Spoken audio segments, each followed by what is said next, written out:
माननीय सभासदों, माननीय सभापति जी,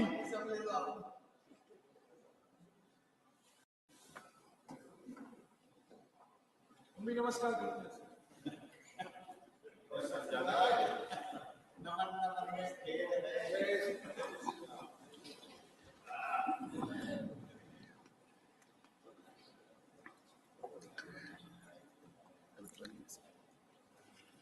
अठवाले सब दिखाई नहीं दे।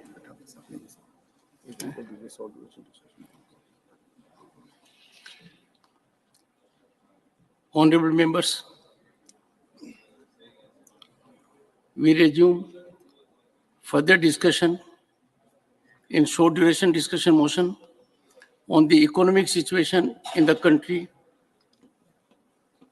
on 6 December 2023.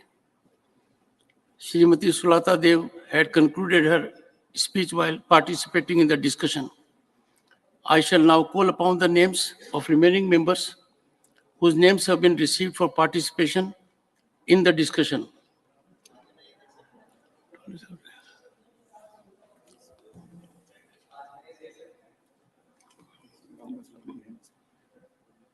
I don't see. We will have to learn to go by the rules, particularly for those who have been leader of the opposition at the state level. Greater expectations from them. Dr. V. Sivadasan. Sir, 3 minutes. Respected Chair, some of the leaders of the ruling party, they are trying to make an illusion.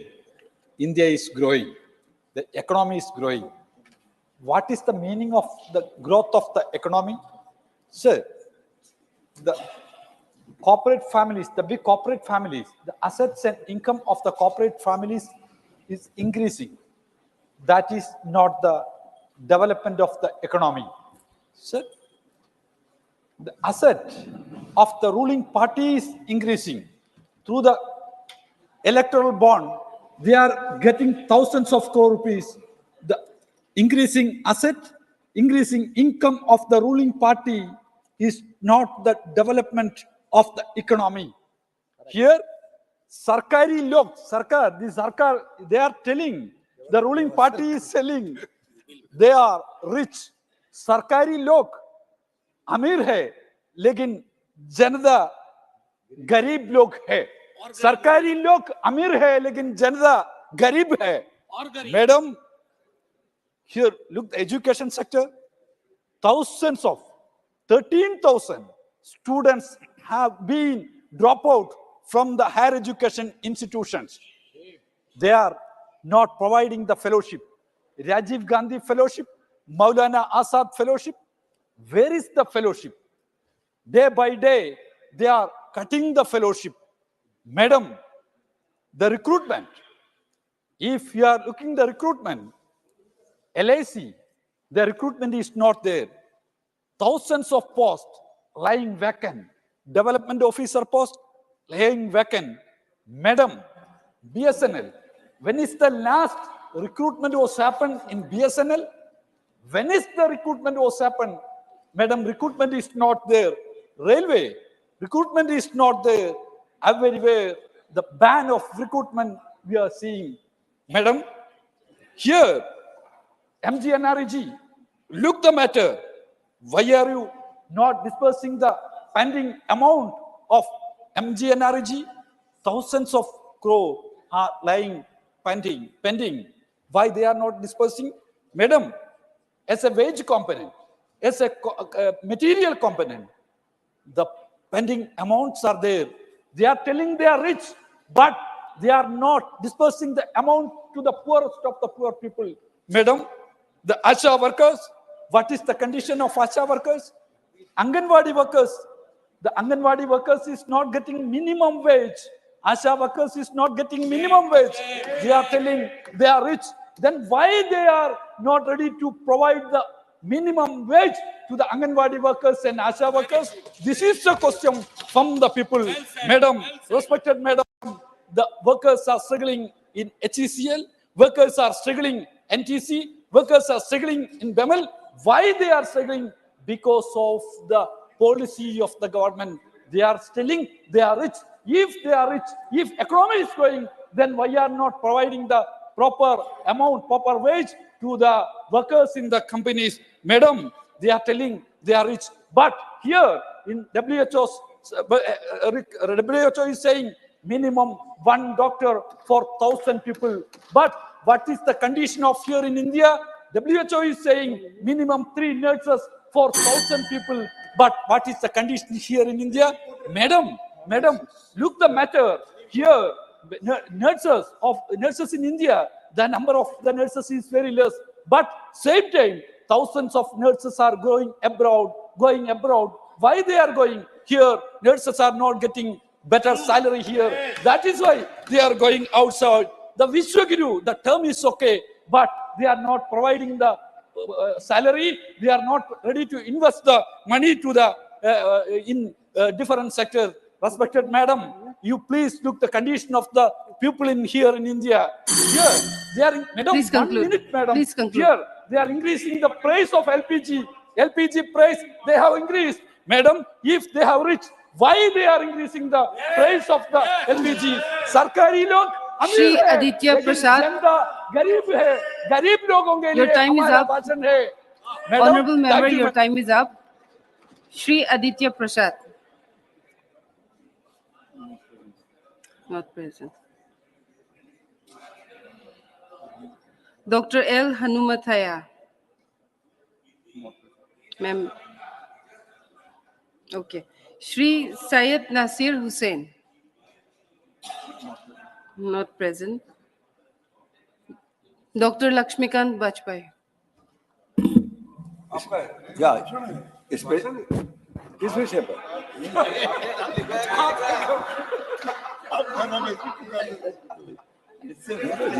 चक्कर में फंस जाता हूँ मैं पता नहीं नहीं नहीं एक minute Discussion. Next. Shri Breach Lal.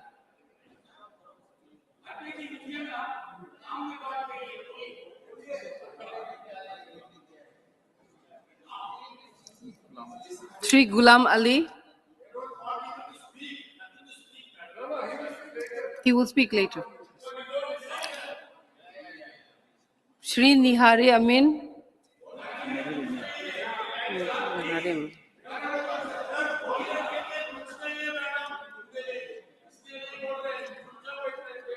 Shri S. Silvaganapati.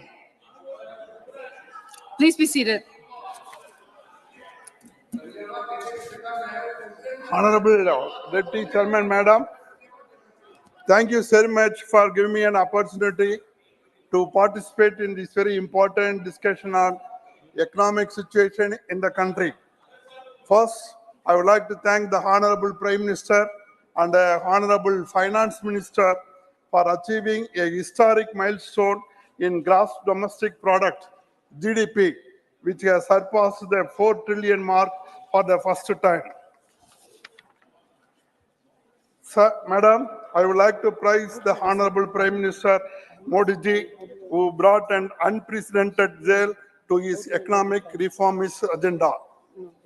The GST was the reform of reforms, and he did pull it off with a great success. The taxpayer base has nearly doubled since its launch, and the collections to have risen.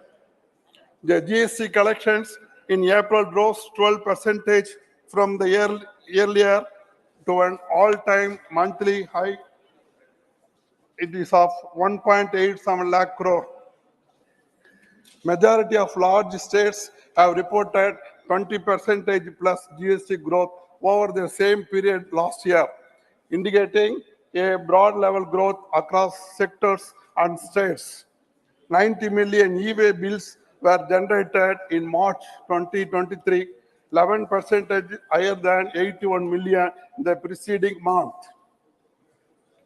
He is probably the first Indian Prime Minister to leverage technology so much for his welfare programs. His government's unified payment interface, UPI, has revolutionized India's economy by facilitating digital payments even in villages. Behind the huge digital payments infrastructure that has come up in India is India's stake, a set of open API and the digital public goods that aim to unlock the economic potential of identity, data, and payments at population scale, such as Aadhaar, UPI, DigiLocker, and more recently, COVID vaccination platform.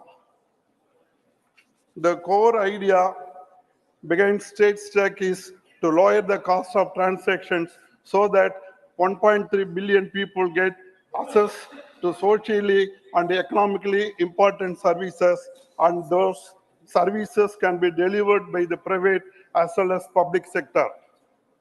It enables private innovation on the back of public infrastructure. India's State created a set open of protocols or standards that are implemented by the institution concerned.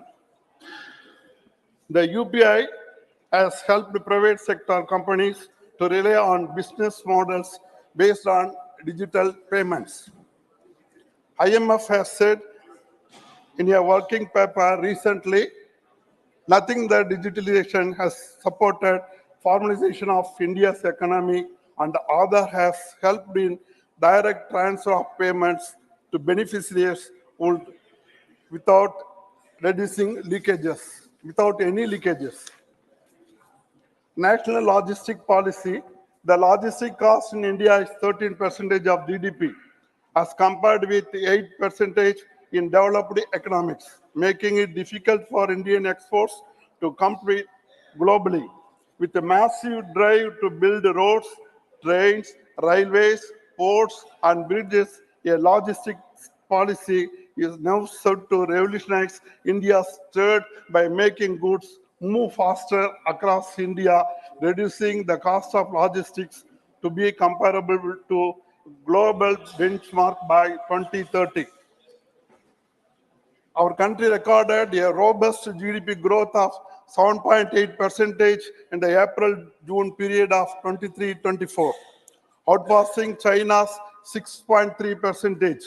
It took nearly 6 years to reach 2 trillion in 2014, working towards 5 trillion economy by 2025 and potential growth to 6.7 trillion by 2031. All these are possible only under the visionary, able leadership of our beloved PM by ongoing government initiatives across all sectors with a focus on income-centric policies. Emphasis on agriculture is a priority, and a roadmap is built to achieve 7 trillion economy by 2030. Sir, Madam, the International Monetary Fund, IMF, has projected India to become 5 trillion economy with the third largest GDP in 2027 and 28. At the end of 22-23, the Indian GDP stood at 3.7 trillion. In 1980-81, size of the Indian economy was USD 189 billion, which increased to 326 billion after a decade. In 2000 and 2001, the size of the GDP rose to 476 billion. With the rapid penetration of the internet and smartphones, digitization is creating endless possibilities for delivering meaningful solutions that transforms lives, livelihoods, business practices, and governance. This digitization has given a strong boost to entrepreneurship in the country. India's innovation in technology is not only proliferating within the boundaries, but also around the world. India has a thriving IT industry that is a major contributor to the country's GDP, employment, and exports. In 2022, The Indian IT industry generated 227 billion in its revenue. In 2023, India's IT industry is estimated to register an 8.4% rise in total revenue to reach 245 billion. Madam, it is known to everybody that all these achievements has been made only by the leadership of our Honorable Prime Minister, and it is being supported, followed by our Honorable Finance Minister. Thank you, Mr. Shri Shambhu Sharan Patel. धन्यवाद उपसभापति महोदय कि आपने मुझे देश के economic situation पर बोलने का मौका दिया है।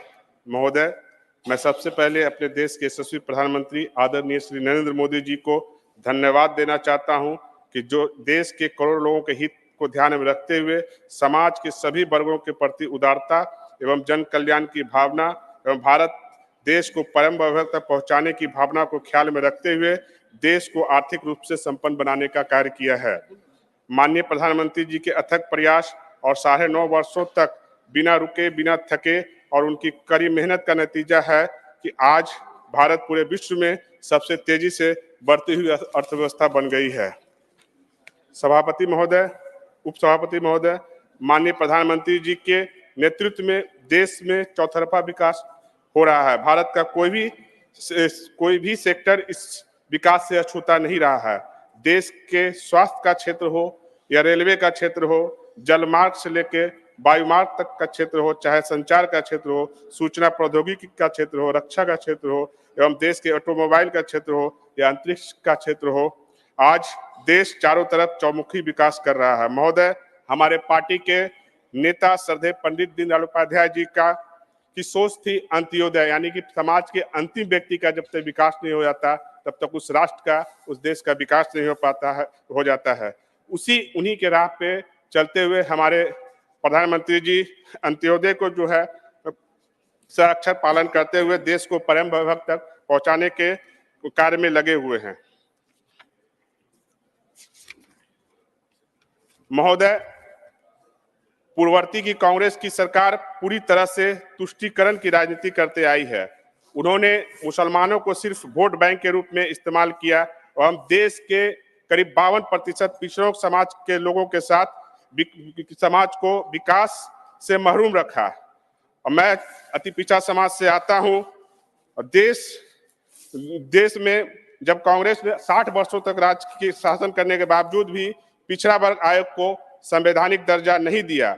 अन्य पिछड़े वर्गों के लिए सामाजिक और आर्थिक उन्नयन के लिए 1953 में अनुच्छेद 340(1) के अंतर्गत तत्कालीन राष्ट्रपति डॉक्टर राजेंद्र प्रसाद जी ने काका कालेलकर की अध्यक्षता में एक पिछड़ा वर्ग आयोग का गठन किया। आयोग अपनी रिपोर्ट 1955 में भारत सरकार अपनी संस्तुतियों में सहित दे दी, लेकिन 60 वर्षों तक ये कांग्रेस की सरकार रही। उन्होंने पिछड़ा वर्ग को संवैधानिक दर्जा नहीं दिया, जिससे पिछड़ा वर्ग का आर्थिक सर्वेक्षण हो, उसका सामाजिक विकास हो, सही ढंग से नहीं हो पाया। जब हमारे प्रधानमंत्री जी देश के प्रधानमंत्री बने, उन्होंने देश में पहली बार पिछड़े समाज को हित में ध्यान रखते हुए देश पिछड़ा वर्ग आयोग को जो है वो संवैधानिक दर्जा देने का कार्य किया। और कार्य करने के बाद उन्होंने रिटायर्ड जस्टिस रोहिणी जी के नेतृत्व में एक आयोग का भी गठन किया, जो कि पिछड़ों का वर्गीकरण करने का कार्य करेगी। महोदय, मैं बिहार जैसे पिछड़ा शब्द तो माननीय प्रधानमंत्री जी हटा दिया, आकांक्षी राज्य से आता हूं। जब बिहार में भाजपा सत्ता में थी, साझेदार थी, तो बिहार में चौतरफा विकास हो रहा था। भारतीय जनता पार्टी ने पिछड़े वर्ग से आने वाले जो वर्तमान वहां के मुख्यमंत्री हैं नीतीश कुमार जी, उनको बिहार का 6 बार सीएम बनाया। और जब मुझे जैसे एक अति पिछड़ा का बेटा को जब भारतीय जनता पार्टी ने नरेंद्र मोदी जी ने राज्यसभा भेजने का कार्य किया, तो उन्होंने भारतीय जनता पार्टी से संबंध तोड़कर जो भ्रष्टाचार के आगोश में डूबी हुई राष्ट्रीय जनता दल थी, उसके साथ अपनी सरकार बनाई और बिहार जैसे प्रांत को फिर से जंगल राज में भेजने का कार्य किया। और अभी बिहार में जो है वहां की आर्थिक और सामाजिक स्थिति काफी दयनीय हो चुकी है।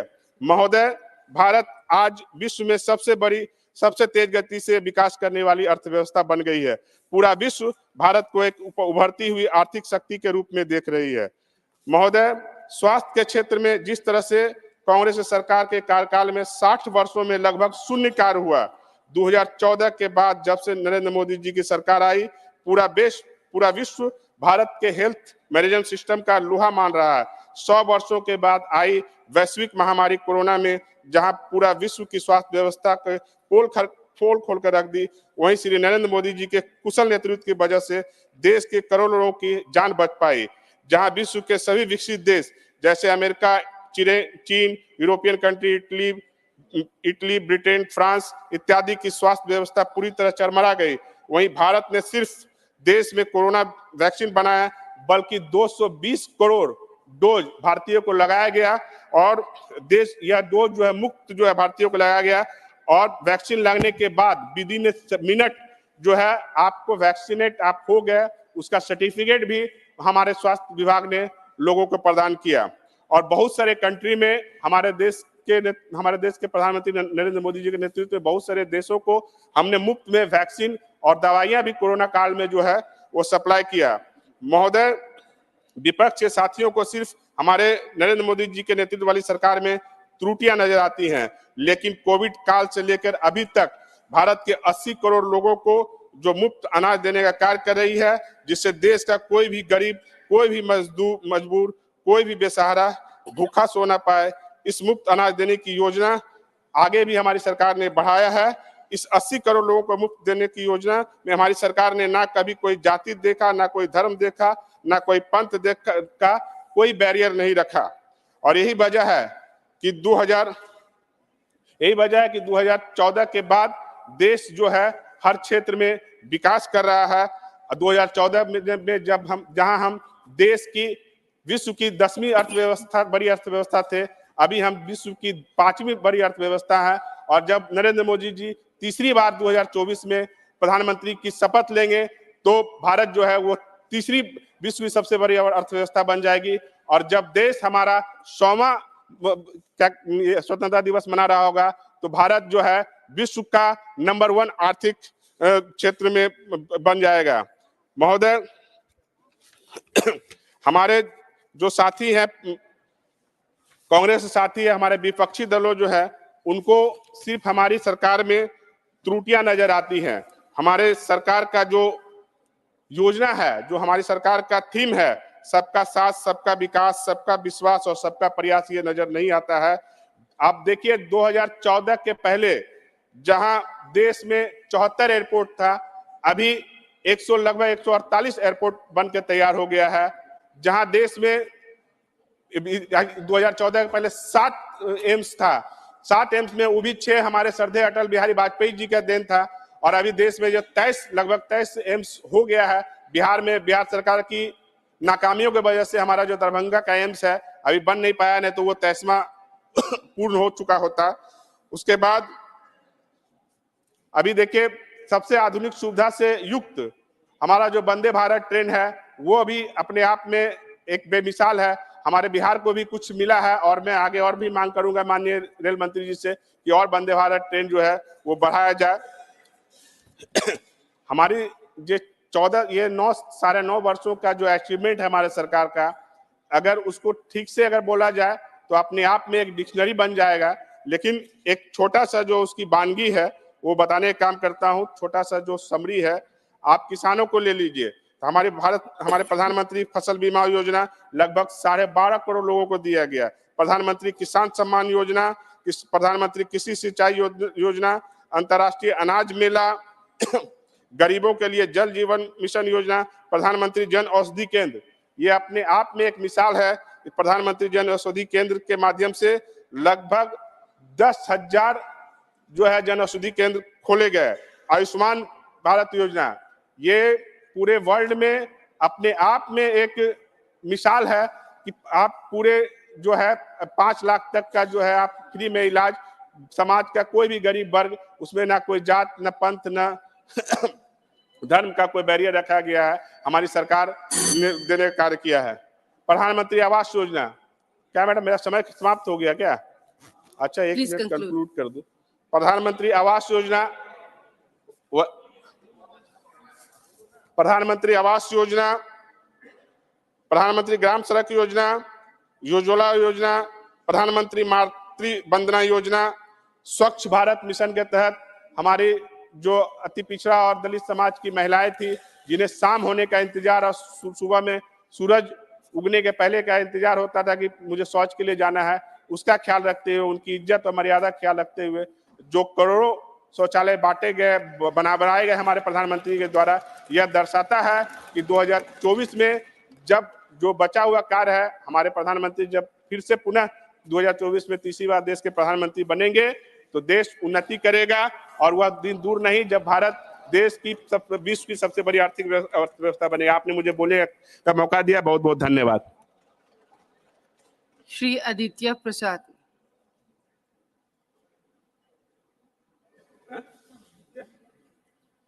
माइक और नहीं है।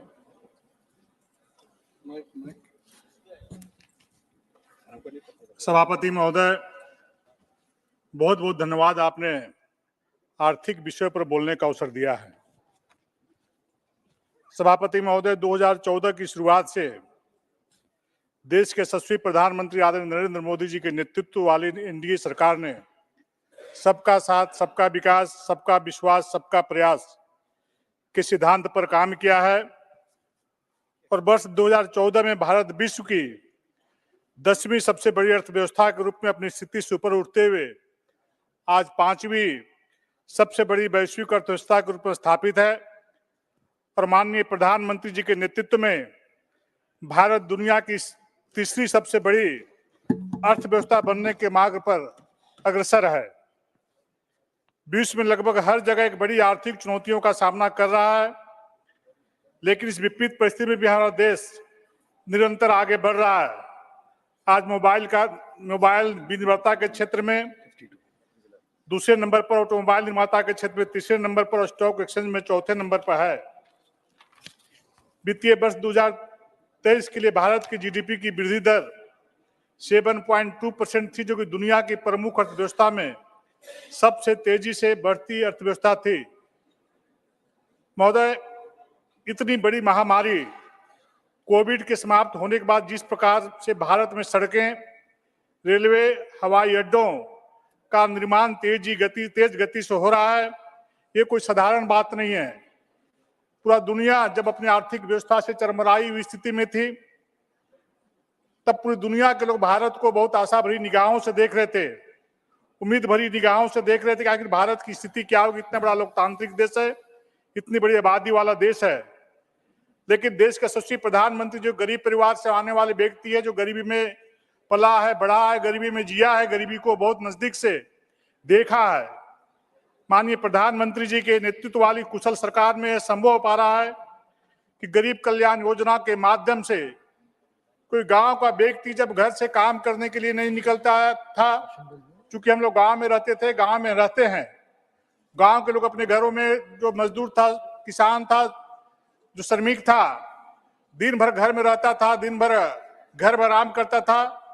ऐसी परिस्थिति में देश के यशस्वी प्रधानमंत्री जी के मन में ये चिंता आई कि गांव का व्यक्ति कोई भूख से तड़प तो नहीं रहा है, और उस परिस्थिति को, इस स्थिति का एहसास करते हुए देश के यशस्वी प्रधानमंत्री जी ने पूरे देश के 80 करोड़ लोगों को, परिवार के प्रत्येक सदस्य को 5-5 किलो चावल मुफ्त में देने की व्यवस्था की है। लेकिन दुख के साथ करना पड़ता है महोदय कि इन्हीं के समर्थन से, जो बगल में बैठे हुए, इनके समर्थन से झारखंड में सरकार चल रही है। इस गरीब के निवाले को भी वहां की सरकार छीनने का काम कर रही है। जहां पर 5 किलो राशन देना चाहिए, उस चावल को भी अपने खजाने में भरने का काम कर रही है, अपनी तिजोरी में बेच करके भरने का काम कर रही है।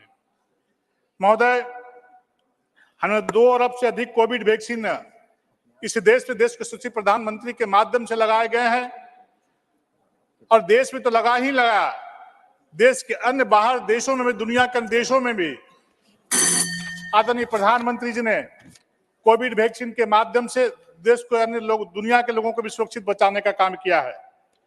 जिस प्रकार से मोदी सरकार के द्वारा डिजिटल इंडिया, आत्मनिर्भर भारत, स्टार्टअप इंडिया की शुरुआत की गई है, उससे लक्ष्य कठिन नहीं लगता है।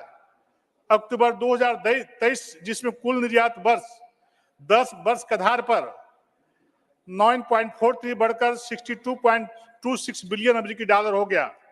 वस्तुओं का निर्यात 6.21% बढ़कर 33.57 बिलियन अमेरिकी डॉलर हो गया। सेवा निर्यात 13.44% बढ़कर 28.70 बिलियन अमेरिकी डॉलर हो गया। अक्टूबर 2023 में यूपीआई लेन देन 11.41 बिलियन के समकालिक उच्च स्तर पर पहुंच गया है। सभापति महोदय, जैसा कि इन लोगों के माध्यम से जो कल मैं सुन रहा था कि जो शौचालय देश आजाद होने के बाद इस देश में गरीब परिवार के दरवाजे पर लगभग 13 करोड़ से अधिक घरों के सामने, गरीब परिवारों के घर के सामने शौचालय बनाने का काम किया गया है, लेकिन इन लोगों के द्वारा जो कहा जा रहा है कि शौचालय कबाड़ खाना बन गया है, गोदाम बन गया है, लेकिन मैं बतलाना चाहता हूँ गांव की माताएं बहनें आज सम्मान के साथ उस शौचालय को इज्जत घर के नाम से पुकारने का काम करती है और सम्मान पूर्वक उस शौचालय में जाकर के शौच क्रिया से निवृत्त होने का काम कर रही है, जिसका नतीजा है कि आज गांव गरीब किसान मजदूर दिल से आदरणीय प्रधानमंत्री जी को आशीर्वाद देने का काम करती है और उसी का नतीजा है कि आने वाला जो विगत चुनाव जो हुए हैं वो गरीबों का आशीर्वाद है। नरेंद्र मोदी जी के नेतृत्व में उनको आशीर्वाद मिला है, गरीबों का आशीर्वाद पूरा देश से मिल रहा है। सभापति महोदय, अगर हम बैंकिंग क्षेत्र की बात करें तो आरबीआई के पूर्व गवर्नर डॉक्टर रघुराम राजन ने खुद स्वीकार किया है कि एनपीए संकट की उत्पत्ति यूपीए शासन के दौर में हुई थी। एनपीए संकट का बीज कांग्रेस के नेतृत्व वाली यूपीए शासन के दौरान बड़े पैमाने पर फोन बैंकिंग के माध्यम से बोए गए थे। जब राजनेताओं और अधिकारियों के दबाव में अयोग्य एवं नकली व्यवसायों को ऋण दिए जाते थे, माननीय नरेंद्र मोदी जी के नेतृत्व वाली ईमानदार सरकार के निरंतर प्रयासों के कारण ही हमने बैंकिंग क्षेत्र में सकारात्मक बदलाव देखा है। जैसे कि बीबीबी के माध्यम से बैंक के वरिष्ठ प्रबंधन की पारदर्शी नियुक्ति किया जाना, हमने बैंकिंग क्षेत्र में राजनीतिक हस्तक्षेप को पेशेवर अखंडता और स्वतंत्रता से बदल दिया है। बैंक रिकॉर्ड लाभांश चेक सरकार को सौंप रहे हैं और उन फंडों का उपयोग गरीब कल्याण के लिए किया जा रहा है। हमने सार्वजनिक क्षेत्र के बैंकों को कर्ज से दबे बुरे सपने से जन कल्याण का स्तंभ के रूप में बदल दिया है। पिछले दशक में सतत सुधारों ने बैंकिंग क्षेत्र में बदलाव लाने को सक्षम बनाया है। मजबूत बैंक तुलन पत्र और बेहतर आस्ती गुणवत्ता के साथ पिछले दोहरी तुलन पत्र समस्या को दोहरा तुलन पत्र लाभ में बदल दिया है, जिसके परिणाम स्वरूप ऐसी बैंकिंग प्रणाली तैयार हुई है जो अब उधार देने के लिए ज्यादा सुविधाजनक है। दिनांक 11 अगस्त तक बैंकों की जमा राशि वर्ष दर वर्ष आधार पर 13.5 से बढ़कर 6 साल के उच्चतम स्तर 192 लाख करोड़ रुपए तक पहुंच गई है। माननीय सभापति महोदय, एक बात मैं बोलना चाहता हूं, जो गांव से आता हूं, गांव के किसान, जो छोटे किसान, जिस प्रकार से पैसे के अभाव में जब खेती करने का समय आता था, जब बीज लेने का समय आता था, खरीदने का समय आता था, खाद खरीदने का समय आता था, गांव के मध्यम किसान, छोटे किसान पैसे के अभाव में रोते थे। माँ बेटा से पूछती थी कि बेटा खेत खाद कब आएगा, बीज कब आएगा, कैसे खेती होगी। माँ के आंसू में पिताजी के आंखों में आंसू आने का काम करता था। लेकिन देश के सुशील प्रधानमंत्री नरेंद्र मोदी जी ने वैसे करोड़ों किसानों के आंखों के आंसुओं को पोंछने का काम किया। आज सम्मान पूर्वक बिना कर्ज लिए हुए आदरणीय नरेंद्र मोदी जी के प्रयास से किसान सफलतापूर्वक खेती करने का काम कर रहा है। आज किसान को डीबीटी के माध्यम से प्रत्येक 4 महीना में 2-2 हजार रुपया और साल में 6 हजार रुपया देने का काम कर रहा है। देश का ऐसा ऐतिहासिक घटना है। कांग्रेस चाहती तो 65 सालों में आज किसानों के बारे में सोच सकती थी, लेकिन कभी कांग्रेस पार्टी ने गांव गरीब किसान मजदूर के बारे में चिंता नहीं किया। सिर्फ चुनाव के समय चिंता करती थी, चुनाव के बाद वो भूल जाने का काम करती थी। बहुत बहुत धन्यवाद उपाध्यक्ष महोदय, आपने मुझे देश की विकास की स्थिति पर बोलने के लिए मौका दिया। महोदय, विकास तब होता है जब देश की लीडरशिप, देश के लीडर का विजन, देश के लीडर की देश में और बाहर स्वीकार्यता और इच्छा शक्ति, ये कई कारक हैं, जब होते हैं तब देश विकास करता है। और जब से 2014 से मोदी जी की गवर्नमेंट आई तो हमें एक ऐसा लीडर मिला जिसमें सभी गुण हैं और सबसे बड़ी देश विदेश में उनकी स्वीकार्यता है। उपाध्यक्ष महोदय, एक महत्वपूर्ण इश्यू होता है जिस पर शायद अब तक किसी माननीय सांसद ने उसको कवर नहीं किया, और वो होती है देश की कानून व्यवस्था। जब आपकी कानून व्यवस्था चाक चौबंद रहती है, देश की सीमाएं सुरक्षित रहती हैं, बम ब्लास्ट नहीं होते हैं जैसा कि यूपीए सरकार में होती रहती थी। महोदय, बहुत लंबी लिस्ट है। इस देश में जो विदेशी शक्तियां थीं वो भारत की प्रगति को देख नहीं पा रही थीं, और उस समय की जो लीडरशिप थी मोदी गवर्नमेंट के पहले, महोदय देश में ब्लास्ट होते थे। Jaipur blast, Ahmedabad German bakery blast, Hyderabad Buddha park blast, Guwahati blast, Modi ji की हुंकार रैली में 2013 में पटना ब्लास्ट। महोदय, हमारे स्टेट में बनारस जो तीर्थ स्थल है, शीतला घाट ब्लास्ट, दशाश्वमेध घाट ब्लास्ट, संकट मोचन ब्लास्ट, कचहरी ब्लास्ट, ये तमाम ब्लास्ट से पूरा देश थर्राता था। महोदय, मैं केवल 2 पर केंद्रित करूंगा, और वो है कि आतंकवादियों ने हमारे तीर्थ स्थल, हमारे पर्यटन स्थल, हमारे इकोनॉमिक केंद्र, उनको निशाना बनाया।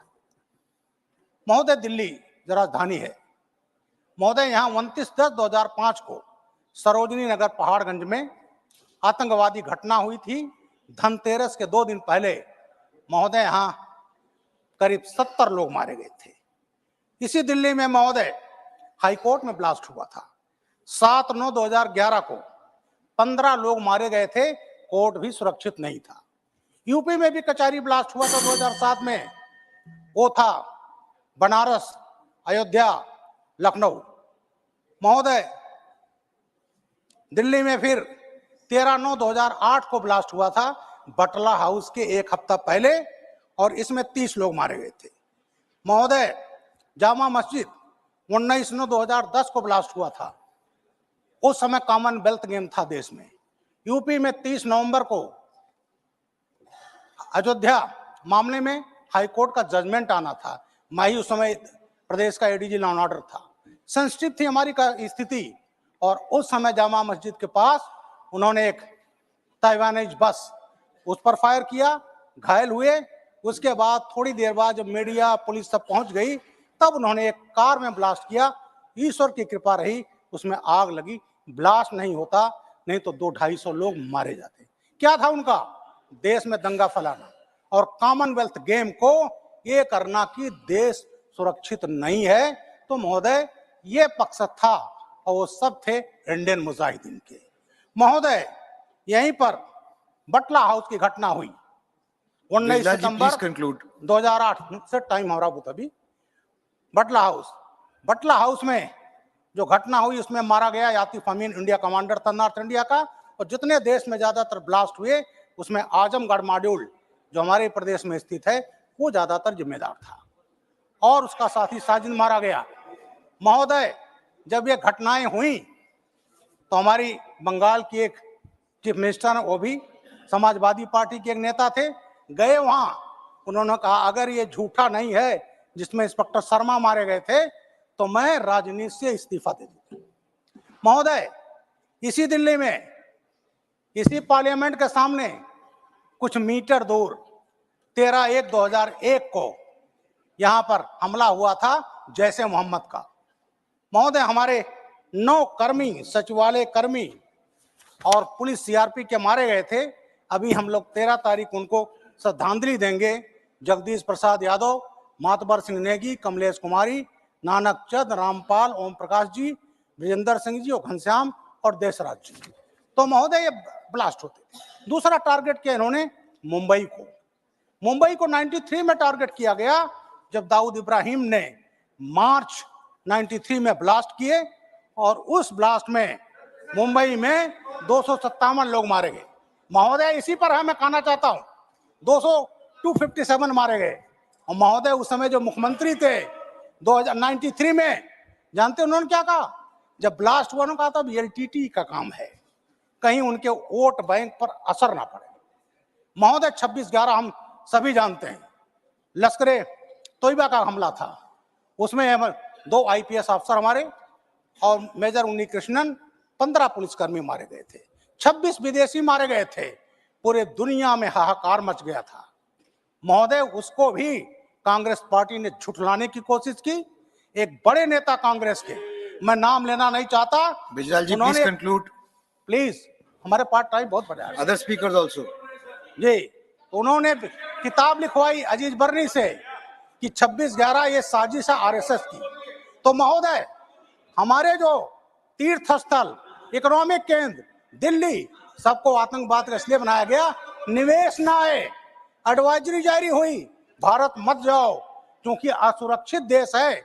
महोदय, जब से मोदी जी आए हैं, जीरो टॉलरेंस है, कहीं ब्लास्ट नहीं हो रहे हैं, आतंकवादियों की हालत खराब है, और जब आज शांति सुरक्षा है इस देश में तो निवेश आ रहे हैं, और वही कारण है हम तीसरी अर्थव्यवस्था बनने जा रहे हैं। महोदय, अपने स्टेट की बात करता हूं, 10 साल विरोधियों की सरकारें रही 2017 के पहले, और ये हालत था लूट मार अपहरण, रोज दंगे, कि ये होता हालत कि वहां निवेश नहीं आता था। वहां के मुख्यमंत्री जी दिल्ली और बॉम्बे में करते थे। अभी पिछले साल जोगी जी ने जो किया निवेश सम्मेलन, महोदय 36 लाख करोड़ का निवेश उत्तर प्रदेश में आया, और उसका कारण है वहां की कानून व्यवस्था। तो महोदय, नक्सल में कहना है, क्योंकि देश की कानून व्यवस्था धन्यवाद बिजलाल जी, इसलिए विदेश के लोग आकर्षित होते हैं, और इसलिए हमारी डॉक्टर एल हनुमंतैया है वो दिन दुनी। Sir, my time. Sir,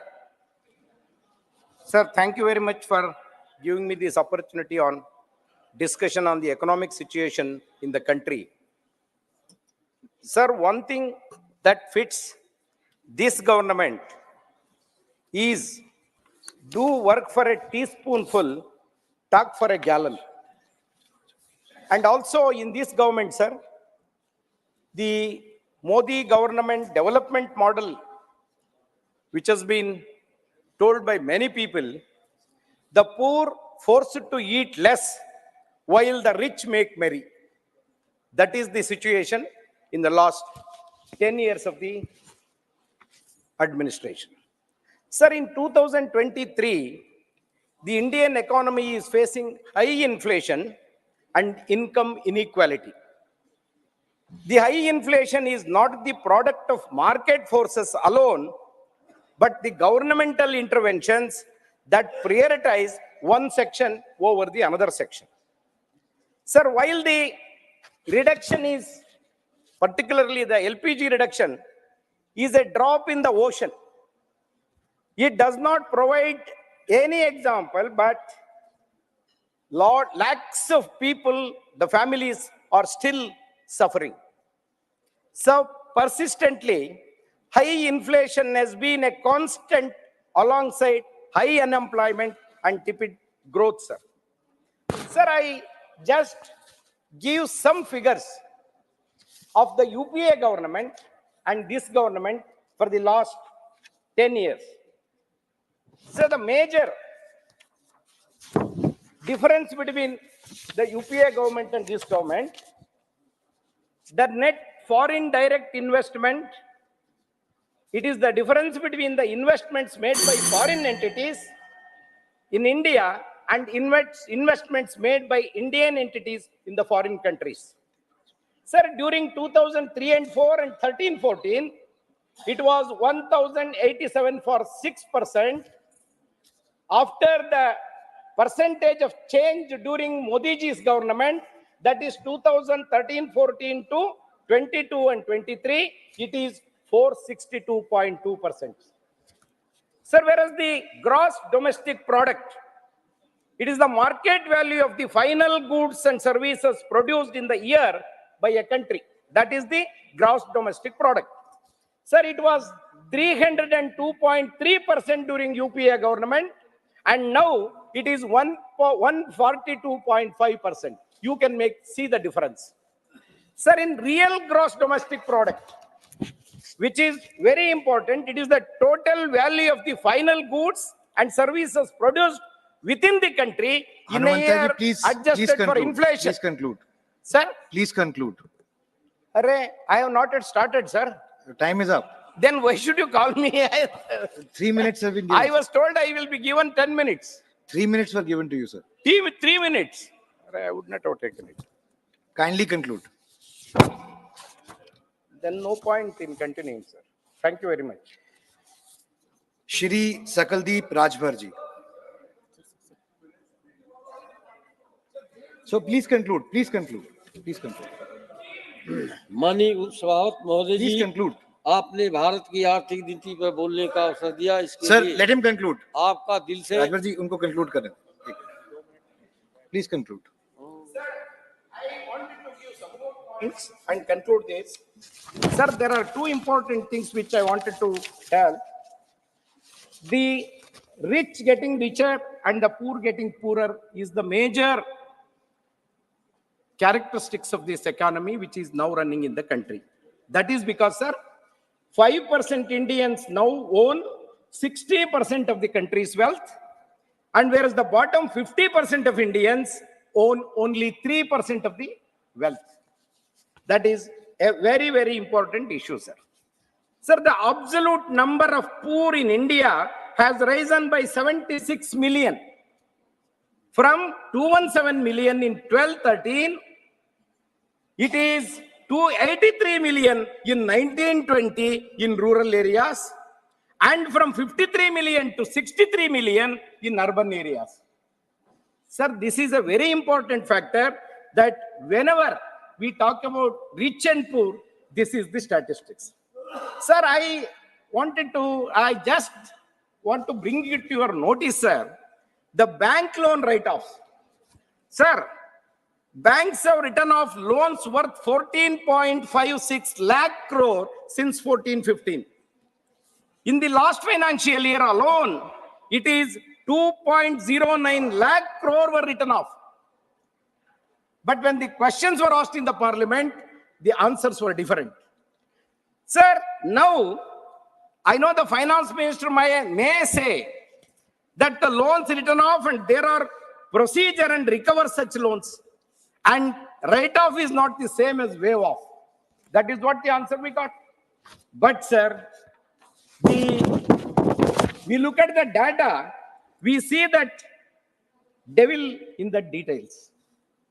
Out of these total loans waived off, sir, 14% have been recovered. And this is not my data. Please conclude, sir. Or anybody's data. This is the government's data. The Standing Committee of Finance has given this data. 1.03 lakh crore were Thank you, recovered Hanumantaji. from Thank you. 7.35 lakh crore. Shri Sakaldeep Then what Rajbhar is ji. the amount, sir? So I just, sir, put it before you.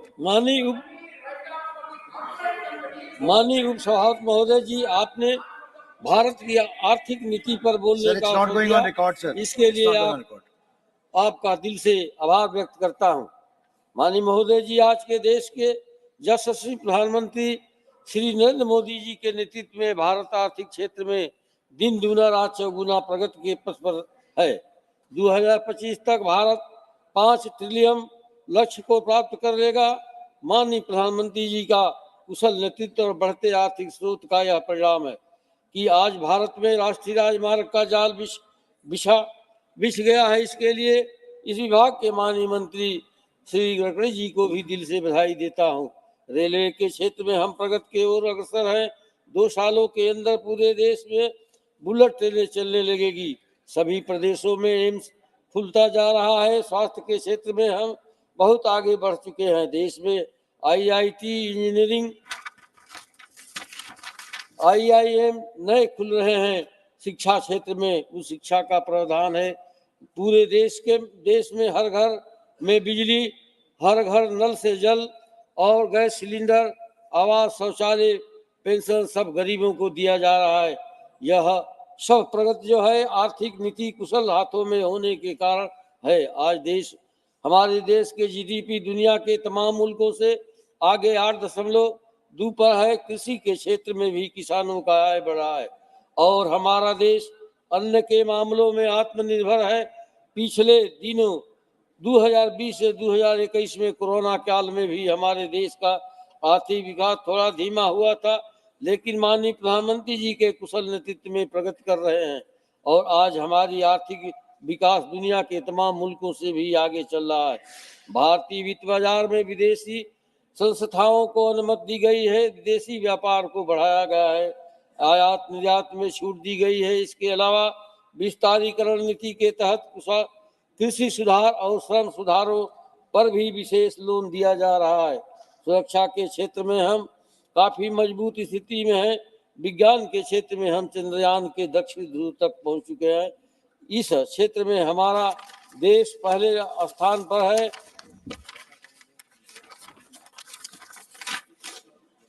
Bharat में गरीबी रेखा से नीचे रहने वालों की संख्या 45% से घटकर 22% पहुंच गई है। जल्द ही पूरी आबादी खुशहाली के लाइन में खड़ी दिखेगी। अर्थव्यवस्था में संपूर्ण सुधार के लिए हमारे प्रधानमंत्री जी कृत संकल्प हैं और देश की जनता को माननीय प्रधानमंत्री जी के गारंटी पर पूर्ण विश्वास है। देश की जनता भारी बहुमत से माननीय प्रधानमंत्री जी को पुनः ताजपोशी के लिए तैयार खड़ी है। इसलिए मैं अपने देश की जनता की तरफ से यशस्वी प्रधानमंत्री जी को कोट कोट बधाई देता हूं। जय हिंद, जय भारत। धन्यवाद। Shri Sadanand Shetawade. Thank you, Chairman Sir, for giving me opportunity to speak on important topic, economic situation in the country. As I stand to appreciate and acknowledge the dynamic strides our Bharat has made in terms of current economic outlook, I also take this opportunity to congratulate our beloved Prime Minister Modi ji and Honorable Member of this House, J.P. Nadda ji, for gaining a decisive mandate in Northern India. The thumping victors in some India's larger states like Rajasthan, Madhya Pradesh, and Chhattisgarh is not only an appreciative stamp on Modi ji's guarantee of all-inclusive social and massive infrastructure sector development in those states, but it also reflects the trust the common people have placed on India's growing economic outlook. Thanks to dynamic leadership of Modi ji and the more particular efforts made by Honorable Finance Minister Nirmala ji and Honorable Minister Piyush Goyal ji.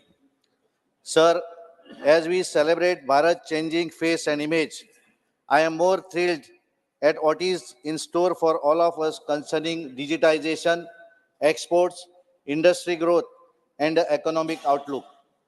Modi ji's dream to transform India into a digital economy has gotten good results. As India aims for $10 trillion economy by the early next decade, this growth will be propelled by digitization, revolutionizing every segment of the economy. The digital revolution to contribute 20% of the GDP over the next 4 years, and the digital economy will play a pivotal role in narrowing the gap between rural and urban areas. Similar has been the success of Modi ji's ambitious Startup India mission. Startup innovation and institutional research have received a big boost in the changing Bharat.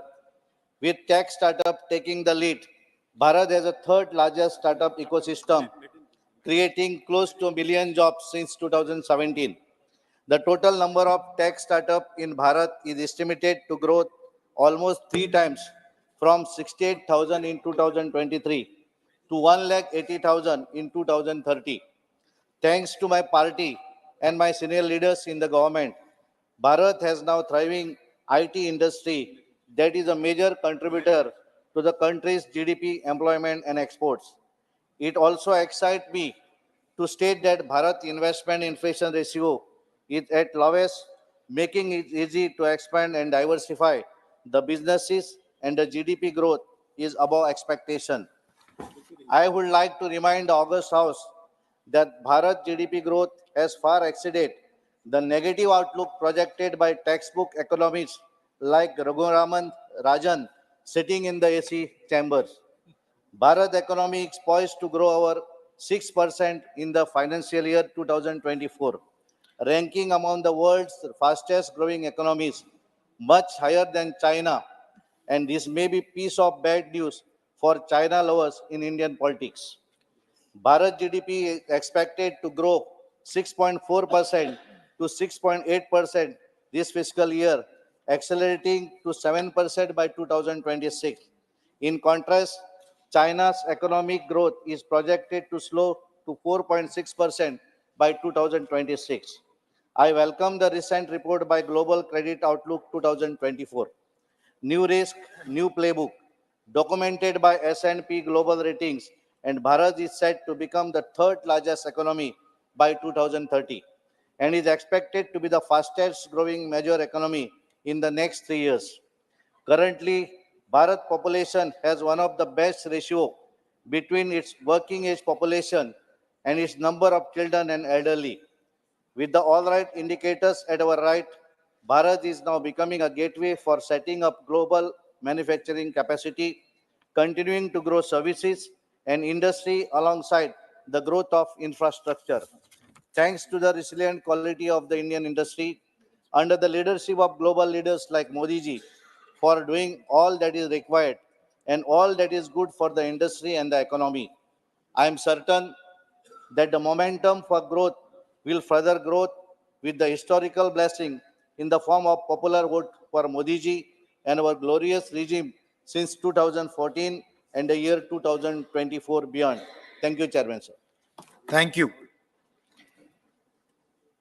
Shri Ajay Pratap Singh, time कितना है sir? 3 minutes. माननीय सभापति महोदय, भारत की आर्थिक स्थिति के संदर्भ में चर्चा चल रही है। 3 मिनट का समय बहुत कम है और 3 मिनट के समय के साथ विषय के साथ न्याय करना बड़ा कठिन काम है, लेकिन फिर भी मैं प्रयास करूंगा। भारत की आर्थिक स्थिति को प्रतिबिंबित करते हुए इस सदन के हमारे अनेक साथियों ने पक्ष और विपक्ष में आंकड़े प्रस्तुत किए।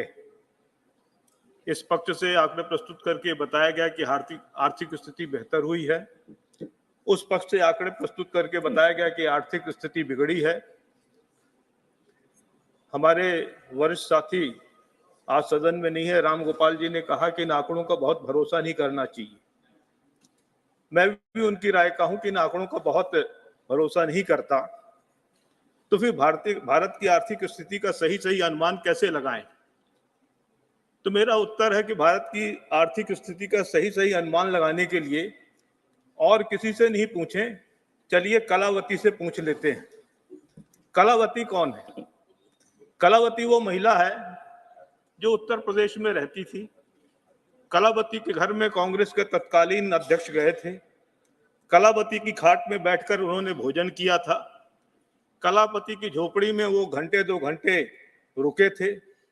कलावती के माध्यम से उन्होंने भारत की गरीबी को जानने का प्रयास किया था, भारत की भूख को जानने का प्रयास किया था, गरीबों की जो आवश्यकताएं हैं उनको जानने का प्रयास किया था। और उसके बाद पूरे देश के गरीबों में एक आशा जागृत हुई थी कि कांग्रेस पार्टी जो सत्तारूढ़ दल है, उनके राष्ट्रीय अध्यक्ष गरीब के झोपड़ी में पहुंच रहे हैं, गरीब को जानने का प्रयास कर रहे हैं, गरीब की आवश्यकताओं को पहचानने का प्रयास कर रहे हैं।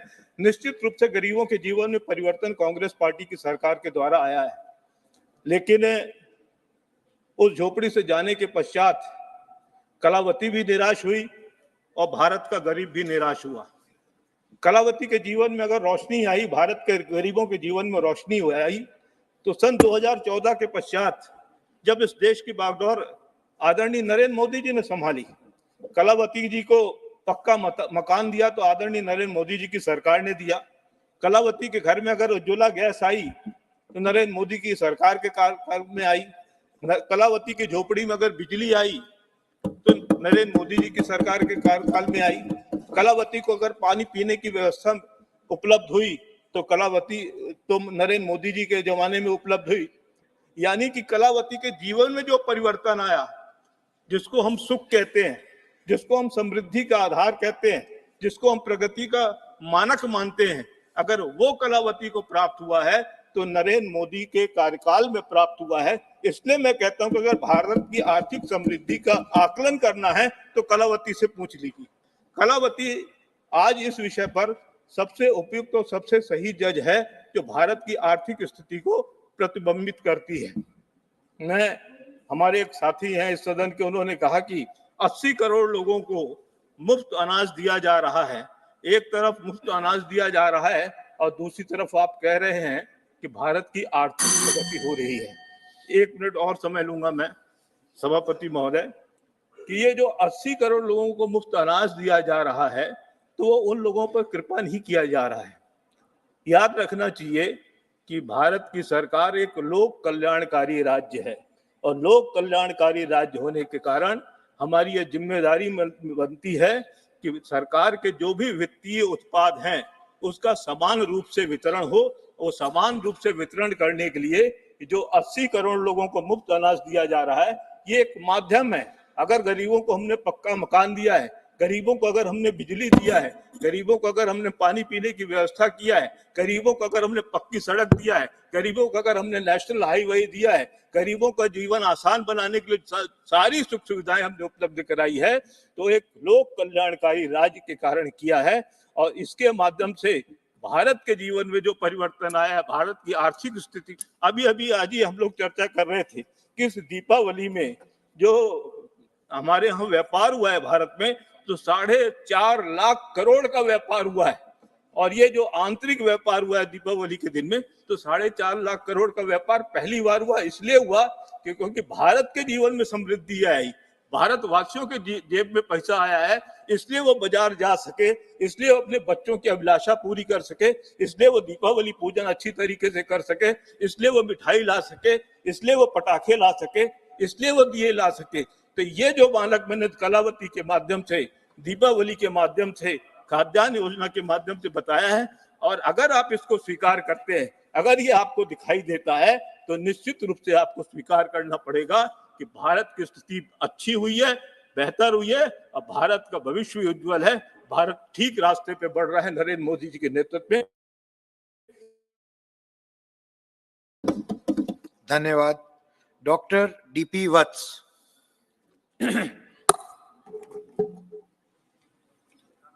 थैंक यू सभापति जी। आपको देख के तो मैं ऐसा महसूस करता हूं कि हरियाणा की बात कर लें। वैसे मैं 2 दिन से सुन रहा हूं, अगर अपोजिशन बेंचेस की सुने तो ऐसे लगता है स्थिति कुछ अलग है, मगर इंटरनेशनल एजेंसीज और ट्रेजरी बेंचेस और एक्चुअल देखें तो हिंदुस्तान मोदी जी की क़यादत में इतना बड़ा एक गढ़ा पार करके, यानी कि कोविड और अब दुनिया में 2 जगह जंग चली हुई है, ऐसे हालात में भी हमारी सबसे तेजी से बढ़ती हुई इकोनॉमी है, तो ये एक फख्र की बात है। But I will speak from A soldiers angle. पहले भी भारत सोने की चिड़िया रहा था, सोमनाथ सोने की चिड़िया था, मगर लुटेरा गजनी लूट के ले गया। उससे पहले भी हिंदुस्तान पे हमले होते रहे क्योंकि हमारा डिफेंस मजबूत नहीं था और साइंटिफिक नहीं था। तो मैं डिफेंस की बात जरूर करूंगा कि हमारी ये सोने की चिड़िया की तरफ, जगत गुरु की तरफ जो हिंदुस्तान पेशकदमी कर रहा है, उसमें हम मोदी जी के सुरक्षित हाथों में कितने महफूज हैं। 2013 में डिफेंस बजट था 2.5 लाख करोड़, आज के दिन डिफेंस बजट है 6 लाख करोड़।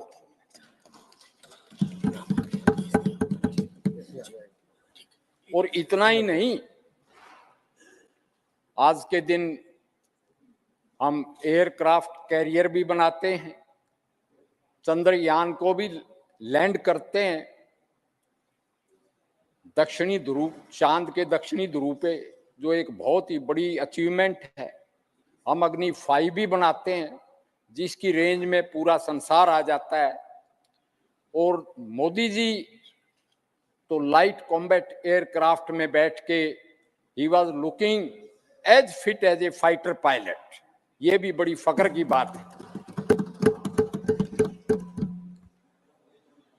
ये मैं जरूर कहना चाहूंगा कि वैसे तो माननीय गृह मंत्री जी ने कल बताया था लोकसभा में कि 2 बहुत बड़ी गलतियां हुई कुछ ऐसे भी दौर देखे हैं इतिहास के पन्नों ने, लम्हों ने खता की तो सदियों ने सजा पाई। 2 गलतियां तो कश्मीर पूरा नहीं छुड़वाया और यूएन में सीज फायर के लिए चले गए। इस पे तो काफी डिस्कशन हुआ, मगर मैं कहता हूं 4 गलतियां नेहरूवियन लीगेसीज टू दिस कंट्री, यानी partition of the country for the personal ambition of Jinnah and Nehru, यानी कि देश का विविसेक्शन हुआ, 30 लाख मारे गए, करोड़ों माइग्रेट हुए, और फिर उस वक्त के तत्कालीन माननीय राष्ट्रपति राजेंद्र बाबू के रोकने के बावजूद भी हिंदी चीनी भाई भाई एंड स्मिटन बाई सोशलिज्म से उन्होंने बगैर कोई बाउंड्री धारण किए तिब्बत को चीन का हिस्सा मान लिया। ऐसी स्थिति आ गई कि आज के दिन ये स्वरूप युद्ध चेंज कर गया और हिंदुस्तान जब से आजाद हुआ है, सो कॉल्ड आजादी was in fact to begin with was बर्बादी, और हम इसीलिए 14 अगस्त को विभीषिका दिवस मनाते हैं, पाकिस्तान डे। उसके बाद हिंदुस्तान पूरी तरह से युद्धरत है और युद्ध अपना स्वरूप चेंज कर गया है। ऐसे हालात में हमारी एग्रेसिव डिफेंस, यानी अब हम दुश्मन पे सर चढ़ के बात करते हैं। एक दफा रक्षा मंत्री ने कहा था कि चाइना बॉर्डर पे हम सड़कें, सुरंगें, टनल विकसित इसलिए नहीं करते कि उनके आने के लिए आसान रास्ता हो जाएगा चाइनीज के लिए। आज हमारा सिपाही उनके सर पे ओवरलुक करता है और बड़ी सुपीरियोरिटी के साथ हम डोमिनेट करते हैं। इसी तरह से एक बहुत लंबी लिस्ट है, मगर क्योंकि आपने घंटी बजा दी, मैं सोल्जर हूं, तो मैं ये कहूंगा कि हर एक फ्रंट पे डॉक्टर हूं, थोड़ी सी डॉक्टरी की बात भी कर लूं कि हम सबसे बड़े एक्सपोर्टर ऑफ फार्मास्यूटिकल्स हैं। 2.2 बिलियन को हमने वैक्सीनेशन दिया और वैक्सीनेशन के भी हम बहुत बड़े एक्सपोर्टर हैं। लगता ऐसे है कि तक्षशिला नालंदा का इतिहास लौट के आएगा और भारत की गौरव गाथा को नरेंद्र मोदी दोहराएगा, ये हिंदुस्तान दोहराएगा। जय हरियाणा, जय हिंद। धन्यवाद। डॉक्टर अशोक वाजपेयी।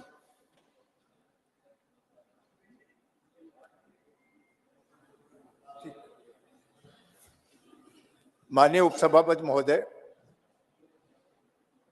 देश की आर्थिक स्थिति के संबंध में चर्चा करने का आपने अवसर दिया, उसके लिए आपका हार्दिक धन्यवाद। महोदय, अगर देश की आज़ादी के बाद 2014 से 2023 तक का ये दशक अगर देखा जाए तो मैं समझता हूँ आर्थिक दृष्टि से, सामरिक दृष्टि से, हर दृष्टि में ये दशक जो है एक स्वर्णिम काल माना जाएगा भारतवर्ष का। हर क्षेत्र में इन 10 वर्षों में, इन 9.5 वर्षों में देश ने प्रगति की है। अगर आप चाहे आर्थिक दृष्टि से देखें, चाहे सामरिक दृष्टि से देखें, सामाजिक दृष्टि से देखें, हर क्षेत्र में ये देश आगे बढ़ा है और इस बात को कोई भी झुठला नहीं सकता। हमारे विपक्ष के बैठे मित्रों ने भले ही तमाम आंकड़े यहाँ पर प्रस्तुत करने का प्रयास किया हो, लेकिन उनकी अंतरात्मा भी ये बात को समझती है कि इन 10 वर्षों में जिस तेजी के साथ देश हर क्षेत्र में आगे बढ़ा है वो अकल्पनीय है और इन लोगों ने कभी उसकी कल्पना भी नहीं की होगी कि देश इतनी तेजी के साथ प्रगति कर सकता है। जबकि इन 10 वर्षों में देश ने कोरोना जैसी महामारी को भी झेला, 2 बड़े युद्ध हो रहे हैं 2 देशों के, और उनके चलते तमाम सारी दुनिया के विकसित देशों की अर्थव्यवस्था भी घुटनों पर आ गई, लेकिन उसके बाद भी ये देश निरंतर आगे बढ़ रहा है और सामाजिक सेवाओं के क्षेत्र में भी समाज के प्रति जो दायित्व है सरकार का, उसका भी जिस तेजी के साथ निर्वहन कर रहा है। इन तमाम सारी चुनौतियों के बाद भी देश आगे भी बढ़ रहा है, सामाजिक दायित्वों का भी निर्वहन कर रहा है। तो इसलिए मैं कहता हूं ये दशक है, ये स्वर्णिम काल होगा देश के आर्थिक दृष्टि से, सामरिक दृष्टि से और विभिन्न क्षेत्रों में प्रगति की दृष्टि से ये 10 वर्ष बहुत ही मूल्यवान होंगे। मान्यवर, आप देखें जिस तरीके से आज देश, जो हमारे देश के यशस्वी प्रधानमंत्री माननीय मोदी जी ने स्वावलंबन का नारा दिया, तो आज हर क्षेत्र में यहाँ तक खिलौने तक जो विदेशों से आयात हुआ करते थे, चाइना से करोड़ों रुपए के खिलौने आते थे, आज देश में खिलौना उद्योग भी इतनी तेजी के साथ बढ़ा। दीपावली में विदेशों से आने वाली तमाम वो झालर और वो बिजली की रोशनी, वो सारी जो करोड़ों रुपए की आयात हम करते थे, देश ने मोदी जी के आह्वान पर देश ने स्वयं उन सारी चीजों का निर्माण करना प्रारंभ किया और जिससे कि हम बड़े सभी क्षेत्रों में धीरे धीरे हम स्वावलंबन की ओर बढ़े हैं। आप देखें मान्यवर, 1 लाख करोड़ से ज्यादा रक्षा उत्पाद जिनको कि हम आयात करते थे दूसरे देशों से, उन रक्षा उत्पादों को हमने देश के अंदर बनाने का काम किया, इंडिजिनस। और आज इतना ही नहीं, हवाई जहाज से लेकर प्रचंड जैसे हेलीकॉप्टर भी हमारा HAL बनाने का काम कर रहा है। तो आज मैं देखो औद्योगिक दृष्टि से देश कितनी तेजी के साथ प्रगति कर रहा है। और ऐसा नहीं कि हमारे तेजस विमान का लोहा आज सारी दुनिया मान रही है कि जिस तेजी के साथ हमने तेजस विमान और प्रचंड जैसे हेलीकॉप्टर बना करके दुनिया को दिखाने का काम किया है कि भारत हर देश हर क्षेत्र में सक्षम है। आप जैसे देखें चंद्रयान पर जितनी सफलता के साथ हमने लैंड किया और उसके बाद जो आज सारी दुनिया के सामने है कि हमने हर क्षेत्र में अपनी प्रगति को आगे बढ़ाने का काम किया है। और आज इस बात से सभी लोग 80 करोड़ लोगों को निःशुल्क राशन देने का, ये मान्यवर कोई छोटा दायित्व तो नहीं था। कोरोना जैसी महामारी में तमाम गरीबों के रोजगार चले गए थे, जो मजदूरी करते थे उनके रोजगार चले गए, लोगों के सामने खाद्यान्न का संकट था। ऐसे में हमारी सरकार ने, यशस्वी नेता माननीय मोदी जी ने कहा, देश के उन गरीबों के लिए 80 करोड़ लोगों को हम निःशुल्क राशन देने का काम करेंगे। और जब से ये प्रक्रिया शुरू हुई 2020 से आने वाले 2028 तक के लिए इसे सुनिश्चित कर दिया गया कि निःशुल्क राशन हम गरीबों को उपलब्ध कराने का काम करेंगे। 80 करोड़ लोग इससे लाभान्वित होने का काम करेंगे। मान्यवर, गरीब बीमार हो जाता था, इलाज नहीं हो पाता था, उसके पास पैसा नहीं होता। माननीय प्रधानमंत्री जी ने आयुष्मान योजना चलाकर 5 लाख तक का इलाज हर गरीब का निःशुल्क की व्यवस्था कर दी। उससे गरीबों के जीवन में भी रोशनी आई। गंभीर बीमारी, चाहे हृदय रोग की हो, किडनी की हो या कोई और गंभीर बीमारी, उनका इलाज गरीब आदमी नहीं करा पाता था। आज सभी अस्पतालों में उनके लिए आयुष्मान योजना के अंतर्गत इलाज की व्यवस्था। हम स्वच्छता की बात करते थे, लेकिन जब से प्रधानमंत्री मोदी जी ने स्वच्छता का नारा दिया, देश में एक नई क्रांति आई है। और आज अगर आप देखें सामाजिक जीवन में भी स्वच्छता का कितना बड़ा महत्व है और कितनी तेजी के साथ देश ने उसे अंगीकार करने का काम किया है।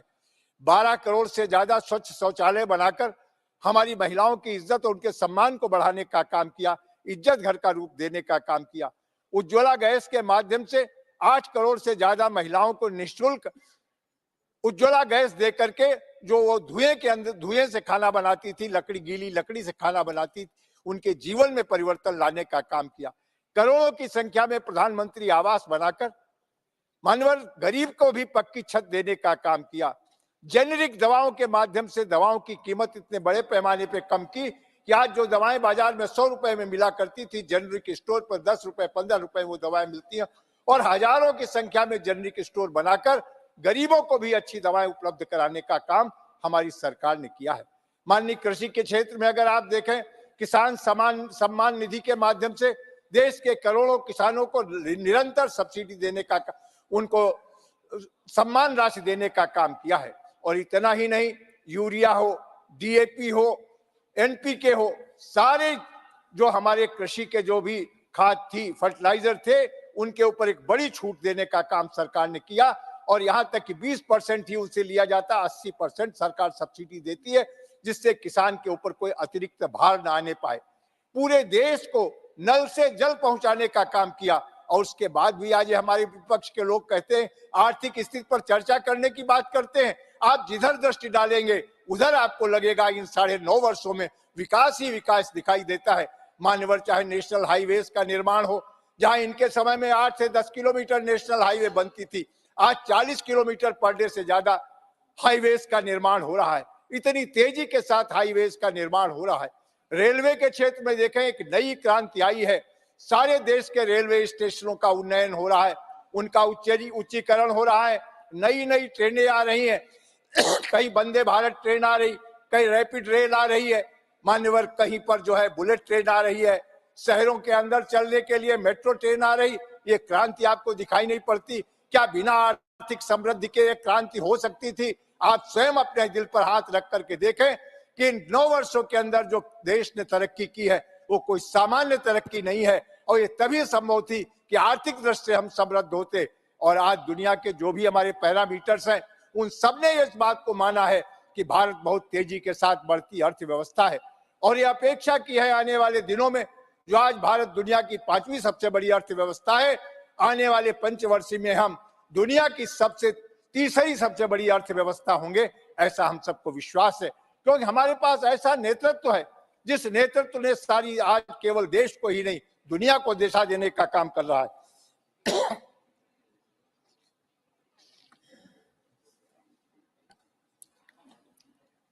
विदेशी मुद्रा भंडार में देखें मान्यवर किस तेजी के साथ हमारा विदेशी मुद्रा भंडार बढ़ा है, और इन विपरीत परिस्थितियों में भी, जब सारी दुनिया में आर्थिक मंदी छाई हुई है उसके बाद भी हमने देश की अर्थव्यवस्था को कहीं भी डगमगाने नहीं दिया है। ये हमारे देश के कुशल नेतृत्व का ही प्रभाव है कि जिसके चलते हम तमाम सारे इन विकास के कार्यों को भी कर सकें। मानव स्वास्थ्य के क्षेत्र में देखें, नए नए आयुर्विज्ञान संस्थान खुल रहे हैं। आज पूरे देश में आप एक एक राज्य में 2-2 आयुर्विज्ञान संस्थान बन रहे हैं, हर जिले में मेडिकल कॉलेज बनाए जा रहे हैं। आयुष के क्षेत्र में भी बड़ी तेजी के साथ प्रगति हो रही है। स्वास्थ्य के क्षेत्र में जितनी सुविधाएं जनमानस को देने का काम इस सरकार में हुआ है वो अपने में भी एक उदाहरण है। मान्यवर आप देखें इतने मेडिकल कॉलेज कभी नहीं बने थे, और जब तक मेडिकल कॉलेज नहीं होंगे हमारे पास डॉक्टर नहीं होंगे, और 140 करोड़ की आबादी के स्वास्थ्य के लिए हमको चाहिए होंगे योग्य चिकित्सक, और उन योग्य चिकित्सकों को बनाने के लिए मोदी सरकार में ये लक्ष्य रखा गया है कि हर जिले में एक मेडिकल कॉलेज होगा और हमारे बच्चे वहां से पढ़ के निकलेंगे, लोगों के स्वास्थ्य की चिंता करने का काम करेंगे। मान्यवर इतना ही नहीं, शिक्षा के क्षेत्र में आज देखें नए नए विश्वविद्यालयों का निर्माण हो रहा है, महाविद्यालयों का निर्माण हो रहा है। नई शिक्षा नीति लाकर सरकार ने एक देश को नई दिशा देने का काम किया है। मातृभाषा को लेकर के भी सरकार ने जो प्राथमिकता दर्शाने का काम किया है, भारतीय भाषाओं में शिक्षा हो, ये पहली बार हमारी सरकार ने आजादी के बाद इसको प्राथमिकता देने का काम किया है। मानवर इतना ही नहीं, आज एयरपोर्ट देखें 70 से ज्यादा नए एयरपोर्ट बनकर तैयार हुए हैं, और जिन पर की आज जो उड़ान योजना के अंतर्गत सामान्य जन भी हवाई यात्रा करने में सक्षम हो सका है। ये बिना देश की आर्थिक समृद्धि के संभव नहीं हो सकता था। तो मान्यवर आज दुनिया भी देखें, और कहीं भी किसी भी देश की संप्रभुता को अक्षुण्ण रखने के लिए सामरिक मजबूती बहुत आवश्यक है। मान्यवर जैसा अभी जनरल वत्स कह रहे थे, हमने सामरिक दृष्टि से भी देश को समृद्ध बनाने का काम किया है। हमारी सेना के पास उनके आयुध भंडारों में कोई कमी न हो, हर तरह से सेना सक्षम हो।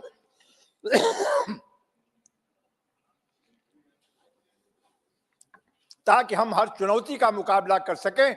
इसलिए आज हमारे आयुध भंडार भरे पड़े हैं तमाम उन उपकरणों से जिससे कि दुनिया से बड़ी से बड़ी ताकत का हम मुकाबला कर सकते हैं। तो मैंने जैसा कहा कि आजादी के ये 9.5 वर्ष जो माननीय मोदी जी के ये स्वर्णिम काल के रूप में देखे जाएंगे, हर क्षेत्र में देश ने प्रगति की है, और आर्थिक दृष्टि से जिस तरह से देश समृद्ध हुआ है वो किसी से छिपा नहीं।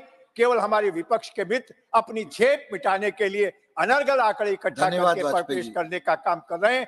ये सारी दुनिया इस बात को जानती, और मान्यवर इसका सबसे बड़ा पैमाना है देश की 140 करोड़ जनता। जब भी जनादेश होता है हमारी सरकार के पक्ष में आता है, क्योंकि जनता को विश्वास है कि माननीय मोदी जी के हाथों में देश सुरक्षित है, देश तेजी के साथ प्रगति कर रहा है। और इसका सबसे बड़ा उदाहरण अभी 3 राज्यों के चुनाव हुए, भारतीय जनता पार्टी जो अखंड जीतती है, ये माननीय मोदी जी के प्रति और इस सरकार के प्रति जनता का विश्वास ही है कि जो हमारे प्रयासों से संतुष्ट है।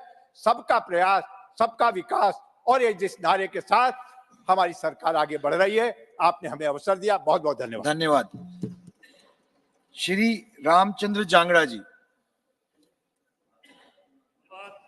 सभापति जी, आपने मुझे भारत की आर्थिक स्थिति पर बोलने का मौका दिया,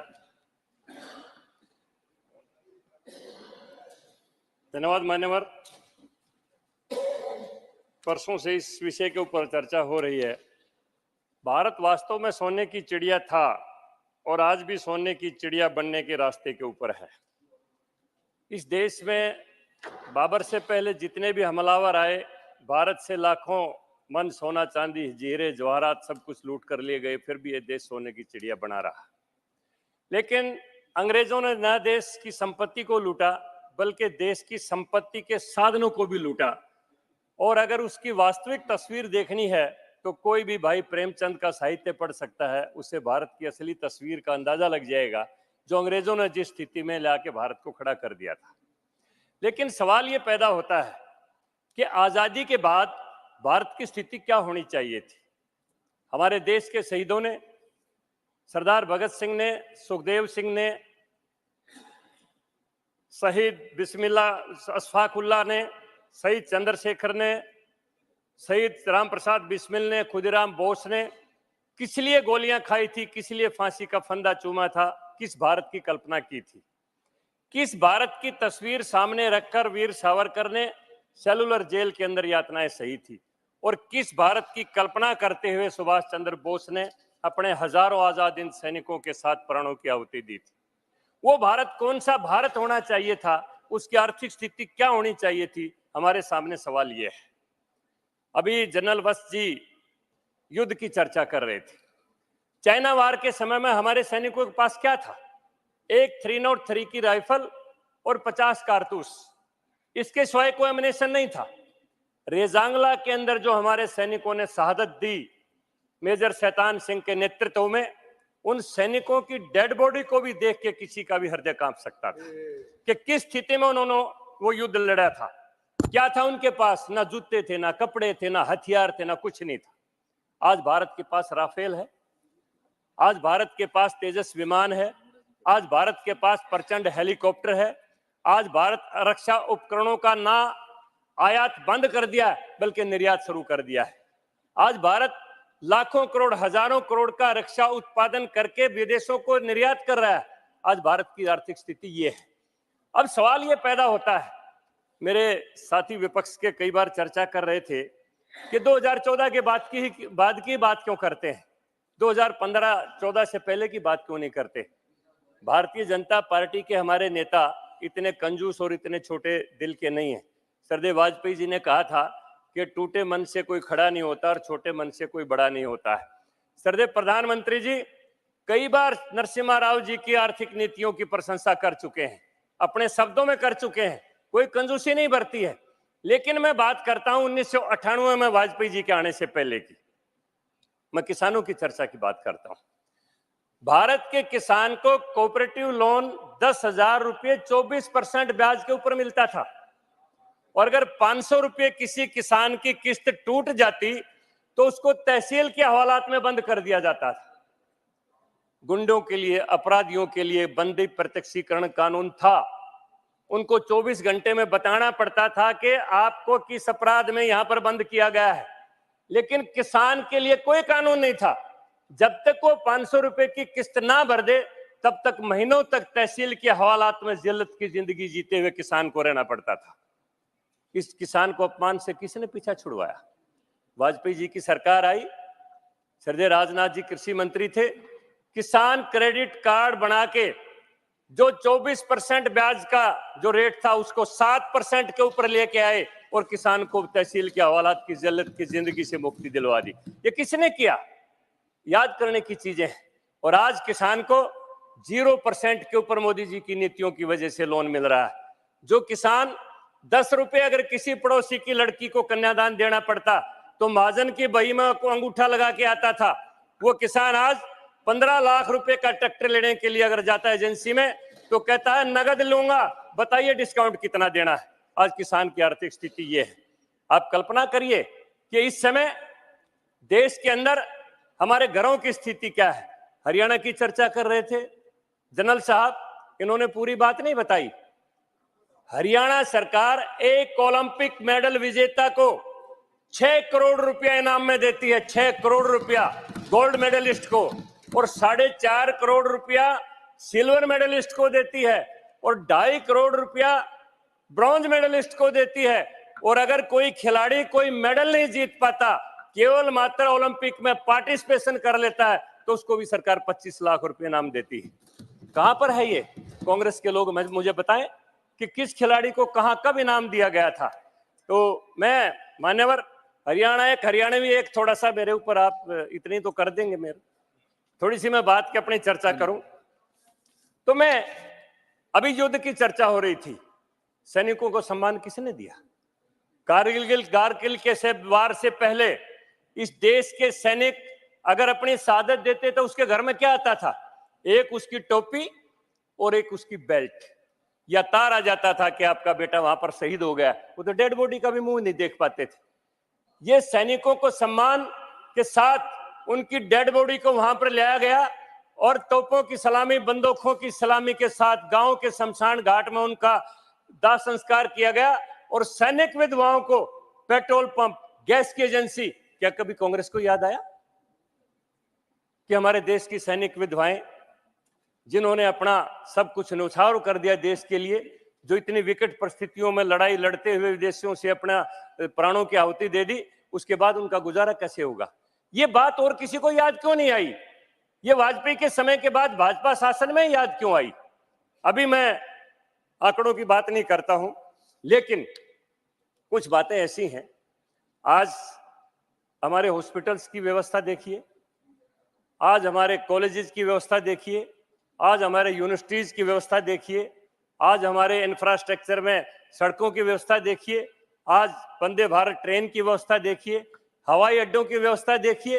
और हमारे देश में जितने भी दास्ता के चिन्ह थे इस राष्ट्रीय राजधानी क्षेत्र में 1977 से पहले, ये हार्डिंग लेन है, ये जॉर्ज पंचम रोड है, ये जॉर्ज सस्टम रोड है, ये विक्टोरिया रोड है, ये विलिंगटन हॉस्पिटल है, ये इरविन हॉस्पिटल है। इस दास्ता के चिन्ह क्यों नहीं मिटाए गए? जब जब कांग्रेस इस देश से गई तब तक दास्ता के चिन्ह इस देश से गए हैं, और जब कांग्रेस आती है तो दास्ता और दास्ता के चिन्ह भी वापस लौट के आ जाते हैं।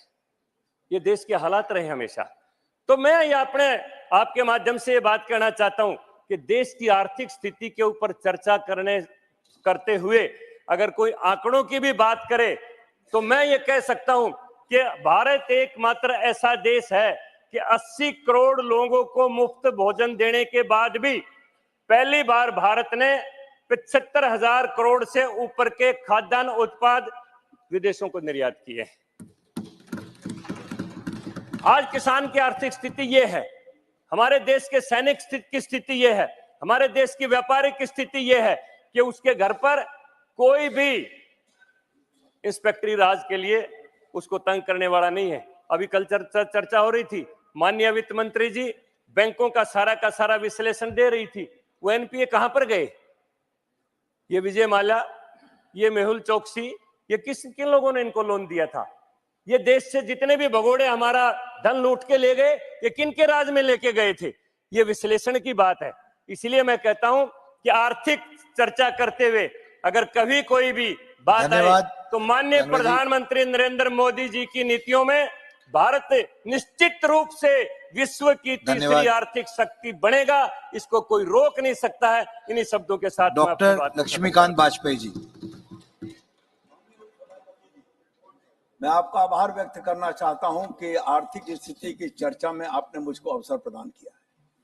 मैं अपनी बात को शुरू करना चाहता हूं कि अमेरिकी डॉलर के साथ अंतरराष्ट्रीय व्यापार करने का युग इस वर्तमान अर्थव्यवस्था के कारण ही गया है।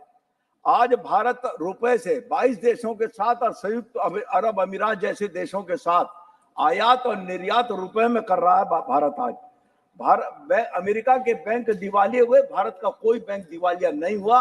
ये अर्थव्यवस्था के मजबूत होने का सबसे बड़ा उदाहरण है।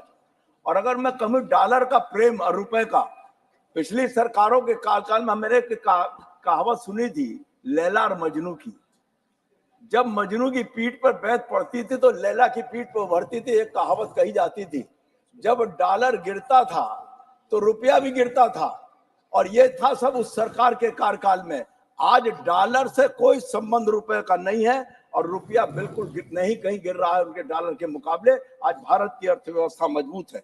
आज भारत ने व्यापार करने के लिए 18 देशों को अपनी बैंक में वोस्टो खाता खोलने की अनुमति दी है। रुपए से व्यापार करना ही हमारी आर्थिक स्थिति की मजबूती का बहुत बड़ा उदाहरण है। मैं कुछ तुलनात्मक बिंदु और कहना चाहता हूं।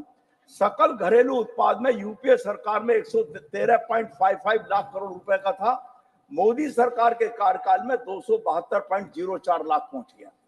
जीडीपी रैंक में यूपीए की सरकार में भारत विश्व की 10वीं अर्थव्यवस्था थी, आज मोदी जी की सरकार के कार्यकाल में 5वीं अर्थव्यवस्था है और तीसरी अर्थव्यवस्था पर जाने का संकल्प मोदी जी की सरकार ने किया। राष्ट्रीय प्रति व्यक्ति आय 72.805 थी, 2022-23 में यह 98,374 पहुंच गई है। भारत में प्रत्यक्ष विदेशी निवेश 2014-15 में 45.15 बिलियन डॉलर अमेरिकी डॉलर था, आज 2021-22 के बाद 83.6 बिलियन अमेरिकन डॉलर भारत में प्रत्यक्ष निवेश है।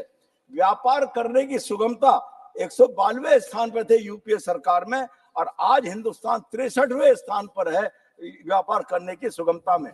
पूंजीगत व्यय परिव्यय की अगर हम चर्चा करें तो 2013 में यूपीए की सरकार में पूंजीगत व्यय 1.88 लाख करोड़ था, मोदी सरकार में 2023-24 में पूंजीगत व्यय बढ़कर 10.01 लाख करोड़ जो यूपीए सरकार से 5 गुना अधिक है। सेंसेक्स और शेयर बाजार की स्थिति की अगर मैं चर्चा करूं तो 26 मई 2014 को सेंसेक्स 24,716.88 पर था, निफ्टी 50 पर के आंकड़े पे था। दिसंबर 2023 में सेंसेक्स ने 69,000 का आंकड़ा छू लिया और अब निफ्टी ने 20,000 के आंकड़े को छुआ। विदेशी मुद्रा भंडार 304.2 बिलियन डॉलर था यूपीए सरकार में और मोदी सरकार में 609 बिलियन डॉलर है। 1 मिनट और दे दीजिए। No, please conclude. 30 seconds. Digital लेन देन की अगर मैं बात करूं 3 पॉइंट रह गए। 2013-14 में 127 करोड़ का डिजिटल लेन देन था, मोदी सरकार में 12,735 करोड़ रुपए का डिजिटल लेन देन है। वित्तीय समावेशन 2014 में कुल बैंक के खातों में 17.5 करोड़ था, मोदी सरकार में बढ़कर 300.1 करोड़ हो गया है। यूनिकॉर्न में 2015 में मात्र देश में 10 यूनिकॉर्न थे, अब 9 वर्षों में यूनिकॉर्न 111 हो गए। अनुसूचित कमर्शियल बैंकों द्वारा वितरित ऋण 2013 तक 55 लाख करोड़ था, अब 141.9 लाख करोड़ है। ये है मोदी सरकार की वर्तमान मजबूत अर्थव्यवस्था का उदाहरण। धन्यवाद। नरेश बंसल।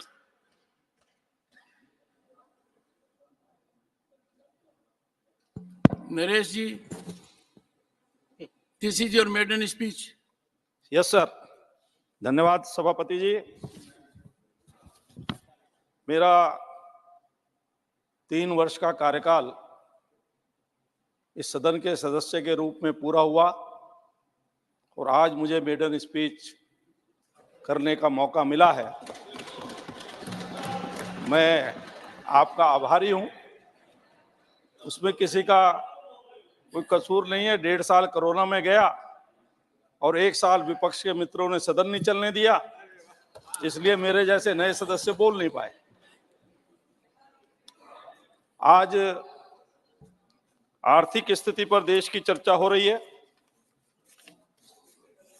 और आज सशस्त्र सेना दिवस भी है। मैं अपने भाषण का प्रारंभ चर्चा में भाग लेते हुए सेना को वंदन करते हुए, अभिनंदन करते हुए प्रारंभ करना चाहता हूं। और चूंकि आर्थिक स्थिति पर चर्चा है तो सदन का ध्यान आकृष्ट करना चाहता हूं कि 70 वर्षों में देश जिन घोटालों के कारण गर्त में गया, उसमें सबसे पहला घोटाला सेना का था। मैं याद दिलाना चाहता हूं कि पहले ही कार्यकाल में स्वतंत्रता के बाद इस देश में जीप घोटाला हुआ था, जिसमें रक्षा मंत्री जी को इस्तीफा देना पड़ा था। उसके बाद अनेक घोटाले हुए, कई मुंदड़ा घोटाला हुआ, हमने वहां तक का भी दौर देखा है जब नागरवाला कांड हुआ और टेलीफोन पर 60 लाख रुपया स्टेट बैंक से दे दिया गया। किसने लिया, किसके खाते से दिया, पता नहीं आज तक भी। उसके बाद प्लीज अगर मैंने गलत कहा है तो मैं वापस ले लूंगा, पर मुझे जहां तक मालूम है कृष्ण मेनन जी ने इस्तीफा दिया था। First you are speaking while sitting, Number two, I have not given you permission to speak. Please take your seat. Please take your Mr. seat. Jairam ji, I am not I yielding don't you. appreciate it. I am not yielding You are you. interrupting a person who is making his maiden speech. अनेक घोटाले हुए और 2009 से लेकर 2014 तक तो 60 महीने में 72 घोटाले हुए 10 लाख करोड़ के। अगर गिनाने लगेंगे तो बहुत गिन जाएंगे। इस 10 वर्षों में जो कुछ हुआ है, चारों तरफ का विकास दिखाई देता है। कुछ लोग कहते हैं कि 80 करोड़ लोगों को मुफ्त अनाज दे रहे हैं। हां, दे रहे हैं, क्योंकि हम गरीब की स्थिति बदलना चाहते हैं। मोदी जी के नेतृत्व में उसको सशक्त बनाना चाहते हैं। मोदी जी ने कहा भी कि मेरी गरीबों की सरकार है, महिलाओं को सशक्तिकरण करने वाली सरकार है, किसानों की सरकार है।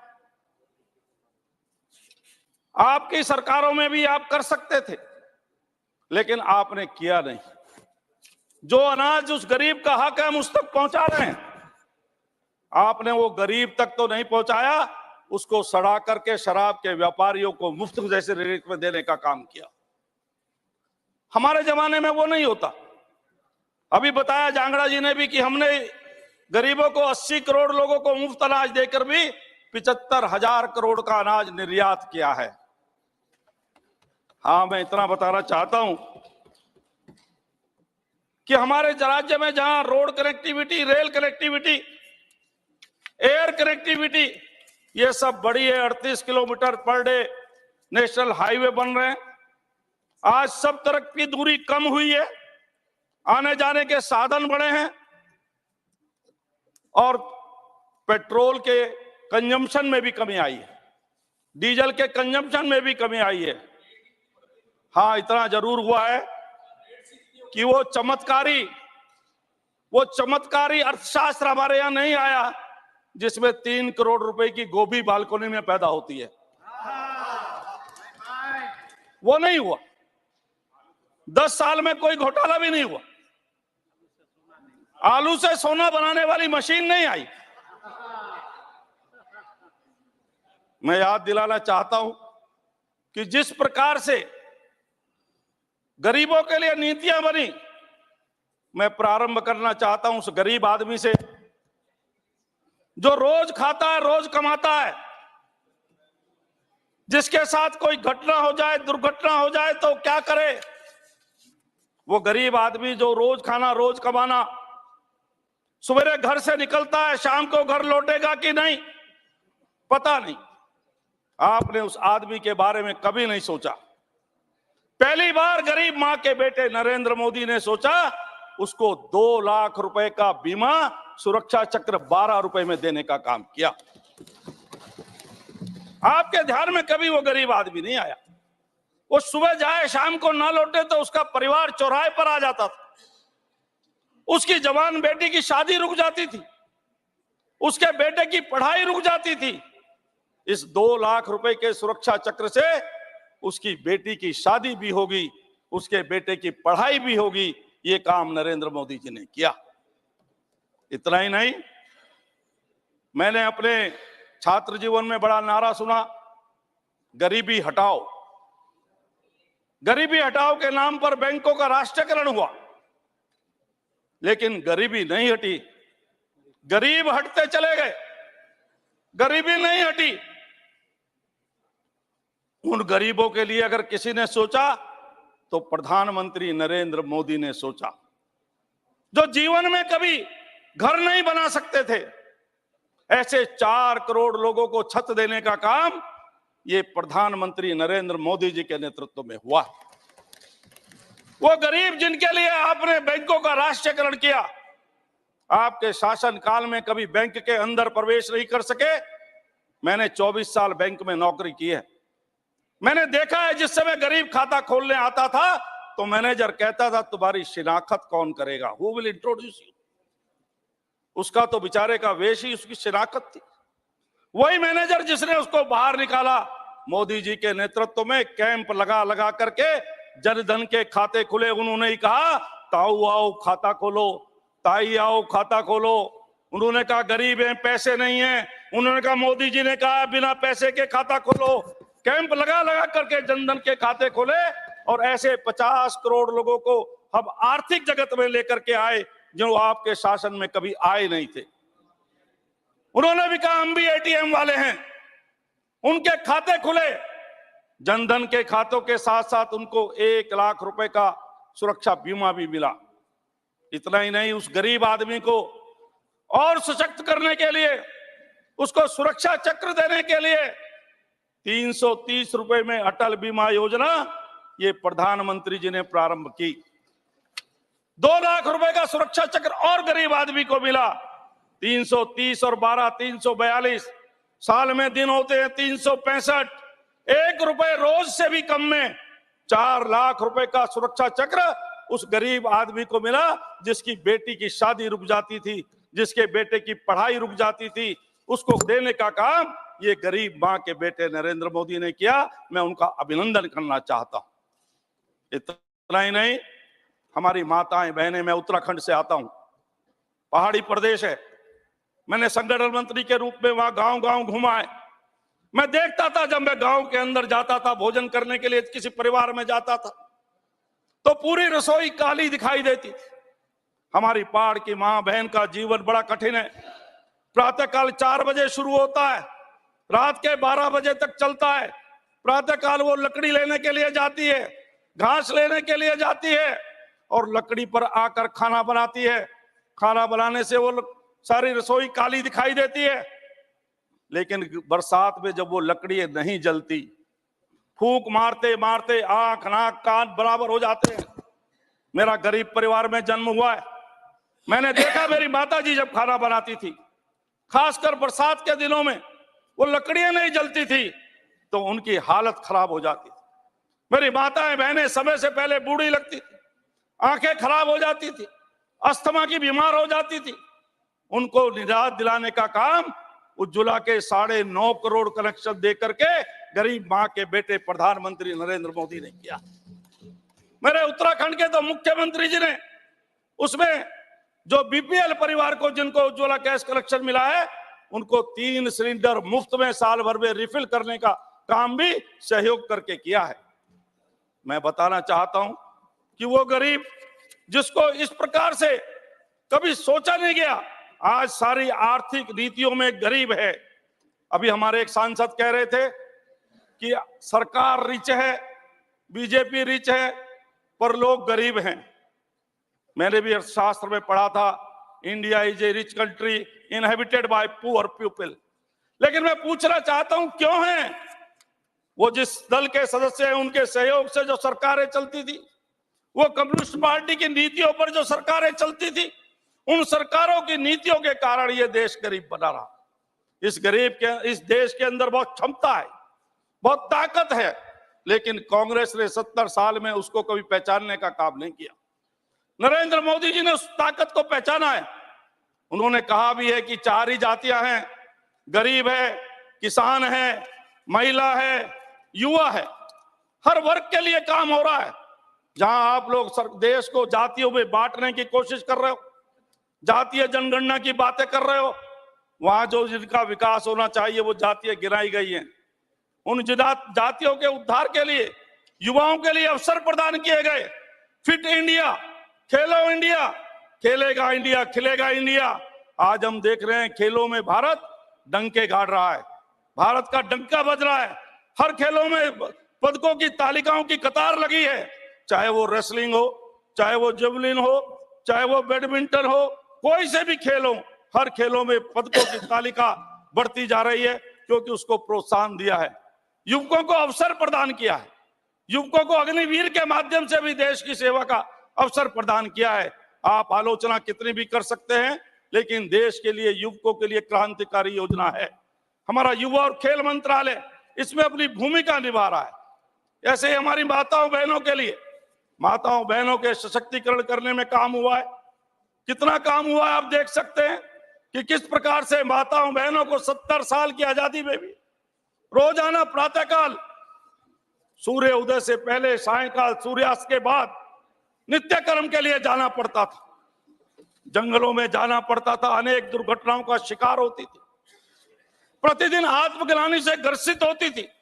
ऐसी महिलाओं को सशक्त करने के लिए 14 करोड़ इज्जत घर बनाकर उनके सम्मान की रक्षा की गई है। इतना ही नहीं, देश की आर्थिक स्थिति भी बदली है। अभी हमारे राम गोपाल जी कह रहे थे, प्रोफेसर साहब, मैं उनका बड़ा सम्मान करता हूं, कि आपने शौचालय तो बनाए हैं लेकिन उनमें पानी नहीं है, उनमें लोग भूसा भर रहे हैं। मैं राम गोपाल जी से बताना चाहता हूं कि 14 करोड़ शौचालय बनाए हैं तो 12.5 करोड़ लोगों में 70 साल के बाद भी 12.5 करोड़ घरों को नल से स्वच्छ जल देने का काम ये हमारी सरकार ने किया है। हाँ, जो टोटी भी उखाड़ कर ले जाएं उनको वो पानी नजर नहीं आएगा, ये मैं कहना चाहता हूं। सभापति जी, आपके माध्यम से मैं कहना चाहता हूं कि जिस प्रकार से देश की आर्थिक स्थिति बदली है, हम सेना के क्षेत्र में सशक्त हुए हैं, आज विदेशों में हमारा मान सम्मान बढ़ा है, हमारा पासपोर्ट वैल्यू एडेड हुआ है, महंगाई और बेरोजगारी की बड़ी चर्चा हुई है। मैं बताना चाहता हूं, महंगाई के लिए 2-4 चीजों का मैं तुलनात्मक विवरण आपके सामने रखना चाहता हूं। 2004 में जब अटल जी की सरकार गई, यूपीए की सरकार आई, तो आटा था 8 रुपए किलो। 2014 में जब आपने सरकार छोड़ी तो आटा था 24 रुपए किलो, यानी 3 गुना वृद्धि हुई।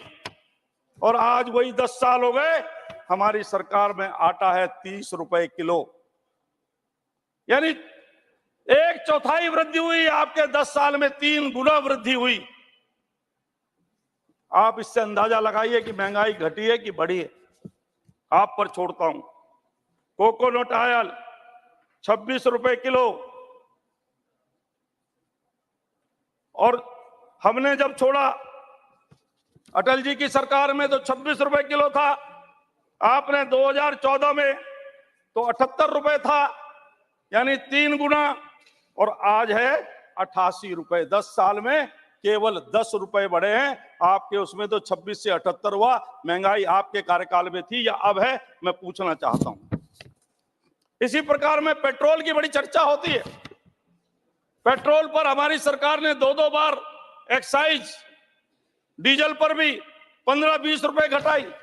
हमारी सरकारों ने भी, जो प्रदेश की सरकारें हैं, उन्होंने भी उस पर वेट घटाया, पर आपकी किसी सरकार ने नहीं घटाया। झूठे वादे बहुत करते हो। हिमाचल में पेट्रोल के दाम घटा करके आए और सरकार में आते ही 3 दिन के बाद 3 रुपए लीटर बढ़ा दिया। यह है आपका काम। पेट्रोल 2004 में हमने छोड़ा तो 33 रुपए 70 पैसे लीटर था। आपने छोड़ा तो 72 रुपए 26 पैसे था, दुगने से भी ज्यादा। और आज कितना है? 96 रुपए 70 पैसे। केवल 24 रुपए 10 साल में बढ़े हैं। वो भी आपके कारण बढ़े हैं, क्योंकि आपने जो जगलरी की थी, पेट्रोल के दाम ना बढ़े ज्यादा, इसके लिए आपने जो पेट्रोल कंपनियों को वाउचर दिए थे सब्सिडी के, उसका भुगतान ब्याज सहित नरेंद्र मोदी जी की सरकार ने किया है। इसलिए फिर भी हमारी वृद्धि आपसे बहुत कम है। आप इसकी तुलना कर लीजिए। इसी प्रकार से और भी मेरे पास आंकड़े हैं, मैं बहुत ज्यादा आंकड़ों में नहीं जाऊंगा। थोड़ी सी बात मैं बेरोजगारी की भी कर लूं।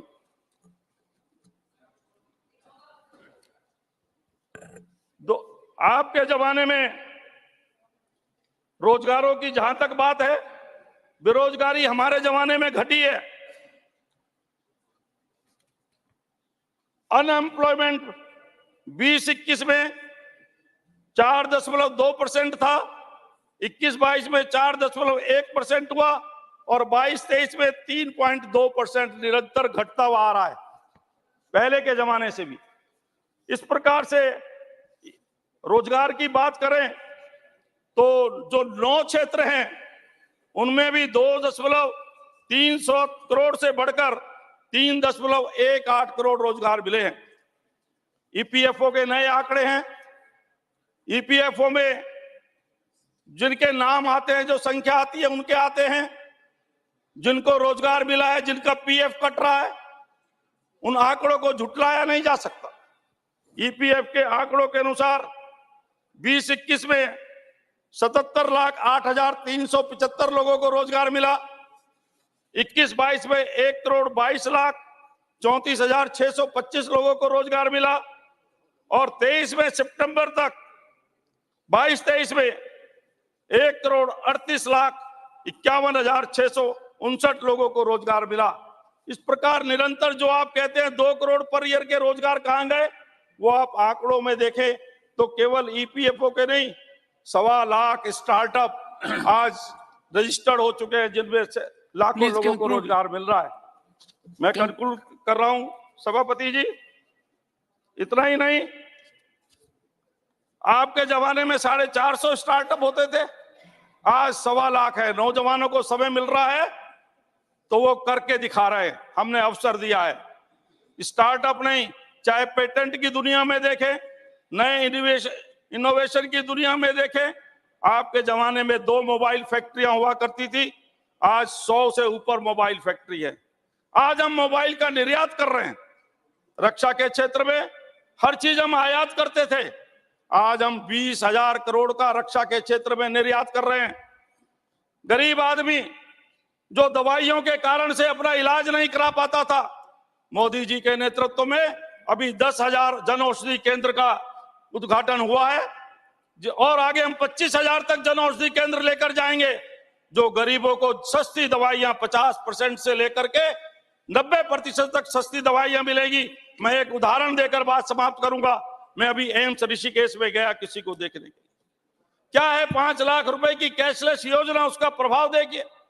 एक व्यक्ति मेरा जानने वाला दौड़ता हुआ आया, मेरी कोली भरकर रोने लगा। मैंने कहा अनिकेत क्या हुआ?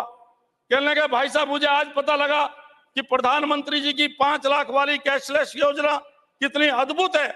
मेरे पिताजी का परसों हार्ट अटैक हुआ, रविवार का दिन था, घर में पैसे भी नहीं थे, केवल 37 रुपए में उनका स्टंट पड़ गया। यह है प्रधानमंत्री जी की जीवन बचाने वाली योजना। आर्थिक क्षेत्र में हम आगे बढ़ रहे हैं।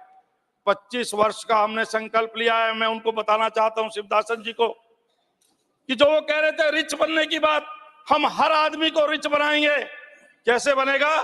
क्योंकि हम 25 वर्षों में संकल्प लेकर चले हैं, भारत को विकसित राष्ट्र बनाएंगे। और जब भारत विकसित राष्ट्र बनेगा विश्व का, तो हर आदमी रिच होगा, चिंता मत करें। इसी के साथ आपने मुझे अवसर दिया, मैं आपका बहुत बहुत धन्यवाद करता हूं। धन्यवाद। Shri M Shanmugam. Sir, 3 minutes. Thank you, Chairman Sir, for giving me an opportunity to discuss in this economic development, higher GDP and boosting economy. Labor is one important factor, and without cooperation of skilled workers, manpowers, employees, they cannot achieve the result. Sir, labor is not a commodity. Labor is the wealth of the world. To solve the problem of the labor, the tripartism mechanism, it is very, very important. Our country have a very good tripartism mechanism, that is the Indian Labour Conference, the highest body of the labor conference. Sir, from 1940 onwards, every year the conference was held. At the Prime Minister used to attend that conference. But after this BJP government has come, in 2015, that was the last conference held by this government, and the Prime Minister has also attended. Subsequently, we have demanded so many times to convene this labor conference to settle the issue of the working class. All the central trade union, recognized central trade union in India, we are fighting for the poor working class, and we placed 12 demands to ask the government to discuss those items. So far, the government is not come forward to discuss those things. And the union government passed labor codes hurriedly during the COVID period, but their implementation is not happening because the rules are yet to be notified. Sir, you know that labor is a concurrent subject.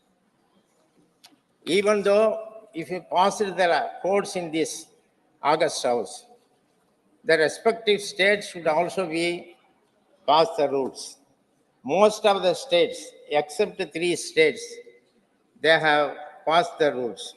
So it is very great difficult to implement the 4 codes. So I would urge upon the government not to stand on prestige and to repeal these codes, and fresh legislation can brought after this consultation with our trade unions. Sir, the Employees Provident Fund Act, it is a very good social security of the working class. In this act, there was no pension provision prior 1971. After that, the family pension was introduced. Subsequently, in 1995, the pension scheme was brought, and the same pension scheme. Sir, only 1 minute. Sir, the pension scheme, we are demanding 1,000 rupees for minimum pension once. At the UPA government, they have given. Subsequently, now we are demanding 9,000 rupees. So far, they are not giving. And another one is also, I request the government, there are some public sector and the private sector, they are giving the 30% of the terminal benefit to the workers. That is 12% PF, 4.5% gratuity, 4.5% retiree medical benefit, and the rest of the amount will go to the pension over and above the EPF pension. But after closing of this PSU, after closing of these private sectors, where the workers will go and request for this amount. For that, the government should bring a scheme, thereby taking over such benefit schemes, and the continuity should be guaranteed. The another one is ESI. It is a very good scheme, sir. That ESI scheme, those people who are all exceeding the 21,000 rupees salary, they will be come out from this one. Nowadays, this 21,000 rupees salary, it is very easy, sir. So that we are demanding to the government, up to 21,000, it should be a compulsory. The ESI should be extended. And another one is, in ESI, there is a provision. The minimum salary of the workers per day less than the 175. Thank you. There Thank is you, no Honorable necessary Member. for the workers have to pay their contributions. So these are the main benefits are there. We are demanding, but they are not giving. And this MSME, the MSME depends upon the PSU and the government sector. The government sector and the PSU. Please conclude. They are not giving to the, only 1 minute, sir. They are not giving to the orders to the MSME. Our finance minister very liberal to give the loan to the MSME. What is the benefit? The PSU and the government sectors are not procure the products. And another is the government is reluctant to recruit the C&D workers. They are very particular about the A&D only. The C&D workers, they are not recruiting. For that also we request the government should come forward. Thank you, Honorable also. Member. Thank you. And the bonus ceiling, sir. Sir, you have taken nearly double the time. Sir, 2007 only, the bonus ceiling was raised. Last 10 years, there is no raise in the bonus ceiling. And we request the BSNL, it is a very good service sector, very largest sector. They are not giving the wage revision so far, sir. So we request, these are the many things are there, but you are not permitting to speak on the very light. So I request the fashion of the government department to engage more and more employees on contract basis, competing with the private sector. There is an effective law on contract for abolition and regulation contract. If the worker is not permanent nature, then they can engage contract workers, but they should be given the benefit at par with the permanent employees. But the government is not enforcing the provisions, which lead to exploitation and inhuman conditions. Thank you, of the sir. contract Thank labor. you. Thank you, sir. Thank you. Honorable Finance Minister to reply.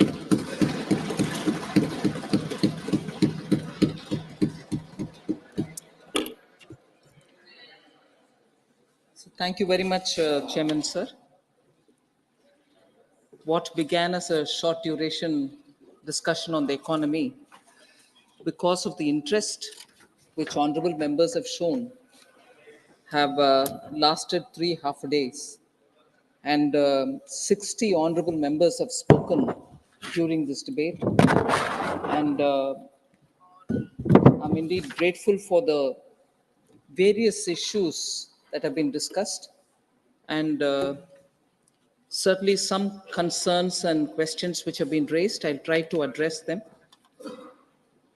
So even as I begin talking about the short duration discussion held in this House, I'm tempted to start the discussion from a mention outside the House first. Interestingly, it comes from a member of this House about the economy. Shri Jairam Ramesh had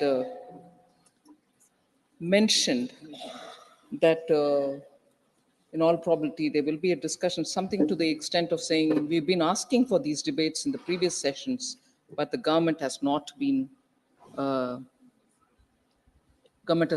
willing. We've never been hesitant about talking about the economy. In fact, every time there's been a request to discuss about issues, specific issues related to the economy or the larger one, we've always come in. I thought I'll just draw his attention, other than the usual budget discussions, budget speech discussions separate from the finance bill, we've always yielded. Economic situation in the country in November 2019 was a discussion held. And similarly, prices of essential items, 2nd August 2022, we had an elaborate discussion. So we've never hesitated to have discussion on the economy. And I thought I'll just put that record straight, sir. Sir, I'd like to begin by speaking about how the Indian economy fares in comparison to what is happening all over the world. Honorable members are aware that our second quarter growth has been very high. It's the highest in the world, and we continuously maintain that momentum of being the fastest growing economy. During the same quarter, July to September 23, the third and the fourth largest economies of the world contracted, sir. Germany contracted by 0.4% and Japan contracted by 2.1%.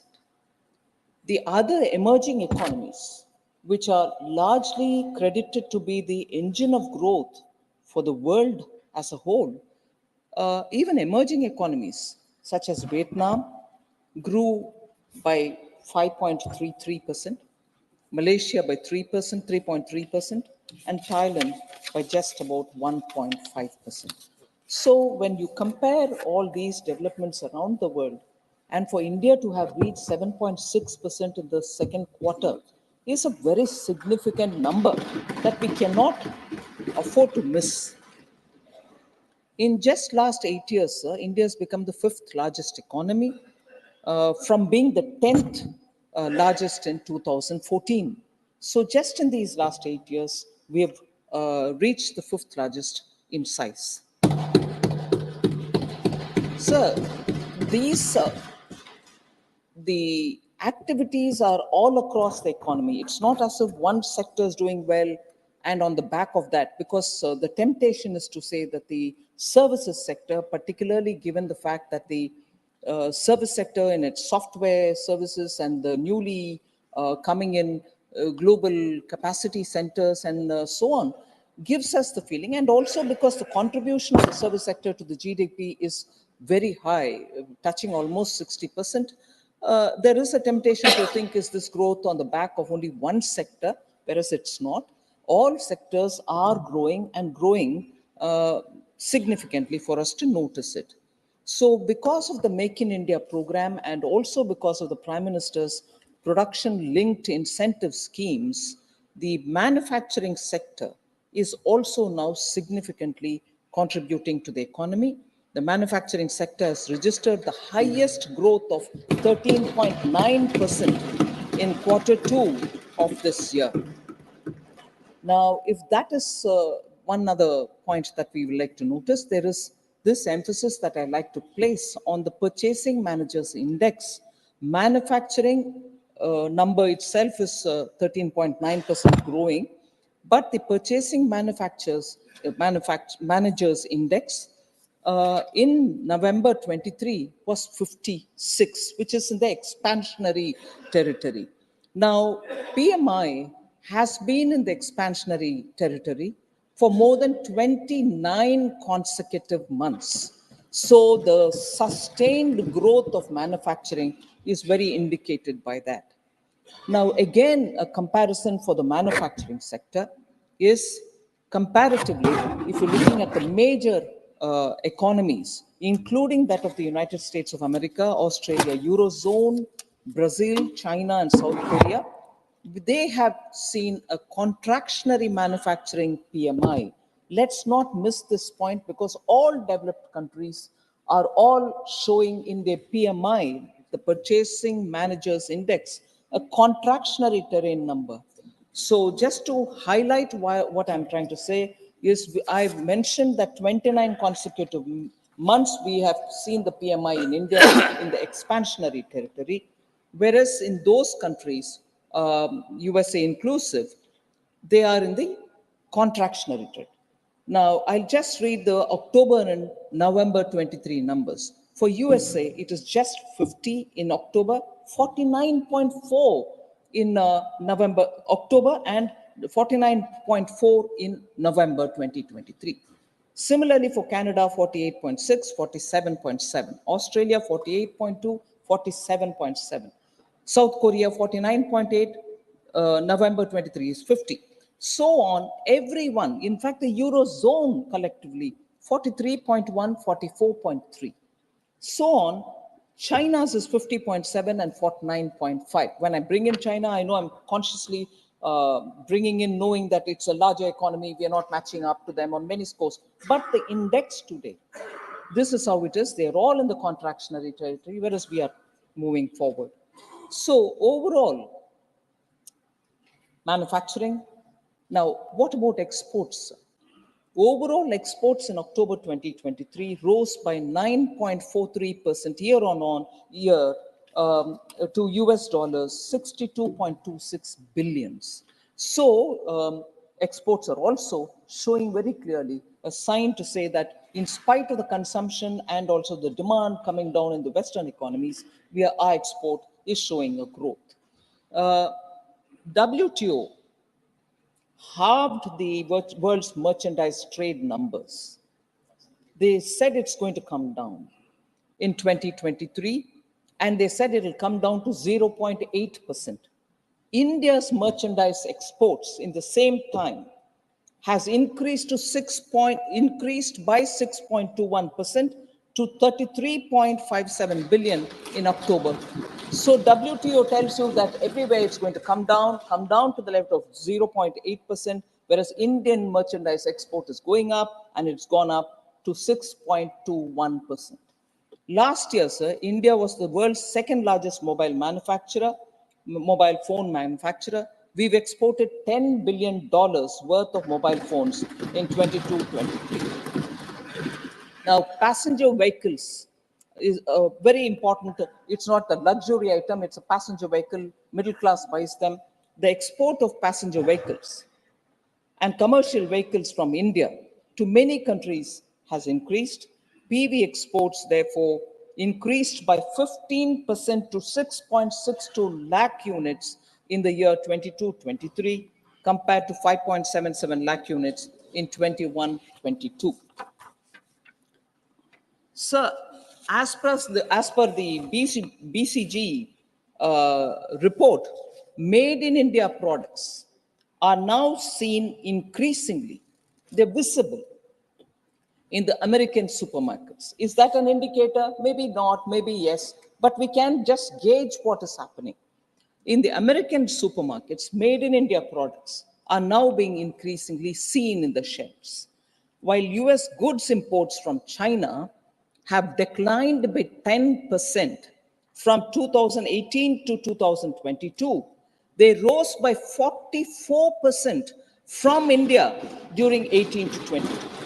Decline in 10% from China goods, whereas what we are exporting merchandise, goods from India, has gone up by 44% to the US. All this is also indicative of the fact that the net direct tax collection is going up.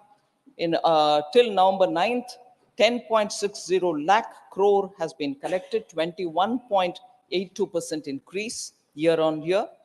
GST collection is now almost on a monthly average stabilized at 1.6 lakh crores. Last month alone, it grew by 15%. E-way bills, very clear indicator of economy being in a positive territory. E-way bills generation has hit another record, and that is highest record till now, October 2023. It crossed 10 crores for the first time since its introduction, surpassing the previous high of 9.34 crores in August 2023. So 10 crores in October e-way bill generation. CapEx is a very important thing because we from the government for the last 3 to 4 years have been increasing the public expenditure on capital asset creation. States CapEx also grew in this period. I recognize that. It grew by 74.3% year on year in the quarter ending the first quarter of FY24. And that is largely because 50-year interest-free loans are being given to the states from the center, and that special assistance, which is 50-year interest-free, sir, we have released 1.3 lakh crores. We've made a provision of 1.3 lakh crores in the budget of 23-24. So that is also making states spend a lot more in their capital account so that capital expenditure, infrastructure building gets a priority. All this has been recognized by even some of the global media who normally don't write much in appreciation of what is happening in India. But I would like to say that I'm sure the honorable members would have read the Wall Street Journal, S&P Ratings, Bloomberg, all of whom, while speaking very well about the Indian economy, refer to the reform measures undertaken by the Honorable PM, taking his name. I would like to say this. Prime Minister Narendra Modi's efforts, this is quote, Prime Minister Narendra Modi's efforts to outrun China and transform India's economic model into one driven by manufacturing rather than consumption are creating a tailwind for infrastructure and heavy industry companies. So this observation coming from media houses, particularly those who observe the Indian economy at this time, surely gives the feeling that it is all across the board, the development, the kind of buzz which is around the economy. There can always be some points which I'll certainly come to, some honorable members raising issue of, it's actually not reaching some parts of the ground, water is not reaching or this is not reaching. I'll come to addressing that. But the point on which all of us can take immense pride is something which I list out very quickly. I'm not going to spend much of our time. Where have we reached the topmost position in the world? Where are we in the second position? Where are we in the third position? I'll just list out those items and we'll know that this is across the board for all of us to feel extremely proud of, because this is an achievement the people of India are contributing towards this country. So India is the world's largest producer of milk, largest producer of pulses, dalhan, largest producer of jute, largest producer of sugar, real-time digital payments, largest number happen in India. India is also the second largest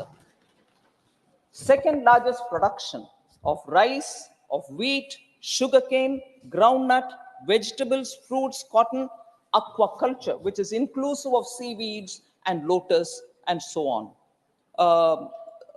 and also marine products. So India is the second largest. Now, second largest again, manufacturer of mobile phones, producer of crude steel. In 2022 alone, sir, India alone registered an increase in production, while Japan, China, Russia, and US all witnessed a drop. They are the major producers. They see a drop in production, and we see not only see a growth, but we've reached the second largest producer status. Coal producer, second largest. Aluminium producer, second largest. And also, India is the second sought after manufacturing destination globally, and this is because of a research which comes from Cushman and Wakefield. So the third position, I'll stop with the third, but then, and also one more on the fourth. Third position, sir, India has reached the third position in being the biggest producer of fish and fish products, fish-related products. 8% of global production happens here.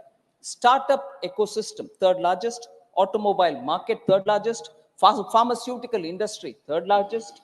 Power producer, third largest power producer. Limestone producer, third largest power producer. When I say this, I'm just taking my mind picture back to that one day when the grid collapsed over the western part of the country, and we were running short of technology to handle it, and we also had shortfall elsewhere in the country, but no more of that. Today, India is the third largest producer of power. India also has, especially when we're talking of climate and green action and so on, ranks third in forest gain area. India has added 2.66 lakh hectares of forest area every year between 2010 to 2020. So 2010, I'm including 10, 11, 12, 13. It's not as if, as often it is alleged, oh, for this side of the house, it's always world began in 2014. No, world began also in 2010, and I'm recognizing it. India stands fourth, sir, globally in renewable energy installed capacity. This is a very attractive number, and also to see where our initiatives are giving us tangible results. Renewable energy installed capacity, fourth in wind power capacity, fourth in solar power capacity. And this is something which the REN 21 Renewables 2022 Global Status Report recognizes as a big achievement of India. Now, all this is not happening in only the metropolitan cities.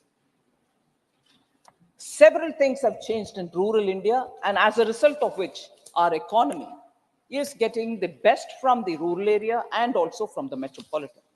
Purely concentrating on rural India, sir, I want to highlight the numbers between 2014 and 2023, just so that we know the economy is in many ways pulsating in rural areas, and there shouldn't be any apprehension that everything is happening in the urban. Food grain production, now naturally, 2014, it was 265 MMT. 2023, it's 323.55 million metric tons. Food grain production has had a leap of an increase. Pulses procurement, 1.52 lakh metric tons in 2014. Today, 82.21 lakh metric tons, 54-fold increase. Pulses procurement from the farmers. Milk production, 146.39 million tons in 14 to 21.06 million tons in 2023. ethanol production, which is going to directly benefit the farmers, just as others also, I suppose. Ethanol procurement, because you procure it from the farmer directly, 38 crore liters in 2014. Now it is 434 crore liters. Fund allocation, sir, for rural houses. In 2014, it was 66,046 crores. In 2014 to 23, totally 2.02 lakh crores, 3 times increase for rural houses, funds that have been allocated by us. Average annual person days generated under Manrega. That is something of interest for so many honorable members. 208 crore days in 2014, 248 crore days now in 2023. Sir, Gram Sadak Yojana, completed road length, 2014, 3.81 lakh kilometers. Now, 6.21 lakh kilometers, 2.40 lakh kilometers have been added on to the total which existed earlier. Agriculture budget, 2013-14, 21,933 crores. Now it's 1,25,036 crores, 5.7-fold increase. MSP payment for wheat, again this and the MSP payment for paddy going directly to the farmer, 2006 to 14, 2.39 lakh crores, whereas what has gone for wheat now between 2014 and 22 is 4.52 lakh crores. The MSP payment for paddy is even more striking. 2006 to 14, 3.09 lakh crores were given for the procurement of MSP payment which were sent to the farmers. Between 2014 and 22, 10.06 lakh crores have gone to the paddy farmers for MSP. So these are indicative that it is not one sector, it is not just urban areas. The economy in all sides, urban, rural, everywhere, is seeing support from the government in terms of agricultural activities and also other activities. Otherwise, they wouldn't have reached these kind of milestones. Sir, it's not just the numbers. It's also the way in which some schemes get executed. I want, for the sake of honorable members, to do a comparison between schemes which existed earlier and schemes that we are implementing, and to show how the execution of these schemes are making a difference to the common man's lives. Sir, Jan Dhan Yojana is something which we speak very often for financial inclusion. There was a scheme called Basic Savings Bank Deposit Accounts, a scheme which was launched in 2005.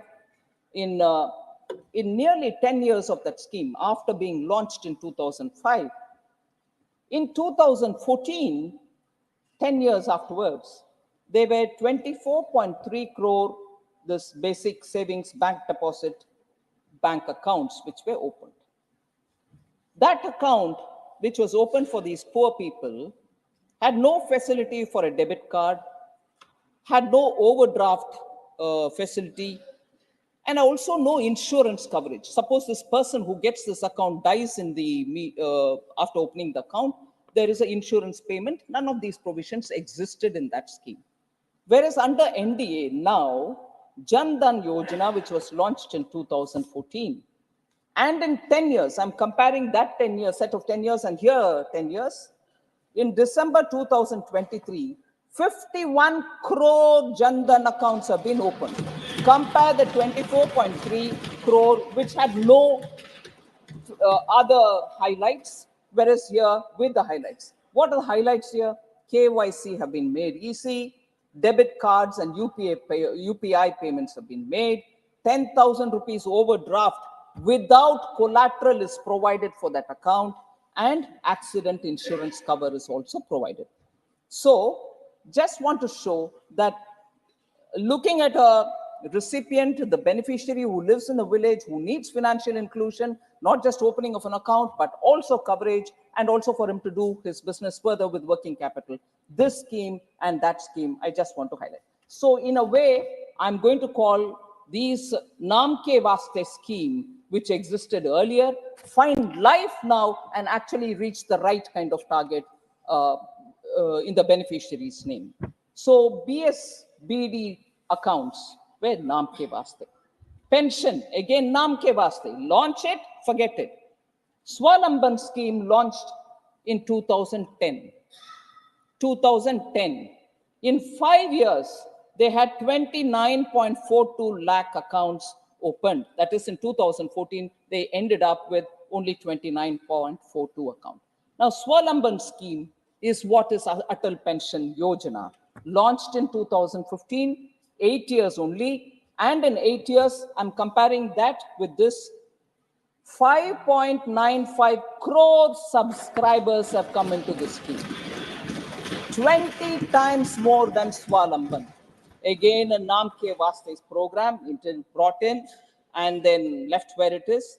But if you invoke something here, they'll say, oh, we've launched it, you don't credit us. Credit we will, but this is the performance. Jan Aushadhi Kendras. Jan Aushadhi scheme again was launched in 2008, sir. And in 2014, they had only 80 stores, 80 stores. In 2000, that scheme got continued. December 2023, sir, 10,000 stores have been opened in Jan Aushadhi. Where is 10? And where is this? And in the 10,000, now we've said we'll take it further to 25,000. Jan Aushadhi.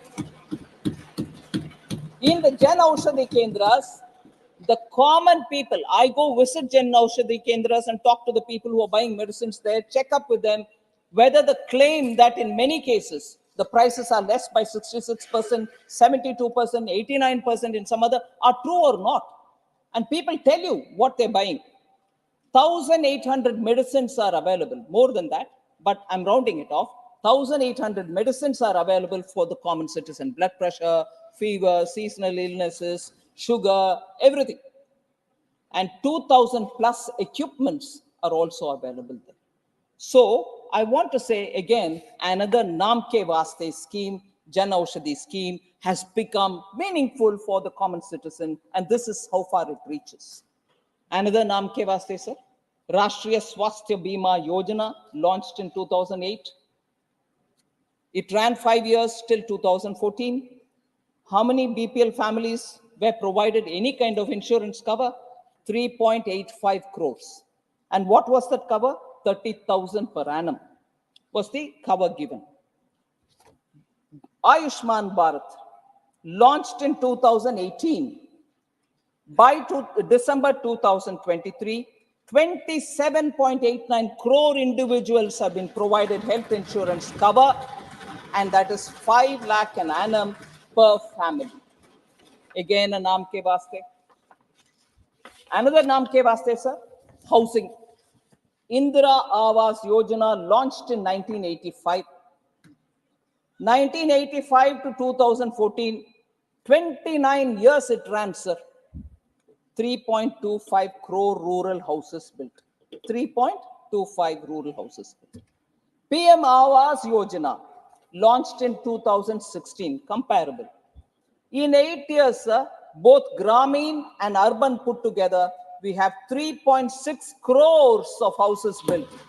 29 years, 3.25 crore. 8 years, 3.6 crore households. Naam Ke Vaste. Now, sanitation, again, Naam Ke Vaste, one scheme. Nirmal Bharat Abhiyan, launched in 2009. 5 years till 2014, sir, 38.7% rural sanitation coverage was provided. I remember, I can't see him now, Professor Ram Gopal Yadav, who I respect a lot and who had a lot of, most of the time he intervenes to ask about what's happening in the ground, is there any difference? So his concern, I do take cognizance of, he spoke. I want to use this one data. There's also more which I'll use to answer his concern. Swachh Bharat Abhiyan, launched in 2014. Now, 2022 data, 95.4% of surveyed houses have access to toilets.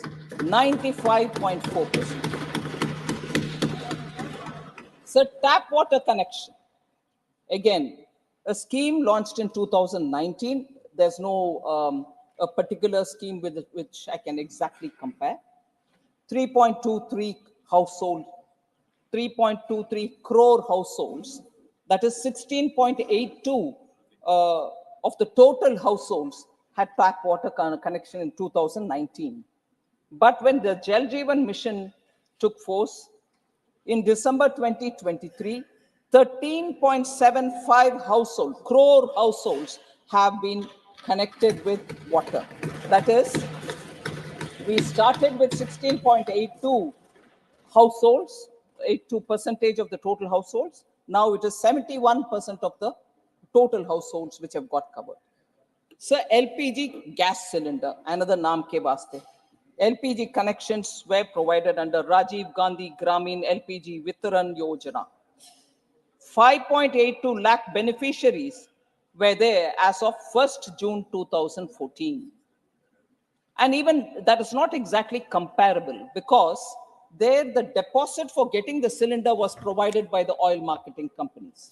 So really may not be exactly comparable, because here cylinder is free, connection is free, and then deposit is not taken. So this Ujjwala scheme which has come, sir, 99.8% households have been covered by 2021 itself. Currently, we have 9.8. Currently, we have about 9.8 crore beneficiaries. Domestic LPG connections in 2014, sir, totally, inclusive of Ujjwala, was 14.5 crore in 2014. Now it is 31.4 crore domestic LPG.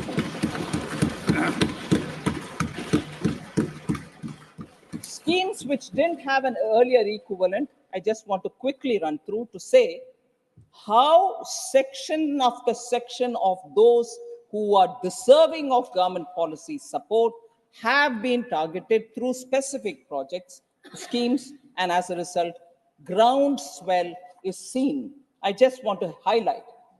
And very many times people do ask, what happened to farmers? Have you given them? You said you will give double their income and so on. Such questions get answered in this set of, very quickly I'll highlight, PM Kisan, sir. 11 crore beneficiaries get 6,000 per annum as income support. PM Mudra scheme, where people get collateral-free loan to run their small businesses. 44 crore beneficiaries with 25 lakh crore having been dispersed. And in that, 68% are women. Mudra loans. PM Swanidhi, 73 lakh beneficiaries. Again, 44% are women, and approximately 75% belong to non-general caste groups. PM Jeevan Jyoti Bima Yojana, 18.58 crore beneficiaries at 1.19 per day. That is 436 per year, life insurance of 2 lakhs.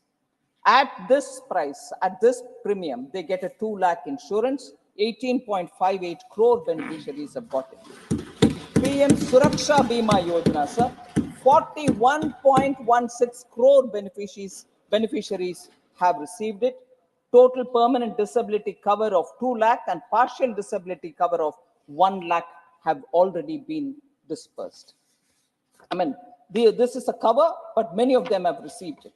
Stand Up India, sir, loans to 2.08 lakh beneficiaries. Rupees 22,000 crore loans have been dispersed. So from the government side, continuously, we are looking at helping people. Now I come to address issues raised by members of parliament, sir. While talking, there was a lot of concern about malnutrition. Member Derek O'Brien, former Finance Minister Chidambaramji, Ami Yagnik, all spoke about malnutrition. So I just want to highlight nutrition and sanitation closely linked to each other. Very quickly, 11 crore toilets have been built under Swachh Bharat Abhiyan. Jan Aushadhi Suvidha sanitary pads at 1 rupee per pad is being distributed. Millets as Sri Anna is being promoted. Enrollment of girls in secondary education has increased from 75% to 79% between 14 and 2021. Institutional deliveries has also shown an improvement from 87% in 2014-15 to 94% in 2021. Percentage of first trimester antenatal care registration has shown improvement from 61% to 73.94% between 14 and 2021. There are also multidimensional poverty-related indicators, which I will very quickly refer to. Member Dr. Sudhanshu Trivedi had gone into in great detail about it, so I don't want to take your time on points which have already been covered. But I just want to highlight the National Multidimensional Poverty Index Report of 2022, published by the Niti Aayog, shows a remarkable decline in the prevalence of multidimensional poverty. The national MPI has halved from 0.117 in 2015-16 to 0.066 in 1921.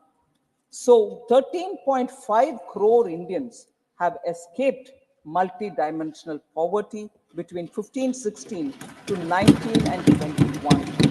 13.5 crore Indians. Sir, this program, the Aspirational Districts program, I'll refer to it once more later, launched by Honorable Prime Minister in 2018, is a testament to how our government's commitment to the people who are in the far-flung areas, really remote areas, have benefited because of the focus that we've given on to the Aspirational District program. Just look at health and nutrition, the point on which many members were concerned. Percentage of pregnant mothers registered in antenatal care. In 2018, it was just 68%. I'm talking about the aspirational districts. In 23, it went up to 89%, sir, 21% improvement. Institutional deliveries, 69% has gone up to 90%. There's a 31% improvement. And also the PM Jandan Yojana, Jeevan Jyoti Bima Yojana, 7-fold increase and 5-fold increase in Suraksha Bima Yojana.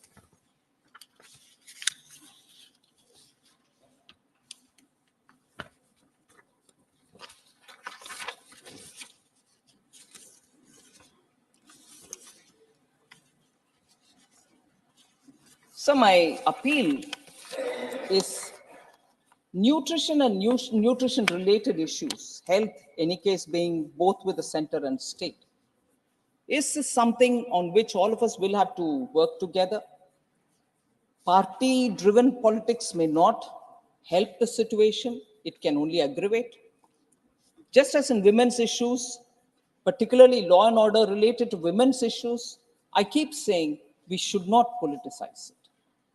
Because once you do that, your number versus my number, but the person who's suffering remains wherever she is, wherever he is, particularly in nutrition-related matters. So I was tempted to bring in one aspect of how, in what we think, and maybe data also shows, in a state like Kerala, nutrition, education are all very well taken care of. No, wait a minute, I didn't complete. I knew you will come back. Now, you may not be very pleased with what I'm going to say. Yes. So, when we don't need to politicize, sir, We can always exchange about the good work done here, the good work done there, and so on, with an understanding that all of us will have to work together for taking it further for better days. But if you are so concerned about nutrition under Modi, that's why it's bad. I'd like to say, not very long back in 2018, there was this very sensational case from Kerala of a tribal young man begging for food and was killed. Madhu. So politicizing doesn't help. I don't want to say more on it, but I have the proof, sir. I'm not, it's not a fictional or it's not a story that I'm creating here, but that's truth here. Yeah, I'm also coming up with the data. And that's why I want to say, let's not politicize issues of women, nutrition, education. It's a subject where both center and state has responsibility. If Modi has not given money, you ask me, but Modi has not stopped you from giving nutrition to your own tribal people. Madhu wouldn't have died if that literate and very respected state, God's own country, which I love a lot, which I respect a lot, wouldn't have died if that state had taken care of it. So, that's okay. One month. That is why I'm saying no point in politicizing. All right? So, yeah. All right. All of you all had your turn to speak. Let me reply now. Sir, member is not here. Normal rule earlier used to be don't reply to members who are not here. I'm not sure whether I should do it, whether I should stick to that, but it is a very important point. Honorable Finance Minister, sir? Some of the members have sought my leave, that on account of a commitment, they will not be here. That's fine. So, response needs to be imparted. Response needs to be imparted. Imparted. Because Thank the you very honorable much. members, in all fairness, had sought my leave, that they would That's not fine, be sir. able to be here. And therefore, I'm sure Thank you that very is much, sir. required. Thank you. I just want to highlight that Honorable Member Derek O'Brien had mentioned elections are won and lost. You win, we win, you lose, we lose. Let's compare equals. He said, our growth, your growth. But I want to say that comparison, elections are won, elections are lost. So you and us, and also the point that we have not won against them was underlined. Yes, of course, we have not won against them. But the point is very grave here, which I want to highlight. You may win an election, we may win an election. What follows soon after is a law and order issue. And that's where you are certainly not equal to us. You win an election being an incumbent, sitting in power, win an election, and after that, lawlessness, mayhem, clashes, sexual assault, brazen murders have happened in West Bengal. And they're not my words. High Court, Calcutta High Court has said, sir, and I'm quoting, in 60% of the cases, FIRs were not registered. Therefore, total cases of violence understated, unquote. This is the Calcutta High Court's observation. So what is the comparison? I win, you win. We all win means my cadres, ordinary citizens are at risk. They get raped, they get murdered, their houses get burnt. So don't you compare. Don't you compare. Honorable Finance Minister, Honorable Finance Minister, will lay the High Court judgment on the table. Sir? You will authenticate the High Court judgment. Of course I will, sir. Please. Of course I will. Thank you. Sir, the incidents are such worrisome incidents, sir. So this very house, which periodically talks about women's welfare, women's law and order related issues, that is where I start telling, if we start politicizing women's issues, malnutrition, and about children, there is no end. I can point a finger, they can point a finger, no end to it. But look at the gravity. 4th May 2021, 60-year-old woman was gang raped in Kejuri. in front of her 6-year-old grandson while her daughter-in-law was beaten up. So you win, I win, sir. You win and I win. May 21st. May 21st. I don't mind, I'll hear. Sir, I'm happy to sit down. I can happily sit down. Ma'am, I'm responding to you. I'll sit down. But if the issues have been raised by members, I'm duty bound to give an answer. I quite welcome you telling anything to me. Oh, this is not economy. Oh, this is not the discussion. Oh, this is not on jobs. I will talk about it because the comparison came from your end. I will respond to it. Sir, 5th May 21, Arup Das, a BJP Karyakarta, a resident of Natra village in Indus, was found hanging from a tree. Who did it? Till now.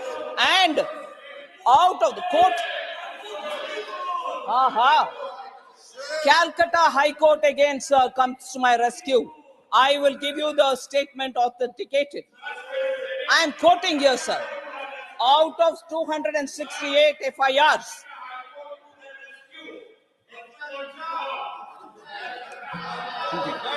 sir, I heard all members speak.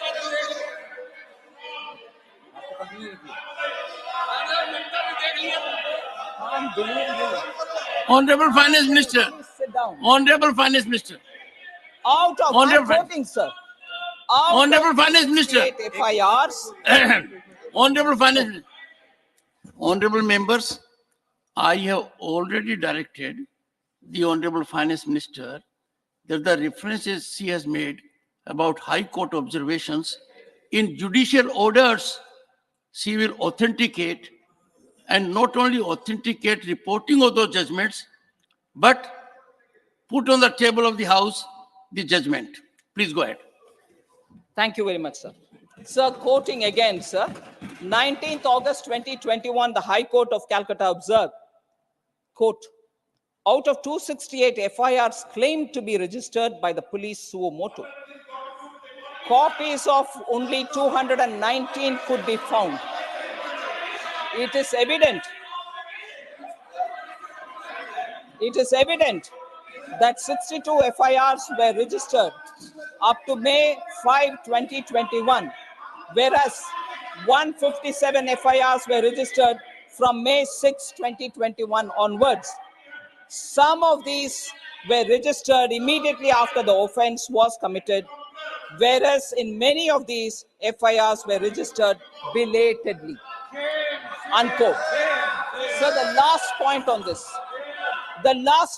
this, on 6 May 2021, MOS Muralidharan and his convoy was attacked. Not even a central minister is safe. So you win, I win doesn't work.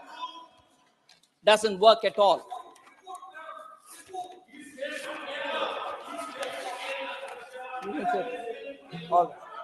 Sir,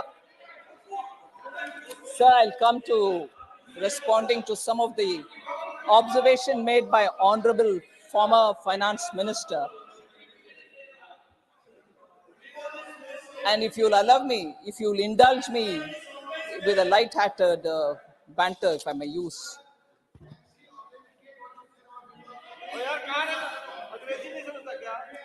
Honorable Chair has already ordered me. I ordered. There is already a direction. Yes, and I'll look into it after I go through it. Please.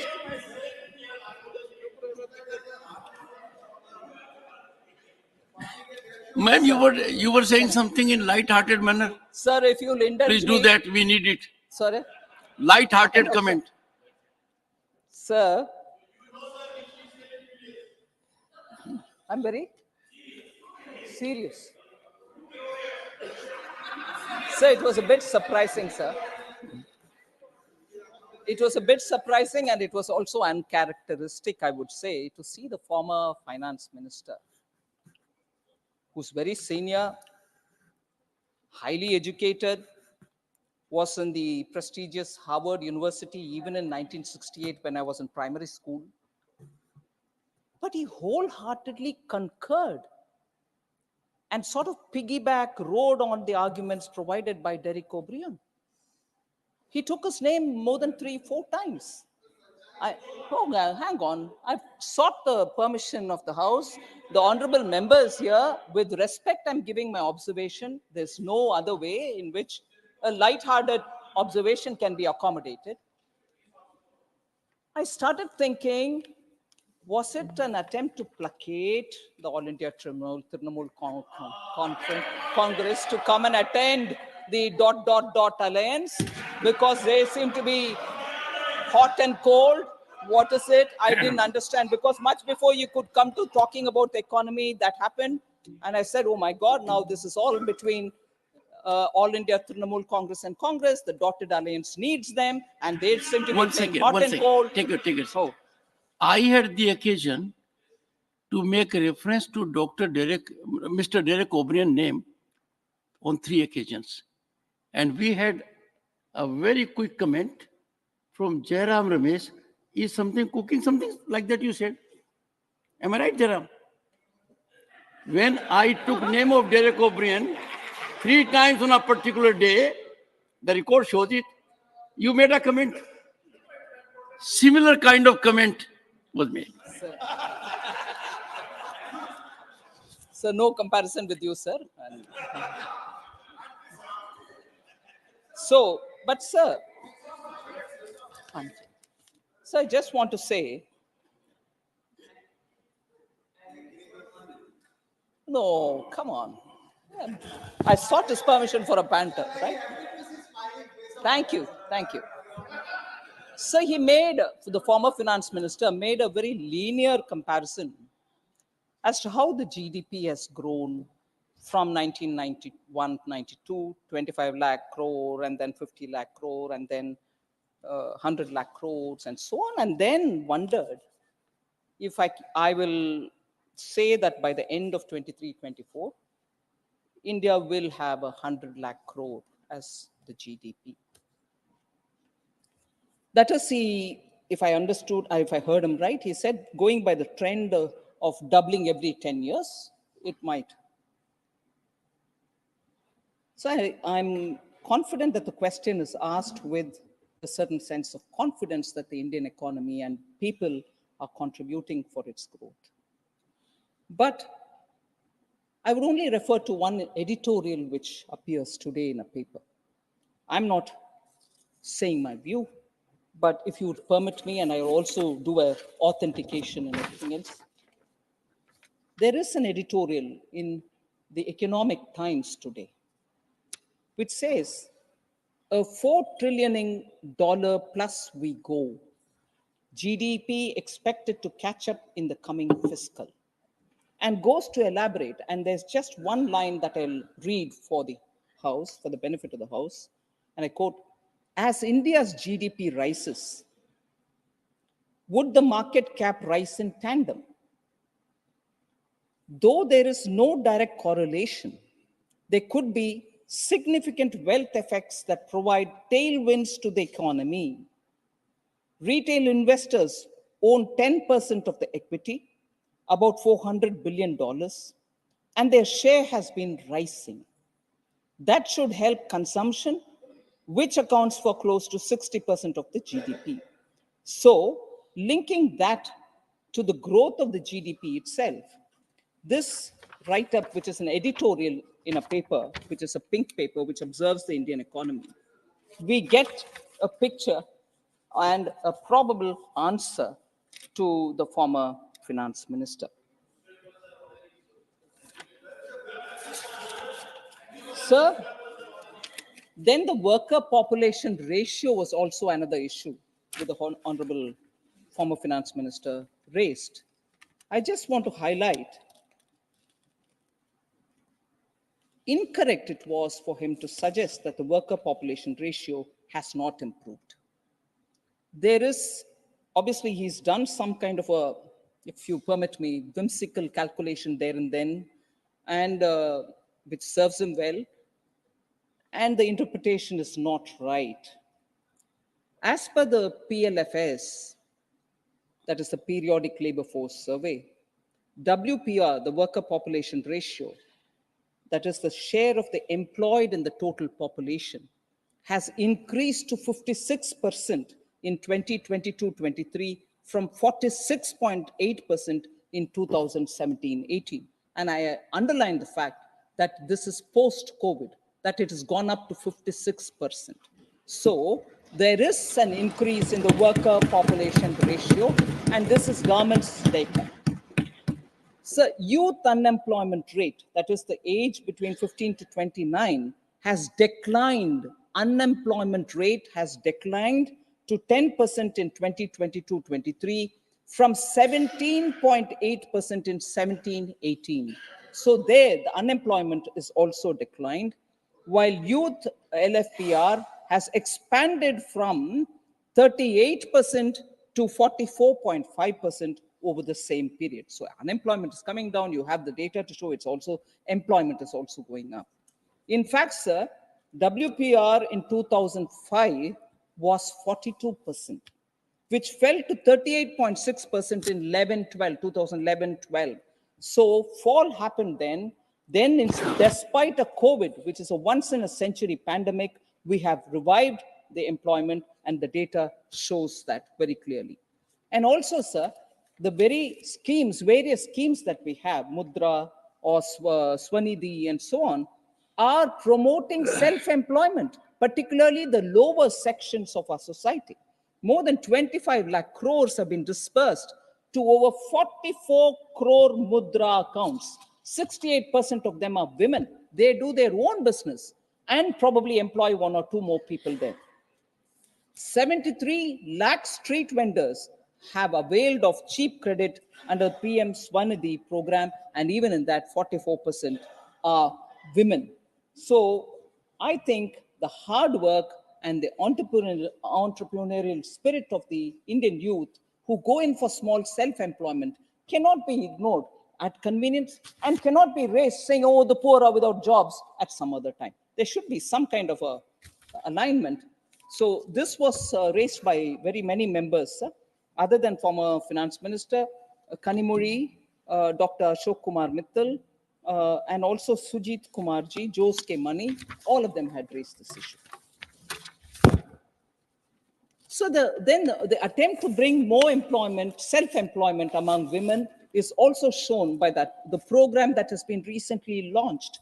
And I saw with my eyes when I went to the rural areas, particularly with the Vikasit Bharat Sankalp Yatra, I saw the excitement among women because Namo Drone Didi program is an amazing reception that I saw, where the women self-help group women are being picked up based on their interest to be given 15 days of training to operate drone, and subsequently in the 15 days, 5 days will be also on the field where they will go and test for themselves how to operate it, because they can use for spraying of fertilizers, for monitoring the crop health and so on. So they're going to be given drones as well through their SHGs. So women are now going to be handling technology-driven drones in the villages to help agricultural activity. And what can be more empowering for the women in the rural areas? Government's idea is to distribute 15,000, provide 15,000 drones to self-help groups, and for this an outlay of 1,261 crores. This scheme is 100% funded by the central government for a period between 2024-25 and 25-26. 2 years, this scheme will reach all the women in the rural areas so that they're trained in technologically handling this drone. Sir, concern has been expressed about inflation and inflation management. Quite a few members, Rajiv Shuklaji, Ashok Mittalji, Derek O'Brien, all raised the issue. So average inflation during 2014-15 up to 2023-24 has only been around 5.5%. Now, since 2014, the retail inflation breached the number and reached the highest point of 7.79 in April 2022. I concede that. But by contrast, of course, because that is important to remind ourselves that between 2004 and 14, the average inflation was 8.1%. So I just want this number to be in the back of our minds. And in between 2009 to 14, 2009 to 2014, the average inflation was 10.4%, double-digit inflation. So I just want that to be highlighted. We've taken quite a few steps to make sure that I know the Consumer Affairs Minister, the Food Minister, Piyush Goyal, the Leader of the House, has been on and off releasing pulses, on and off releasing onions from the godown, from the buffer stock. Procurement and distribution of tomatoes and onions are happening as and when there is a need. Imposition of stock limits have been on pulses and wheat. Our trade policy also sees changes so that our buffer is kept safely for ourselves. And import restrictions and quotas have been introduced on specific commodities. More than that, sir, you would recall that the Honorable Prime Minister, before Raksha Bandhan, had brought down the price of cylinders by 200 rupees. And this impacted 9.8 crore Ujjwala beneficiaries, and who now get 300 rupees subsidy, and the cylinder costs 603 rupees only for them. And similarly, it has been mentioned by several people, the PM Garib Kalyan Anna Yojana provides 81.35 crore beneficiaries for the next 5 years food grains for free. Contrast this, sir, contrast this with those states which, when we reduced the duty on petrol and diesel, did not reduce. And some of those states were lost by those ruling dispensation because it kept the price very high. And I would just recall that Punjab, Rajasthan were all such states who refused to budge. On the contrary, Punjab even raised the price. So, Himachal also. So, these are states which are going against the well-being of the poor, but question us, saying, oh, you're not taking care of the poor. Why wouldn't you want to reduce the price? We have done it 3 times, and now it's come down to 603 per cylinder, sir.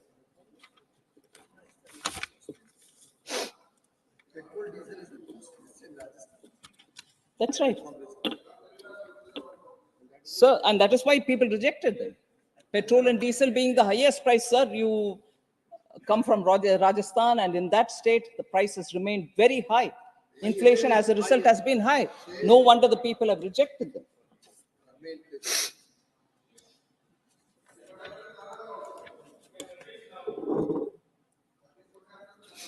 So there were concerns expressed about savings in the economy. Quite a few members had spoken about it. Household savings are also going towards asset creation. I want to bring that dimension in because it's important for us to recognize that when households do have some money in their hand, they also want to invest in assets such as having a own house. Then households added net financial assets of 22.8 lakh crore in the year 21, financial year 2021. Nearly 17.0 lakh crores in 22 and 13.8 lakh crores in 23. This can't, of course, be seen in isolation.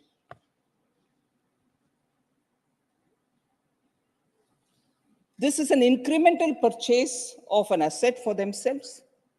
They're making smarter choices, not just putting it in post office accounts.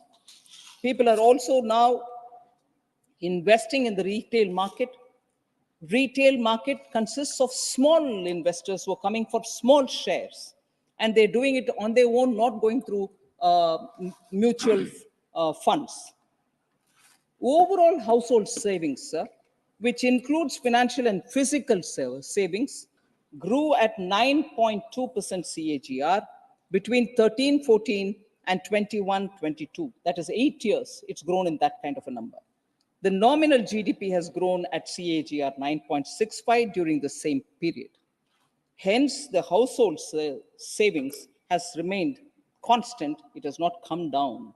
But the fact that it is going also to through the stock markets, net unique account, demat account opened are also reaching record numbers. I just want to highlight that the asset under management of the Indian mutual fund industries, for those who are going through the mutual fund, has grown 5 times in 10 years from 8.34 lakh crores in October 2013 to 46.71 lakh crores in October 2023. Total demat accounts in India, have crossed 13 crores, the highest ever touched in India. It has increased by almost 6 times since 2014, when it was only 2.18 crores. It has tripled since the onset of COVID-19, which is a remarkable point to be observed.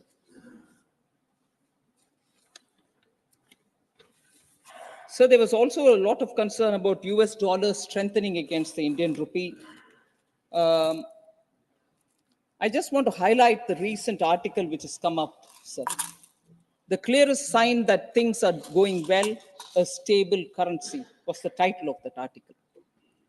And it quotes, rupee has lost less than 1% of its value against the US dollar this year. And this is an article which was published in Wall Street Journal, a leading US newspaper, on 28th November. It's not something which is old, 28th November. The title of that article was interesting. It said, virtually everything has gone right for India.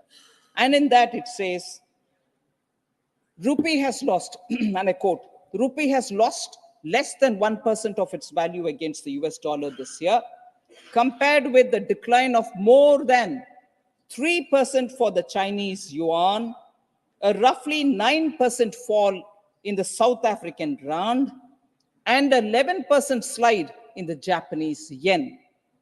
Indian economy is benefiting from reforms put in place by the government of Prime Minister Modi, unquote. This is Wall Street Journal telling about the Indian rupee versus the US dollar. And I'd like to recall that when several months ago, I spoke about the Indian rupee standing up to the dollar and the dollar's value going up, but the rupee not losing value, there was complete mockery at me saying, oh, how can this be? That goes up and you don't come down. Please do read. Then you'll know why the Indian rupee stands stable against an ever-increasing dollar. And that cannot happen unless the Indian economy and its fundamentals are strong. It's not a fiction. It's not a fiction of my imagination.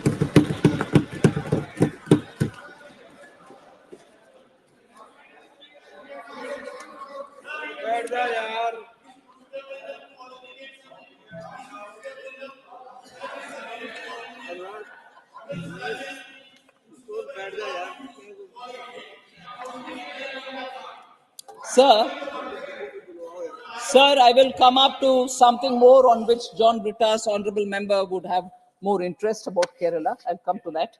So reserve some energy for that. So the next question was about,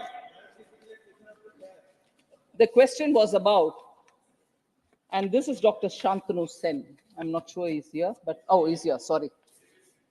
About why central government sends teams to inquire. Why wouldn't we release the funds in time? And also thought that we were against the poor by not releasing the funds. I just want to put some facts on record, sir. A central team was sent for an inquiry on January 22nd, 2019 to 2019, January 24th, 3-4 days. They visited about 6 gram panchayats. I'm just giving you this as one of the examples. This team visited 6 gram panchayats in 4 blocks in Purva Bardhaman and 7 gram panchayats in 3 blocks of Hooghly district, and a total recovery of 484.27 lakh was reported. 484.27 lakh was reported.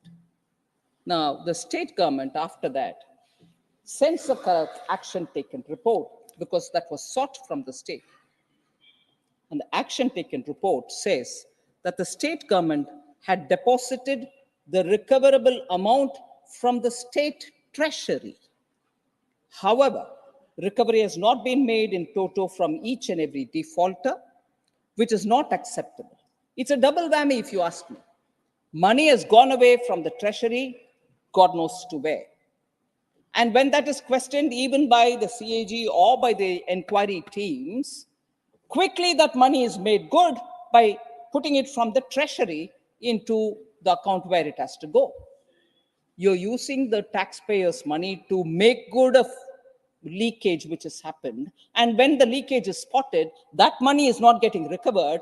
That money is being made good by another set of public taxpayers' money. How good is this? Who's taking away the poor people's money? And when this is questioned, we are accused of not helping the poor. Sir, the action taken further says the action taken such as FIR, disciplinary action against officials, dismissals, etc., are against very low-ranking panchayat level officers, and no case against the district level or senior officers has been made. Then the other kind of thing which got noticed was existing work is getting shown as work done under Manrega. That work is already done and it is there. You're re-putting it under the Manrega account. Is it wrong to highlight it? This was double accounting. So, when you question us, saying you have not released money, you are sending teams. The teams are finding all this out. So, existing work gets fraudulently shown as work done under Manrega. And you also, even worse, sir, a state which had a long tenure of communists and who question everything done here should be questioning some things which is happening in Bengal. Private tea estate gets road done under Manrega, sir. Private property gets work done under Manrega. Communists couldn't even raise it. And when we raise it, how can you use Manrega money for doing a private laying of the road in a tea estate which is owned by a large tea estate owner? People talk to us about you only benefit 1 or 2 big companies. What's this, sir? What is this, sir? So, I want very clearly correction to be done in favor of the poor. Correction to be done in the name of using public money responsibly. And that is where we've been asking questions. And that is where answers which come don't give you complete answer. So I'm sorry, the teams have come. 19 is when they went. 5 years are going to get over. Now you keep asking us without correcting course. Is it wrong, sir, in this house to raise questions about public money? It's our business, all our business, to make sure the money goes to the right people. And that is why Honorable Prime Minister says, adopt technology, use DBT, put it into the account of the common man. Doing that in the first few years, DBT gave us 2 lakh crore advantage in that pilferage was stopped. Adopt such methods rather than continuously pointing to us saying, no, you're not giving money. That is going there in Bengal. They go to the street to say Modi is not giving money for the poor. Who's not giving money for the poor? Leaked money is getting filled by taxpayers' money. Is that serving the poor? Sir. Sir, again, Professor Ram Gopal Yadav. Sir, Professor Ram Gopal Yadav and also Ajit Kumar Bhuyan, independent from Assam, have all been talking about private final consumption expenditure in the GDP. I would like to say it stands at 58.5% in 22-23, the highest since 2006-2007. The gross fixed capital formation, the share of the gross fixed capital formation in GDP stood at 34% in 22-23, again highest since 2013-14. So per capita income was also a matter on which questions were raised. I just want to say in rupee terms, I'll also give in dollar terms. In rupee terms, per capita GDP at constant price was 78,348 Indian rupees. In 2013-14, it has increased to 1,15,746 rupees in 2022-23. Substantial increase in per capita at constant price. If any member is interested in knowing about the US dollar rate, per capita income was $1,438 US in 2013-14. It has increased to $2,389 US in 2022-23. So it's a 5.8% increase.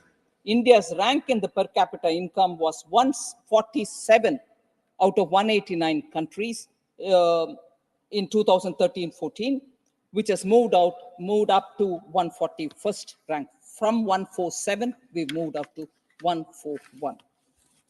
Sir, it is something which, before I go to talking about Kerala, I just want to highlight the fact that particularly, and recently also we heard the Honorable Prime Minister saying, I'm not worried, I'm not going to be swayed by caste differences, backward, or religion, or any, but for me, there are only 4 such castes which I will serve now. And I've been serving them, I'll serve them further. And if I do that, across all castes, across all religion, people will get covered. So if you were to touch the poor and serve the poor, poor of all communities, poor of all castes, poor of all religions will get covered. So poor, the farmer, women, and the youth are the 4 which have been continuously under priority of this government. And this was also taken up from the point of view of aspirational districts. 112 aspirational districts. In other words, they were aspirational for us because they are actually districts, even in a developed state, they could be the pocket which is not so well developed. But instead of calling them backward, we call them aspirational. Such aspirational districts, sir, I just want to say, because quite a few members asked us, no, in the ground level, it is not translating. Actually, all the schemes that you're announcing are not reaching the common people. I want to take this as an example to tell all the members here, sir, that of the 112 aspirational districts, 26 are spread across 4 states and account for 81 assembly seats in the recently held elections of Madhya Pradesh, Chhattisgarh, Rajasthan, and Telangana. 26 of the 112, in which complete focus of the government has been there to make sure that also come up to the level of the rest of the developed states.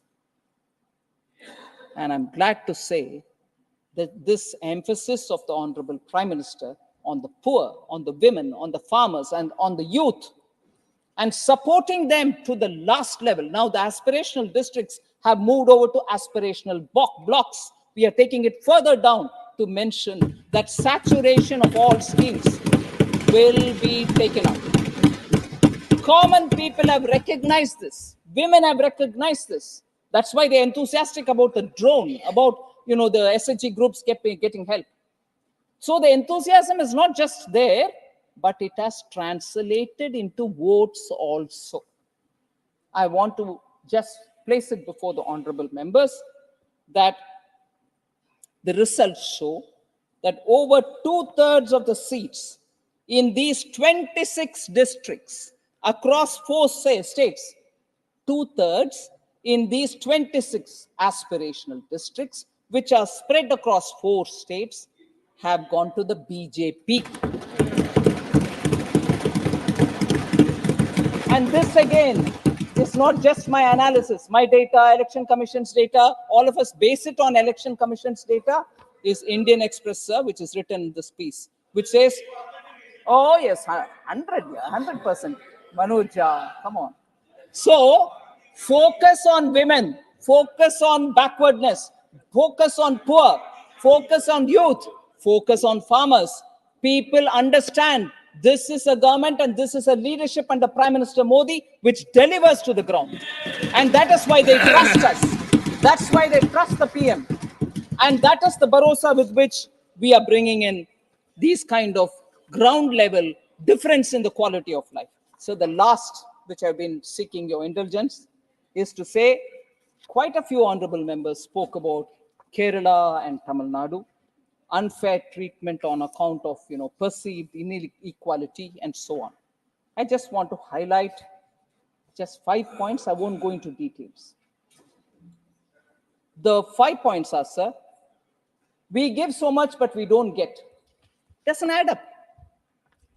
States receive 100% of the state GST. States receive 100% of the state GST collected in that state. Nobody touches it. Approximately 50% of the IGST, which is collected for the transaction between states, is given. Approximately 50 goes to the states. And 41% of the central government share of the GST, CGST, is also devolved to the states based on Finance Commission's recommendations. So tax devolution, which is suggested by the Finance Commission, tells very clearly that 100% of what you collect in GST is with you, 50% of the IGST goes to you, 41% of the central GST also goes to the states. One. Second, industrialized states like Tamil Nadu have very many companies which are registered there, but which have pan-India operations, and they have concurrent tax payments. Example, sir. Tamil Nadu is one of the leading automobile manufacturing state. We all know that. Manufacturers make profit because these automobiles are sold across India. So you pay the tax, all of us pay the tax. And similarly, plantations from Kerala make profits selling their products to all over India.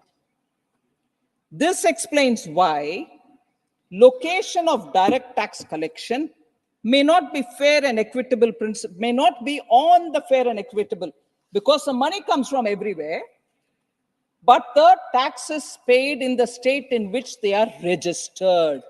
So if automobile companies are registered in Sri Perumbudur in Tamil Nadu and they pay their tax from there, it's not just that Tamil Nadu tax money is in it, all our tax money is in it.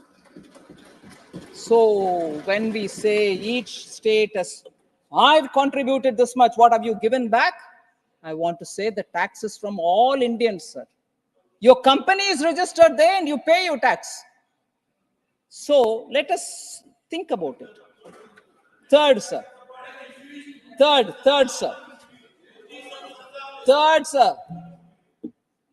sir. Sir, there's a proverb in Tamil. I just half heard John Britta's. I'm tempted to say it, if you don't mind.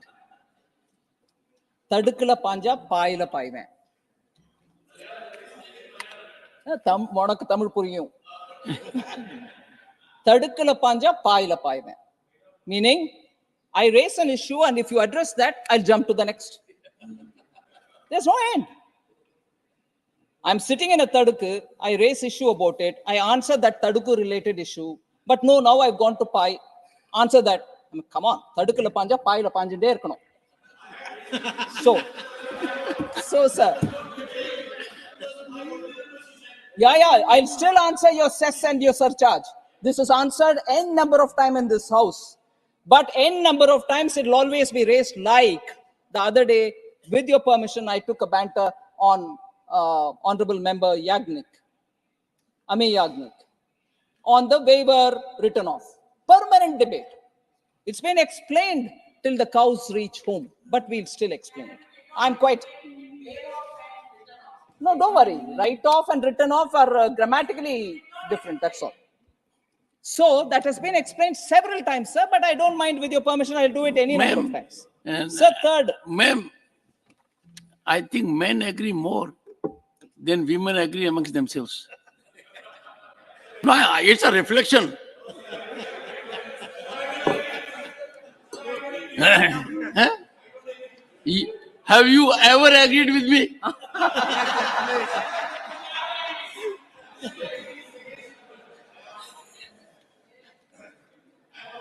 Sir. So third is, sir, physical infrastructure such as roads, rails, ports, airports are built by the center. And expenditure on internal and external security is completely the center's. So we have to make comparisons taking these points into consideration. The last 2 points, sir. I'm just giving this as an example. Tax devolution made to Kerala and tax devolution made to Tamil Nadu during the 14th, 13th, 14th, and the 15th Finance Commission. Kerala, sir, when that is 32% devolution, 13th Finance Commission, had 33,368 crores. When I'm saying 13th Finance Commission, its period was 2010-11 to 14-15 in that duration. 33,368 crores. Then when the 14th Finance Commission submitted its report and its report's recommendation was accepted, just as soon as Prime Minister Modi took charge in 2014, and that 2014 report came into effect from 2015-16 to 2019-20. By that time, because the recommendation of the 14th Finance Commission was 42% will have to be devolved to the states, so the 32 became 42 in the tax devolution. 15th Finance Commission, it became 41 because of Jammu Kashmir becoming union territory. So 15th Finance Commission, it is 41%. And 15th Finance Commission term, which is running now 2021 to 25-26. So I'm reading the numbers for those 3 Finance Commission terms. 33,368 crore for the 5-year period, 80,188 crore for the 14th Finance Commission period, 1.11 lakh crore during the 15th Finance Commission. 33,368, 80,188, 1.11 lakh crore now in the current period. Tamil Nadu, sir, during the same time, 70,825 during the 13th Finance Commission's time, 1.29 lakh crore during the 14th Finance Commission, which ended in 2020, and during the 15th Finance Commission, 2.36 lakh crores. Just see the amount. And where are we being told money is not getting devolved? You are getting the money, sir. Then the last point, sir, the 5th one, the credibility of this government, sir, is to financially empower the states can also be engaged from the fact that an issue which was pending from 1996-97 till 2014-15 happened, nobody touched it. That was actually money belonging to the states. Nobody touched it. It was lying as a pending amount, tax dues amounting to 81,645 was lying there. It was Prime Minister Modi who in 2015, talking to the earlier, this happened in 2021, talking to the ministry, to the officials, to me, all of us worked together with the states. There was some money which the states owned the center. This money was owned by the center to the states. 81,645 crores was then released, reconciled amounts adjusted. The net amount which went to the states was 43,168 after adjusting what they owe the center. So an issue pending from 1996-97 get sorted out in 2021 in favor of the states, because Prime Minister Modi was also a chief minister once, and he knows what the states undergo in terms of money if it doesn't get reach them in time. That is why since 2020, I am standing here as a evidence myself to say at least 5 times I have asked the ministry to release fund in advance. So where they were supposed to get 1 installment, 2 installments have been paid in advance and not waiting for the due time, so that the states don't suffer. So a chief minister becoming a prime minister has actually kept in favor of all the states and has never discriminated against any one state. In fact, he repeatedly says, until and unless all states grow equally, India cannot grow. So somebody who believes in that is never going to discriminate against any state. So largely I've covered the issue, sir. I wouldn't go on to talking about internet connectivity and issues like that, which many members raised, but I suppose the concerned ministers would also have their time to speak about it. Thank you very much for giving me.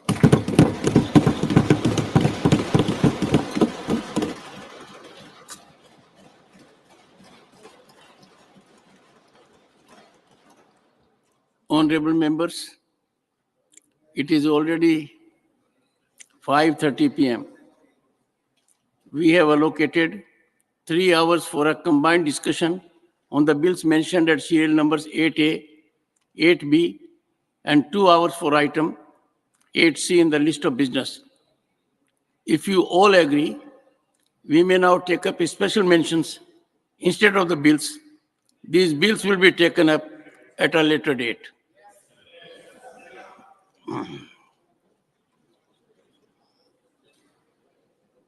Special mentions. Shri K.R.N. Rajesh Kumar, Shri Kamakhya Prasad Tasa,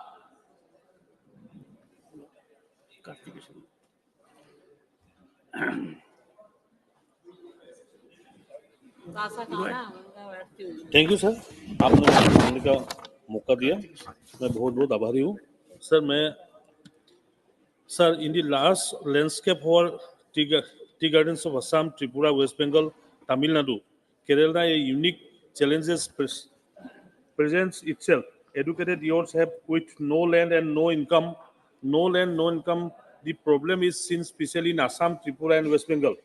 Recognizing the potential of this demographic and understanding the need of the inclusive growth, special skill development schemes have to be designated to empower these individuals as a catalyze positive changes in their lives.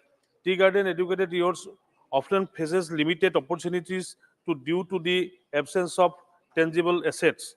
To address this, skill development initiative must be strategically crafted to offer a diverse range of training programs, equipping them with practical skills that extend beyond traditional agricultural practices. These schemes must focus on the vocational trainings, entrepreneurship development, and technology adoption. Vocational training must be enabled to the youths to acquire skills in demands, opening avenues for gainful employment. Entrepreneurship development programs have to nurture their ability to create, manage small enterprises, fostering a spirit of self-reliance. Moreover, integrating technology into this initiative will ensure the youths as well-versed in modern practices, enhancing their competitiveness in the contemporary job market. Digital literacy, e-commerce training, and exposure to emerging technologies will equip them to navigate the evolving economic landscapes by providing them with the tools and knowledge needed to thrive the diverse fields. These initiatives will give the way for brighter and more prosperous future for the unique demographic, fostering sustainable development in the tea garden communities. Sir, I urge the government through you to take necessary steps in the matter that larger public interest to provide skill development schemes to the educated and semi-educated youths of the concerned states. Thank you, sir. धन्यवाद. Shri Elamaram Kareem. Thank you, sir. Thank you, sir. My special mention is demanding to protect the railway printing presses. The Railway Board has decided to close down its 5 printing presses by March 2023. These include the printing presses of Central, Eastern, Northern, South, Southern, and South Central Railways. But the decision was not implemented due to the strong objection raised by the workers and trade unions. Railway Board has released an order dated 3/5/2023, referring its previous orders on the subject and reiterated the decision to close down the press to meet up the uninterrupted supply of revenue earnings items such as UTs, PRS, ATVM tickets, RTC for MLA, MLC, APC, various types of passes, safety forms related with train movement, signaling, medical forms related with treatment, and personal forms related with staff matter. The existence of the railway press is required. In practical experience, it is observed that the suppliers are not performing their duties in proper way. The quality of materials are also not up to the mark. They are failing to supply the materials in right time, right quantity, and right quality. Due to paucity of materials, train movement can suffer badly. So outsourcing railway presses is required to be avoided for the rail users' interest and rail movement. In this scenario, I hereby urge the government to instruct the Railway Board to withdraw its decision and facilitate smooth operation of the railway printing presses in India. Thank you. Thank you. Shri Muzibullah Khan. धन्यवाद vice chairman sir. Orissa में PM कुसुम योजना लागू करने की मांग. नवीनकरणीय ऊर्जा मंत्रालय ने किसानों को सस्ती और सुलभ बिजली प्रदान करने के लिए 2019 में 3 घटकों के तहत विभाजित पीएम कुसुम प्रधानमंत्री किसान ऊर्जा सुरक्षा एवं उत्थान महाअभियान लॉन्च किया है. घटक ए में 10,000 मेगावाट सौर ऊर्जा संयंत्रों की स्थापना शामिल है. घटक बी के तहत 20 लाख स्टैंड अलोन सौर पंप की स्थापना का लक्ष्य है और घटक सी में 15 लाख व्यक्तिगत ग्रिड से जुड़े कृषि पंपों का सौर्यकरण शामिल है. यह योजना मांग आधारित है जिसमें राज्य सरकारों के द्वारा भेजी गई मांगों के आधार पर धनराशि स्वीकृत और जारी की जाती है. उड़ीसा सरकार ने घटक बी के तहत 10,741 स्टैंड अलोन सौर पंप की स्थापना और घटक सी के तहत 50,000 व्यक्तिगत ग्रिड से जुड़े कृषि पंपों के सौर्यकरण की मांग की थी. हालांकि सितंबर 2023 तक केवल 5,741 सौर पंप स्वीकृत किए गए हैं, जिनमें से 1,294 घटक बी के तहत स्थापित किए गए हैं. इसके अलावा कंपोनेंट सी के तहत 50,000 कृषि पंपों में से 0 की मंजूरी दी गई है. पीएम कुसुम योजना के तहत मांगों को मंजूरी देने से देरी उड़ीसा के किसानों को बिजली उत्पादन तक समावेश पहुंचने से वंचित कर रही है.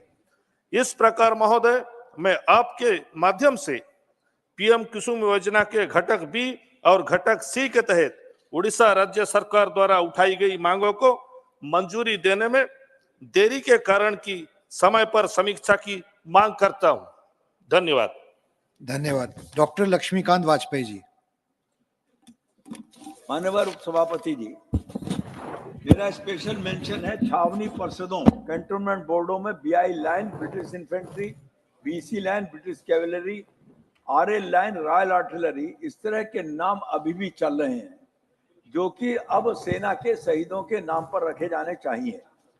देश भर की छावनी परिषदों में सामान्यतः B4 लैंड होती हैं जिनमें झुग्गी झोपड़ी के ज्यादातर लोग निवास करते हैं. उनको लोकसभा तथा विधानसभा के चुनाव में तो मतदान का अधिकार है, लेकिन छावनी परिषद के चुनाव में वे मतदान नहीं कर सकते, जिसका कारण B4 लैंड पर उनका अवैध बसा होना बताया जाता है. भारत के संविधान के अंतर्गत विभिन्न निर्वाचनों में मतदान देने का अधिकार है, परंतु यहाँ एक पर ऐसी विसंगति है, इस पर विचार होना चाहिए। इसी प्रकार छावनी परिषद के क्षेत्र में सेना के जवान रहते हैं, उनके वोट लोकसभा, विधानसभा और छावनी परिषद के चुनाव में पड़ते हैं, लेकिन उनके व्यक्तिगत और यूनिट के ट्रांसफर होते रहते हैं।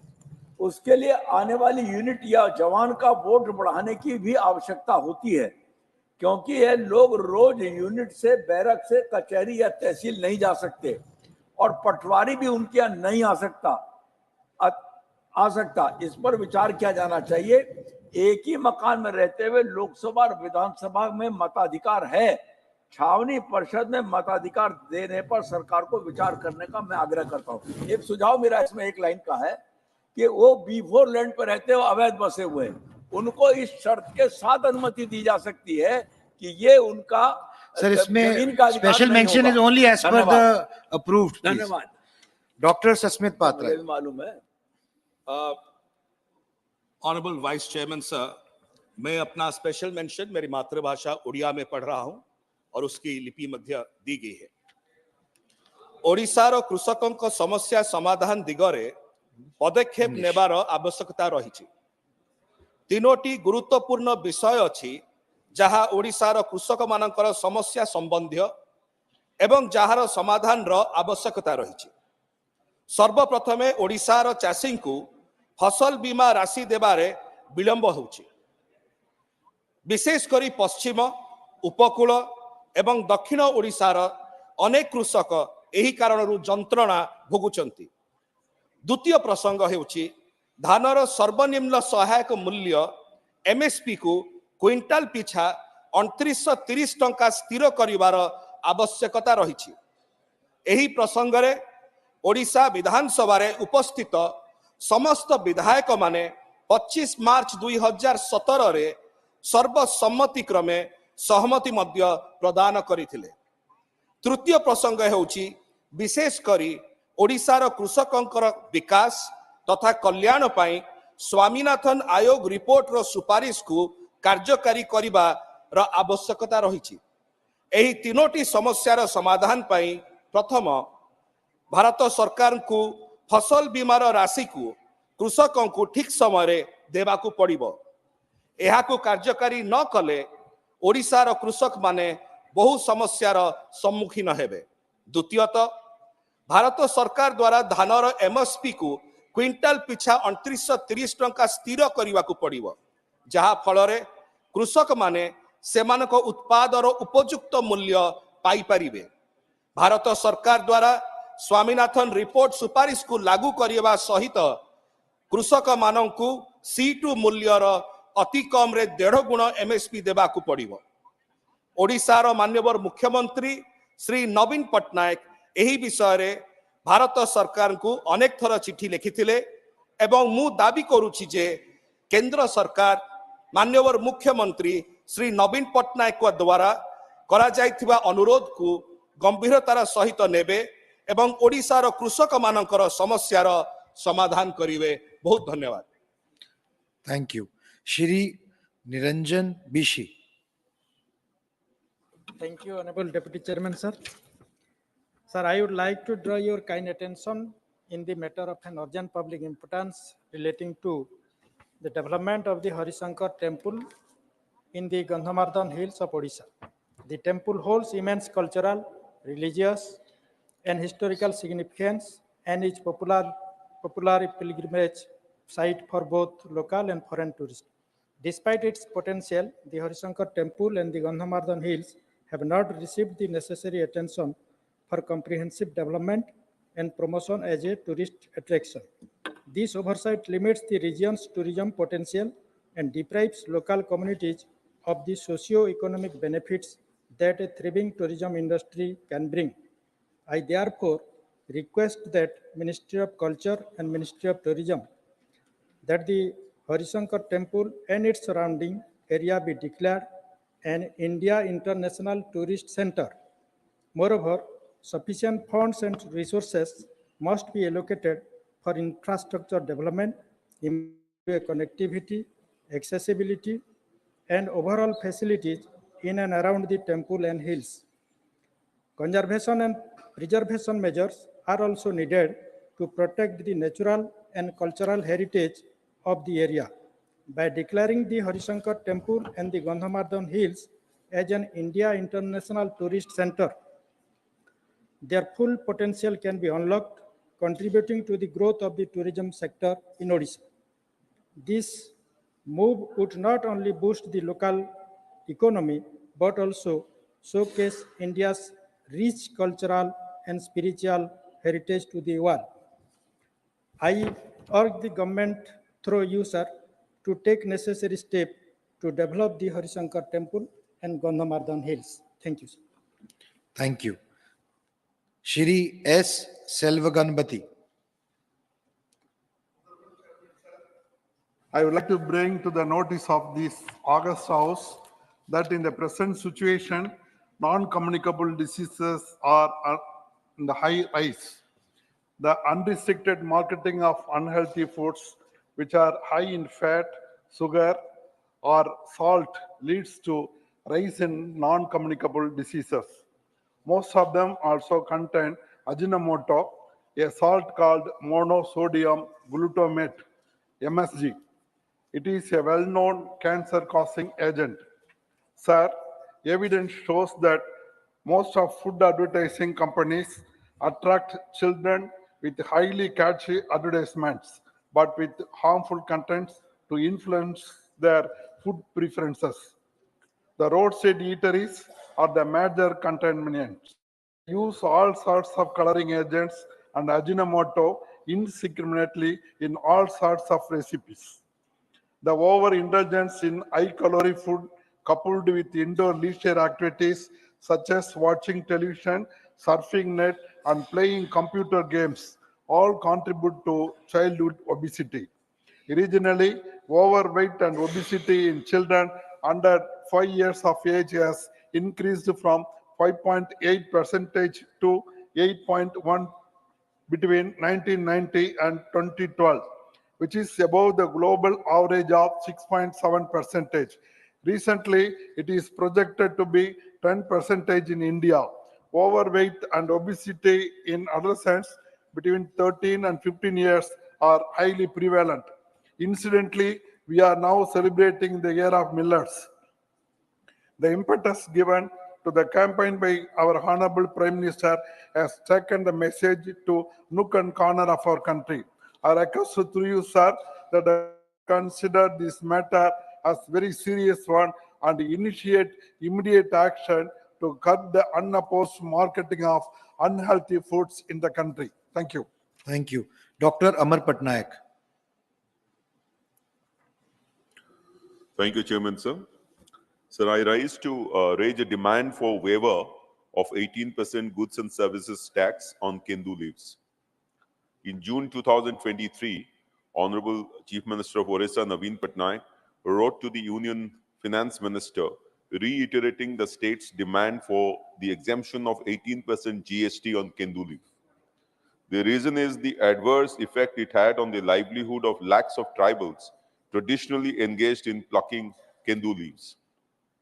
Kendu leaf, known as the green gold of Orissa, is a minor forest produce that essentially acts as the financial backbone for the leaf pluckers, 90% belonging to tribal communities, binders, and seasonal workers. The 28% GST levied on BD, furnished products made from Kendu leaves, creates a double taxation on the pluckers and workers, as the traders who get the tenders in turn pay them less for the leaves due to high taxes. This in spirit goes against the Forest Rights Act 2006 and the PESA Act 1996, as it impacts the livelihood and social welfare of the already marginalized tribals. Being the third largest producer state of Kendu leaves in India, Kendu leaf is an important non-wood forest product of Orissa. To protect the interest of workers, Orissa government announced a special package in 2020, which included rupees 1,000 for each plucker and rupees 1,500 for each seasonal worker and binder. They were also covered under the Biju Swasthya Kalyan Yojana health scheme. Odisha has also became the first state to provide bonuses to Kendu leaf pluckers. Given its importance for Odisha and its people, sir, through you, I urge the government to withdraw the GST on the collection of the Kendu leaves. Thank you, sir. Thank you. Shri R. Girirajan. Thank you, sir. I would like to bring the notice of this August House. It is unfortunate that toll charges at toll gates are being hiked on a regular basis.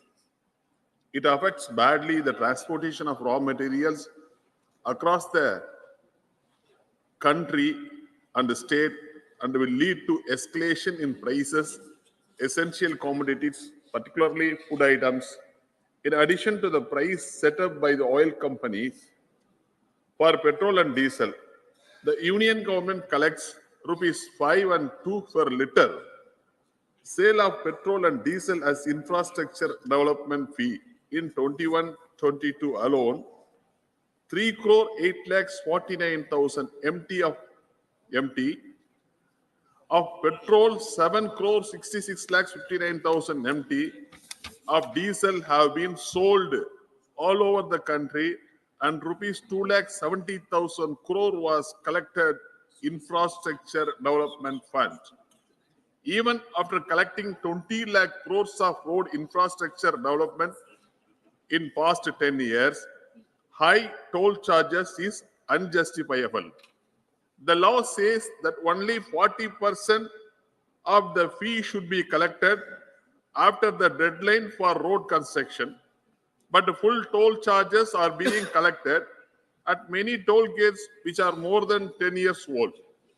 The toll hike for commercial vehicles like bus, lorry, goods vehicle, call taxi, tourist vehicles, etc. is borne by the people only. The steep increase of toll collected will automatically increase the retail price and ultimately passed on the public. This is the root cause for the escalation of prices beyond the reach of common people. Therefore, I urge the government to withdraw the increased toll charges at all toll gates and to close all toll gates which are collecting toll for more than 10 years in Tamil Nadu. Thank you, sir. Valid. Thank you. Shri Naresh Bansal.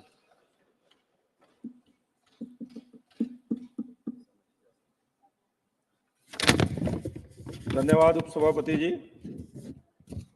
Demand to develop Uttarakhand as a sports club, sports hub.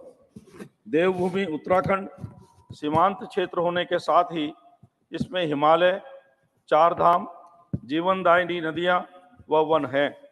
Uttarakhand के निवासी बहुप्रतिभा के धनी हैं. वह उत्तराखंड ने संस्कृति, साहित्य, ज्ञान, विज्ञान, वीरता और खेल में पूरे देश को बहुत सारे रत्न दिए हैं. यहाँ से लगभग हर घर से एक जन भारतीय सेना में शामिल हो देश के लिए सर्वोच्च बलिदान दे रहे हैं. वह अन्य सरकारी, गैर सरकारी पदों पर सेवा दे रहे हैं. आदरणीय प्रधान सेवक नरेंद्र मोदी जी का उत्तराखंड प्रेम जग जाहिर है. वह मोदी सरकार में उत्तराखंड का सर्वांगीण विकास हो रहा है. वर्तमान में खेल की दिशा में अंतर्राष्ट्रीय स्तर पर सम्मान बढ़ाया है, किंतु यहाँ राष्ट्रीय व अंतर्राष्ट्रीय स्तर की खेल सुविधाओं का अभाव है. जबकि उत्तराखंड के खिलाड़ियों ने हर तरह की राष्ट्रीय, अंतर्राष्ट्रीय खेल प्रतियोगिताओं में प्रतिभाग लेकर पदक जीते हैं. वह राज्य का नाम स्थापित किया है. मैं कहना चाहता हूं कि उत्तराखंड को खेलों का हब बनाया जाए, क्योंकि यहाँ साहसिक क्रीड़ा, जिसने बिछेंद्री पाल जैसे अंतर्राष्ट्रीय स्तर की महिला पर्वतारोही को दिया है. इसके अतिरिक्त उत्तराखंड के लोगों का हिम क्रीड़ा, जल क्रीड़ा, कुश्ती, बॉक्सिंग, बास्केटबॉल, क्रिकेट व निशानेबाजी में योगदान रहा है.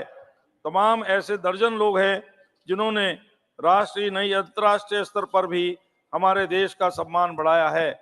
मेरा आपसे निवेदन है कि सरकार उत्तराखंड को एक विशेष स्पोर्ट्स हब के रूप में विकसित करे, ताकि यहाँ के खिलाड़ी अंतर्राष्ट्रीय स्तर पर देश का सम्मान बढ़ाएं।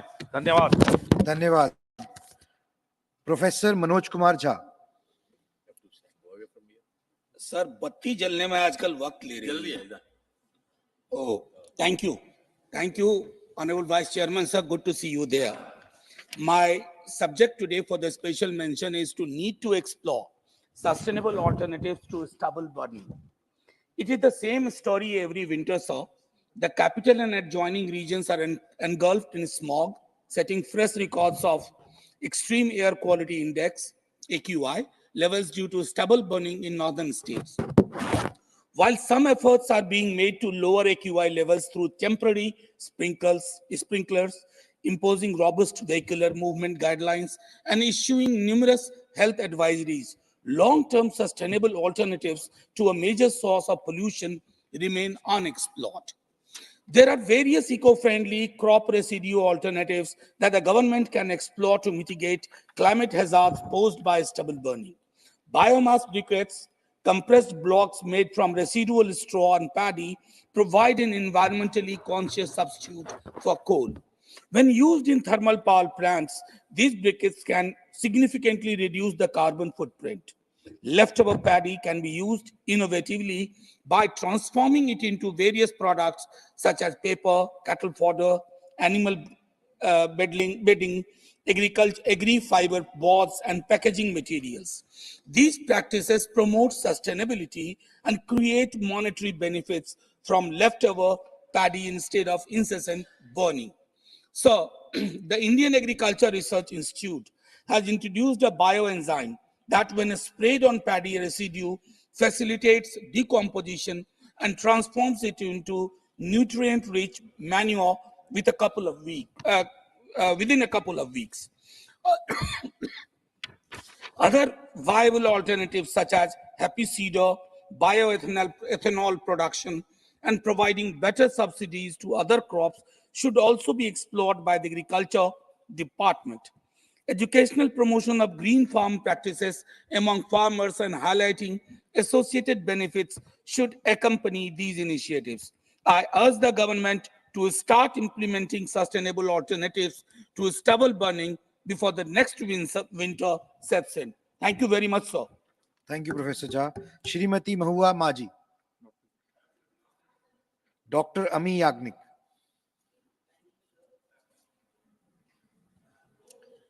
So my special mention is regarding demand for bringing innovative policies in plastic waste management.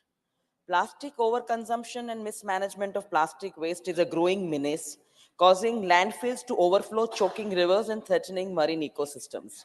This has a negative impact on our environment and valuable resources are harmed. Efforts to manage plastic waste have been implemented at the national, state, and local levels, including ban on single-use plastic items.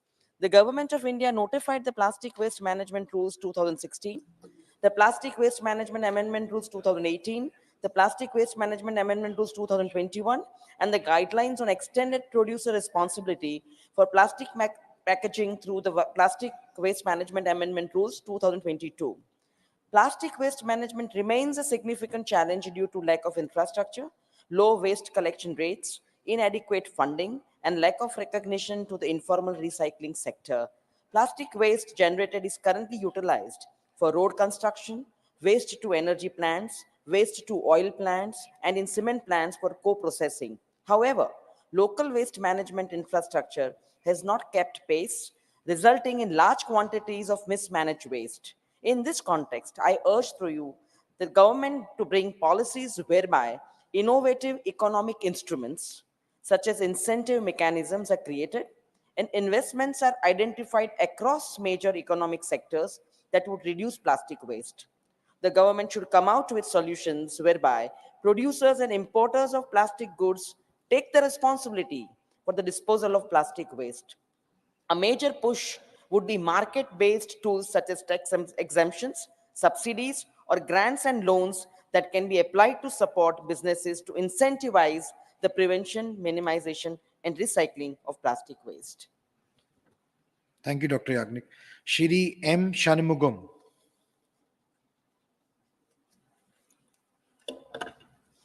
Thank you, sir. My demand in this special mention need to review the revised EPF pension fixation formula. Sir, after the introduction of family pension dating back to 1972, EPF 95 was introduced in 1995, and at the time, the ceiling limit pensionary salary was rupees 5,000 for 7 years, increased to 6,500 for 13 years. From 2014 onwards, the pensionable salary was increased to 15,000. The method of pension calculation prior to 95 was determined on the basic year of service, and accordingly, lump sum amount was paid. From 96 onwards, the calculation was on the basis of 5,000 for the first 7 years, 6,500 for the next 13 years. From 2014 onwards, on the basis of rupees 15,000, the ceiling limit divided by 70. However, on the analysis of the government formula, it is worked rupees 3,636 per month. Whereas if the amount is worked at the EPF rate of interest, it comes rupees 5,901 per month. Similarly, in the government decided to getting option from the employee for full pension, the employee has pay more contribution, and consequently, the formula for pension followed by EPF at present should be changed. When the government is asking for joint option forms from employees and employers for revising the pension, it is high time pension calculation formula should also be reviewed and revised. Hence, I would demand from the Honorable Labour Minister that the EPF pension fixation formula should be revised, reworked in consultation with the trade unions at the earliest. Thank you. Thank you. The remaining special mentions will be carried forward.